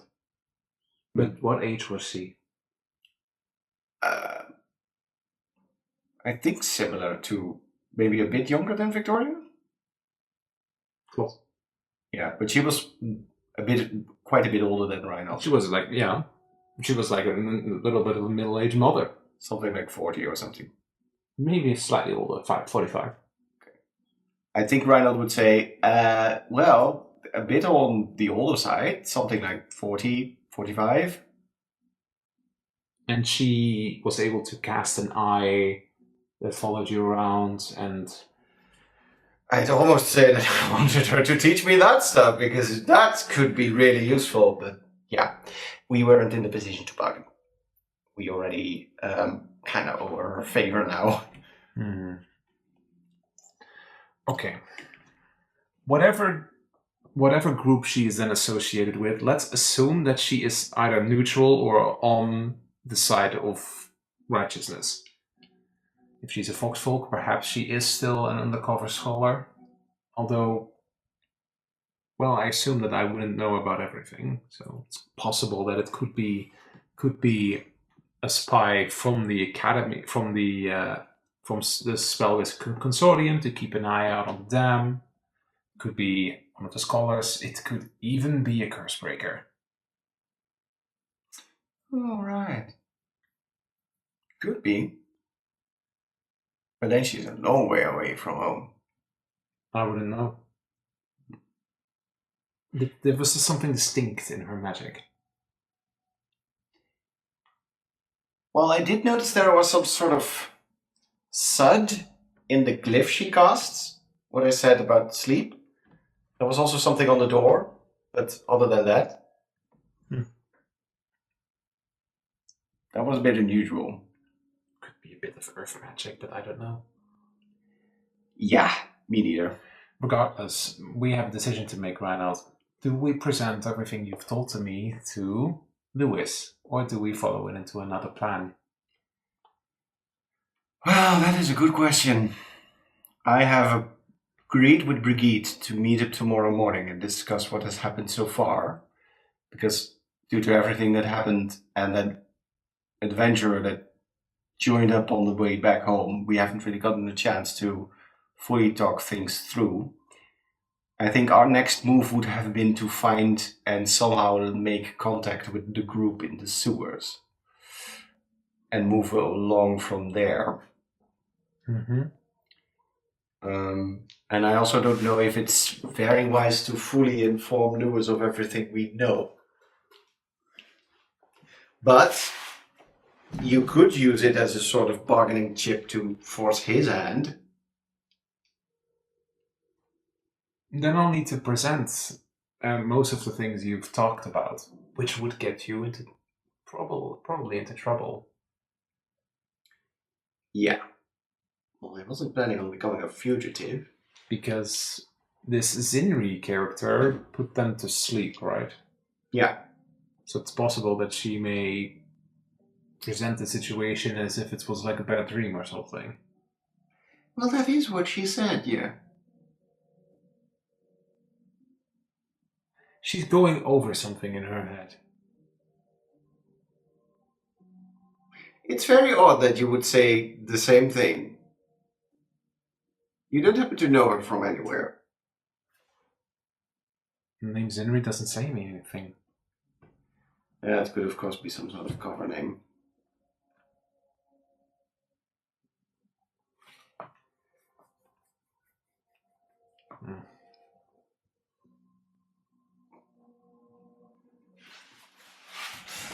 Subtle. Love it.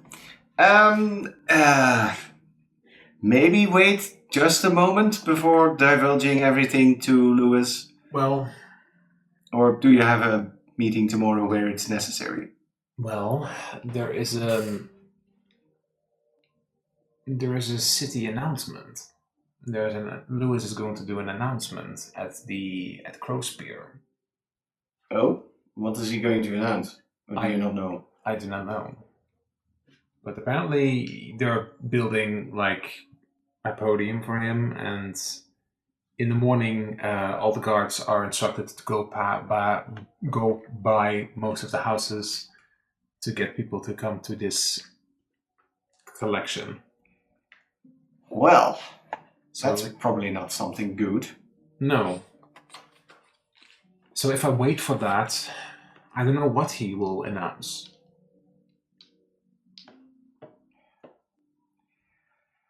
Oh. It could be entirely unrelated, but considering that everything that's been happening, it doesn't feel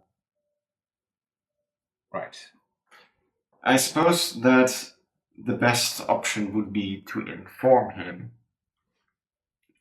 But maybe do it after his announcement. Mhm. And if it's needed, then I'll be the fugitive.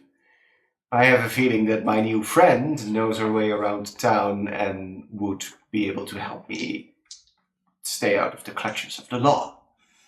We'll just need to clear a name then. But it could be a problem. It could be a big problem. There was a big smirk on Lewis's face, so especially on Science's face. Do you think they're going to take over the town? He already has control over the city. Lord's law and allows him to enact all these new changes, and without like disapproval from the council, there's not much I can do except try to meddle and get myself into trouble. Well, you see, that's one thing I just thought of. if you would tell him this, how likely do you think it would be that he would imprison you immediately? Because there's not many people that know of this. If you would do that, then you know what I will do. And that's also to fight my way out of it and bring him down. But I don't think he would do that. No, I don't think that he would do that. He still also has to play A role. And if he would do that, then the whole council gets involved, and then he'll probably also get thrown off the council. Well, that would not necessarily be a bad thing. But for now... Would it be a bad thing, Ranald? You know how these things work. Yeah, but I don't really trust that he has the best interests at heart. Well, we don't know his intentions right now. He knows something that's going on, but he's not spilling it.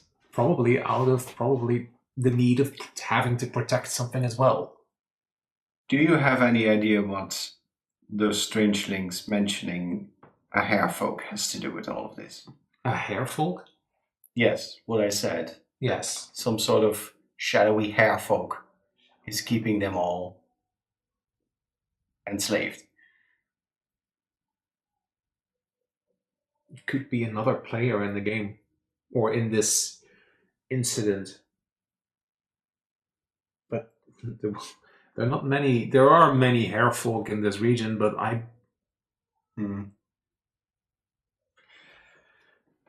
would think that the best course of action would be to wait until whatever Lewis is going to announce tomorrow morning. Because he's going to show his hand in whatever he's planning. And at that moment we can determine whether we work with him or keep this to ourselves and go more along our investigation. I think that's wise. Yeah. And I hope that Evelyn has a good night's sleep and wakes up tomorrow conscious, so that we can keep her up to speed and she can put her resources to use as well. Because you had this conversation in the room with her, right? Yeah. Yeah. All right. I hope that she'll be well. That she'll wake up soon. Yeah. I at least got the head cleric over, so they're keeping an eye on her medically. Yeah, as she kind of a leg break like that, with the right help, she'll be able to recover in a few days. But to imagine that she must have gotten really lucky. It's a 1 in a million shot. The way the Free Roadsman talked about it, and that adventurer we ran into. Mother, don't go. Mother, don't. Victoria and you kind of Ariane, help her, please.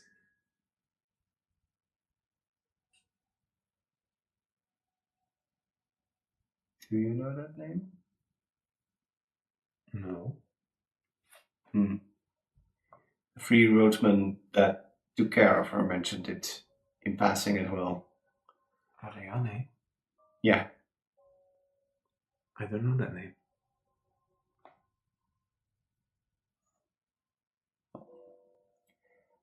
I suppose we could also bring it up later when she's awake.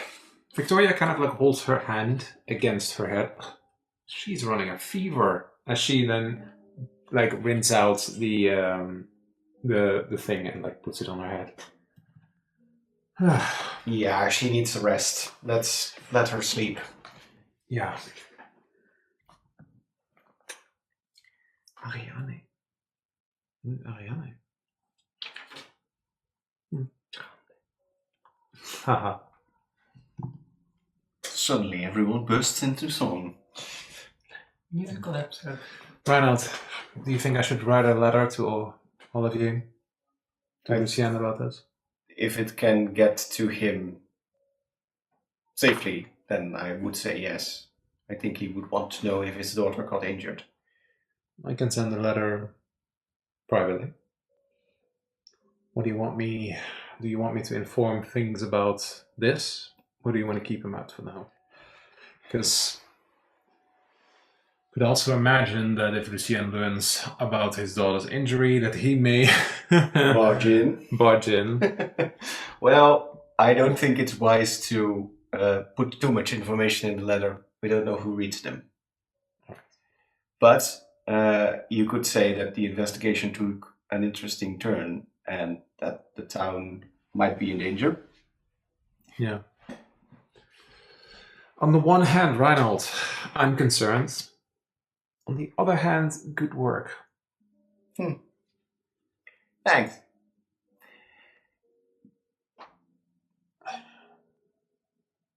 We'll have to wait what happens tomorrow, and we'll have to see from there. Yes. But I'm sure we're getting closer to figuring this out. Yeah. We'll see what happens tomorrow morning. I was going to meet Brigitte at the Drunken Phoenix Inn to talk. I'm not sure when he is going to do his address, Louis.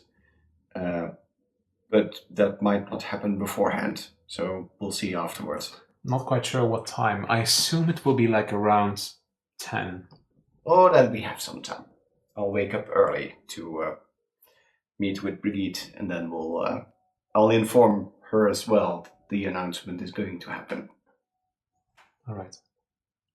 Good night, Reinhold. Yes. Good night.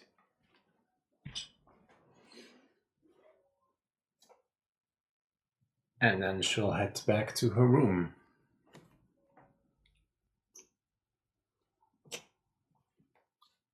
Reinhold heads back to his room. Rook has been quiet. Do you do anything before you head off to sleep? No, I think he's going to plop his furry little ass on the bed because he's probably very tired. And then we'll pick up on the next day, which is the 25th. I did say I wanted to talk to Goldrock that night. Mm-hmm. Would that have happened, or would we have not passed by? Well, you are in your room. So that means that you would have to leave your room, go back to the hideout, or go back to Goldrock's room. It's up to you. If you want to do that now, or do you want to save that for another day, for tomorrow? Well, I did say I want to talk to her now. You said you were going to talk to her. Yeah. So I think I would do that, just to give her a heads up of what's coming. Okay. And I wanted rather to come early, that surprise, than... Okay. Or, yeah, rather have it not be a surprise. Then you, around like 2 o'clock in the middle of the night, when things would slow down again at the pit, although there was no fighting today, but standard time, would you head to the Bright Lie, or would you head to the hideout? Where would you want to... I would do at the hideout. Okay. Then you travel back to the hideout. And...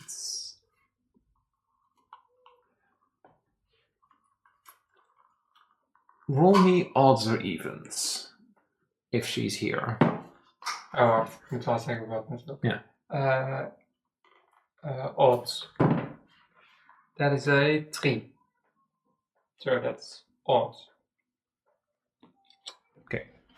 Then you would find that Goldrock at that moment is standing behind the bar, cleaning up a bit.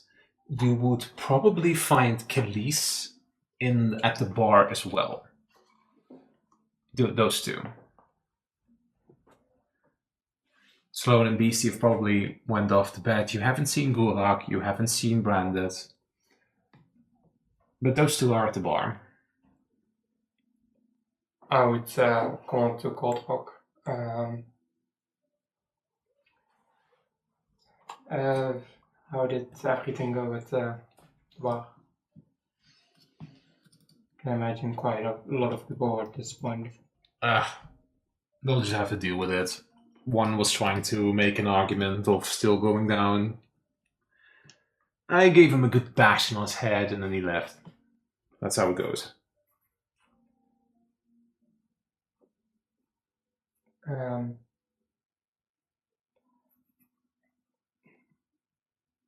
Kind of looks up at Khalees, kind of like wanting to say something, but then like he's there. So,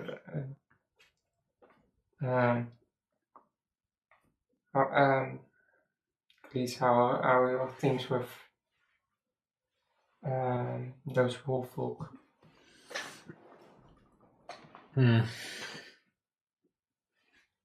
He's a bit hard to read. You did notice that he was talking to Cold Rock when you entered. I want you to roll me persuasion. That's a 17.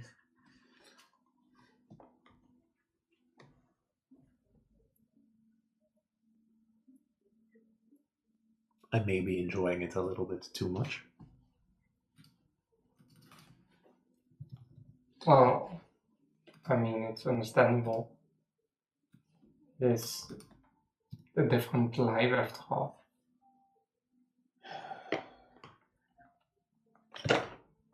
I don't like pretending to be someone else, but they're friendly, they're kind, they invite you in, they make you feel part of it, of everything. It's confusing.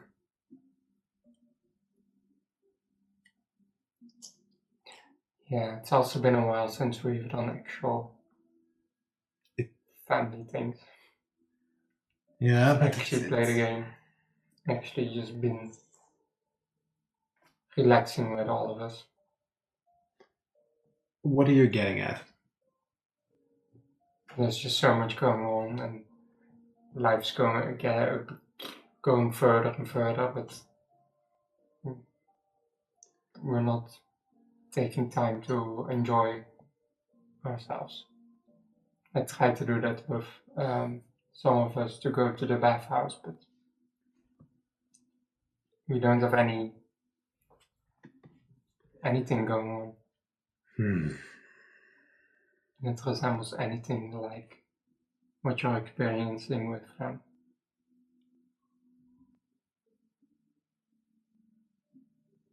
He doesn't really respond.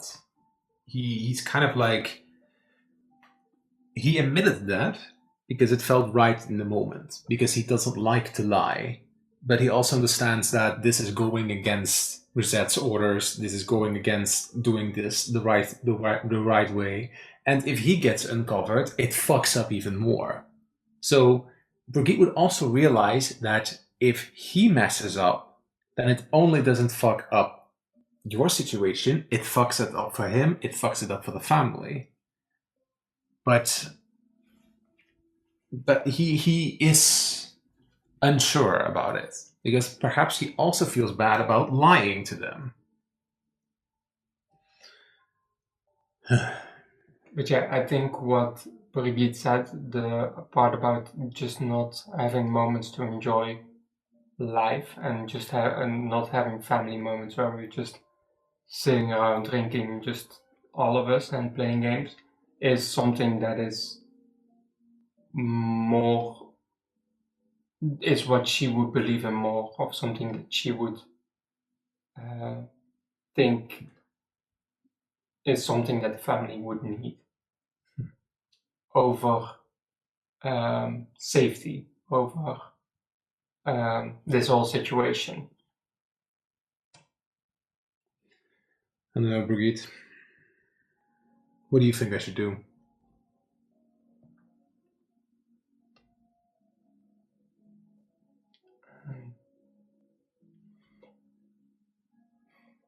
I think the best thing to do is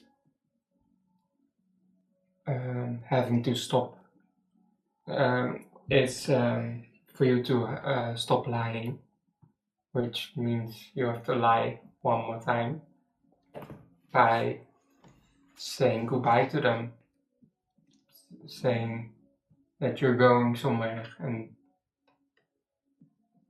on a mission or whatever, but afterwards, when you're done with that, you'll make time here and we'll try to fill up that spot. Not just me, but everyone in his family. Coldrock kind of hears this, and she's kind of like,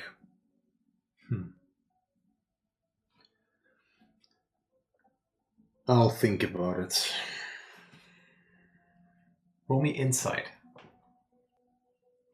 5. Natural 5. 1.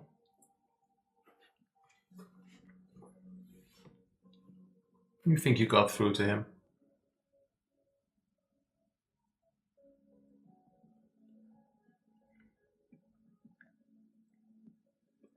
I'll leave you to be.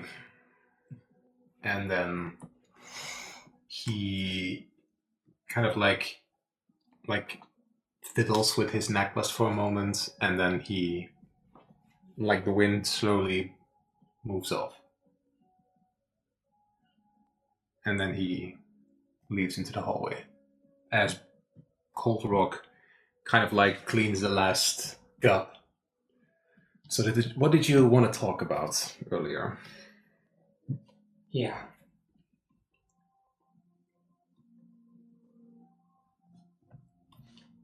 I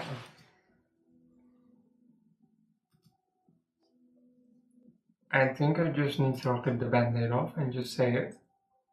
Do you also say that in character? Yeah. Hmm. I met your sister.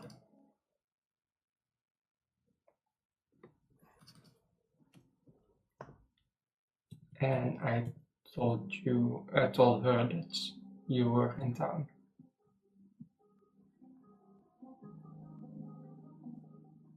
What are you talking about? I was in a cave, and it was near the depths. I stumbled across her, and you guys look alike. And what are you blabbering about? She is like, what are you blabbering about? this, it's not a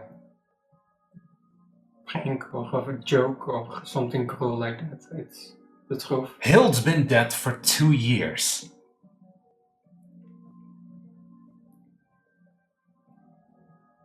I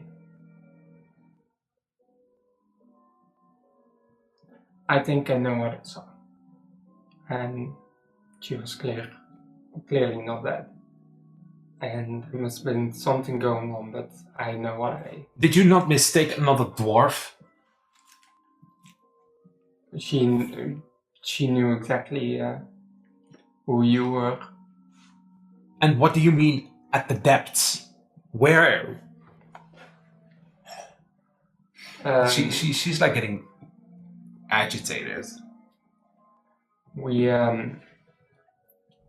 were at the dams, and we were trying to uncover what was happening with the water and the poisoning of the people in town, and we stumbled across the depths in some cave. She's going over it in her head. Well, then where is she? She was going towards the city. And you just let her walk? She was not in the biggest mood to talk and converse.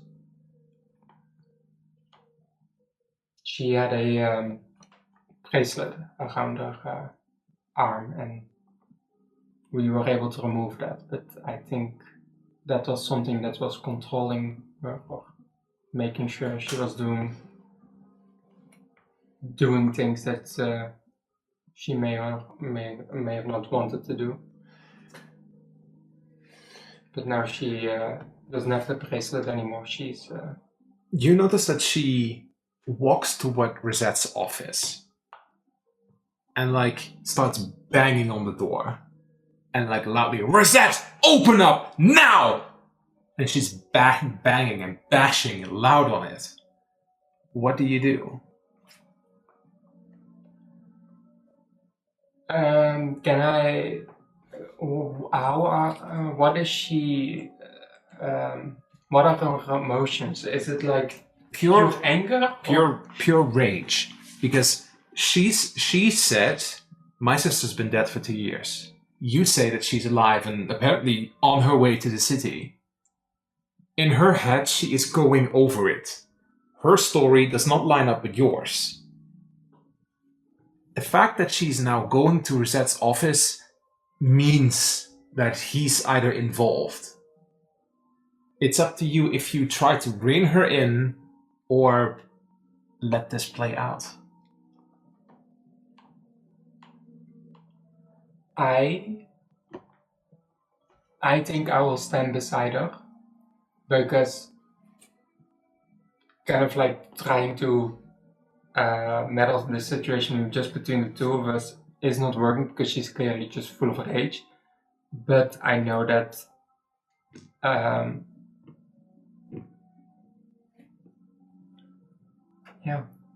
I think it's best for me to just be there to support instead of trying to calm her down without Rosette's involvement. I think she is not gonna react to that well. So I think I'm just gonna stand beside her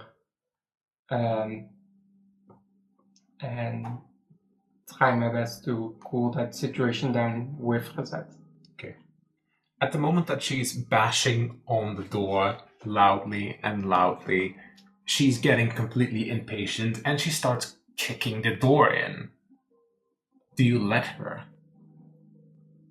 I think if she starts kicking the door down, then I would put a hand on her shoulder, kind of like easing her emotions. It's fine. Roll me a d6. 1. Sonia comes from the chambers. She overheard the noise. Like she woke up from it, and she remains like standing in the door opening, kind of like looking in. And you grab Colrock's shoulder. What is your intent here? Are you trying to stop her or support her? In between. I don't want to stop her because I think this for her is so important, but the way she's doing it will be... There's no need to break the door down. Yeah, so I think I would try to calm her down in a way that she's able to wait for the door to be opened or go to her or wherever Rosette is. So I would try to calm her down. How? Because are you trying to persuade her? Are you intimidating her? Because otherwise she may punch you in the face or she may hit the door again. Switch maps for now. Can I try to hug her? That's Okay. a grapple attack. Kind of like hug her in a way where she's unable, so indeed a grapple, but more in the sense of like, we got you. Make an attack roll on her. 14. 14. Well, her armor class is higher. So you try to hug her, but in her rage, she just yoinks you back. And in her yoinking you back, she also makes an attack roll. Oh, that's a natural 20. So in her rage, she smashes you back and like puts a bit of force in it that you like fall 5 feet and you fall prone. You're just knocked on the ground. Then she turns once more back towards the door, and she just like does like a high kick, just smashes the door open right into Rosette's office, where Rosette is sitting behind the table. And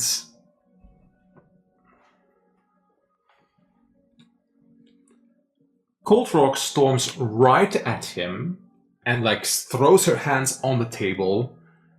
You told me that my sister is fucking dead. And now Brigitte storms in saying that she saw her! And Rosette has his hands in his head and it's like... I would usher Sonia to go back to her bed before going inside as well. I think for me it would be more important to keep her away of this. And then I would go back in. So it would take a little- Sonia is unsure, but you see that she goes around the corner, but she is a curious mind. You're not quite sure if she actually went. I think seeing her going back for a bit is for me enough to... If she goes back, that is then on her own, but I want to make sure that I have done what I could to stop that curious mind from going. But who knows if she followed or not.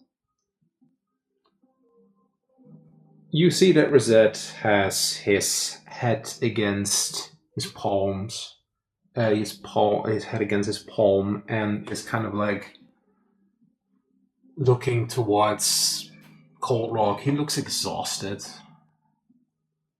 What do you do? Because Cold Rock is just starting to just yell uncontrollably. Like, what are you talking about? What did she mean? You are the one who told me. And he's kind of just letting it happen.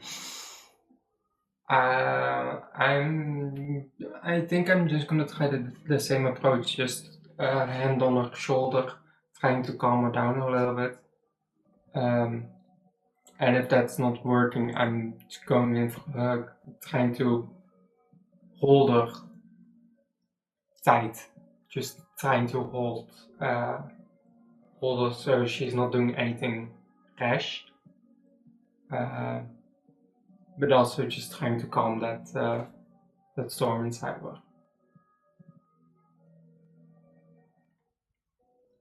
And I would basically say, calm down. It's you'll get your answers, but yeah, kind of like not like this. This is not the way.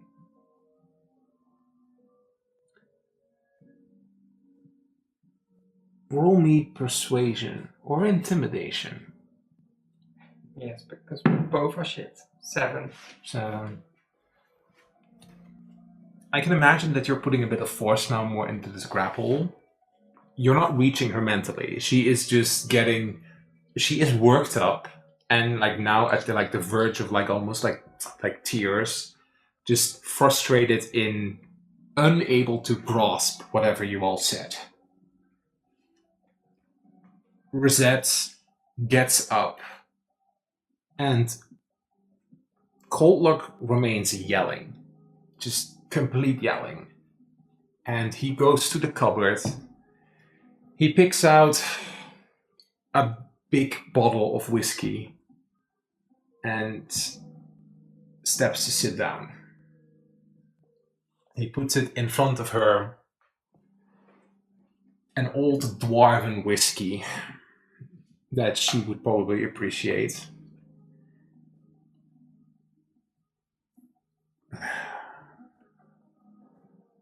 I thought she was dead too.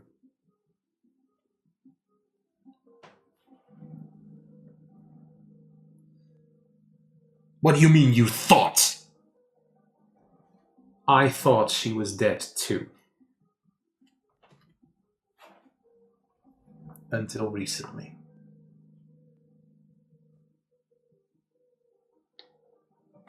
And that's where we'll end for today. Until recently. What do you mean, until recently? So you've been new? Motherfucker.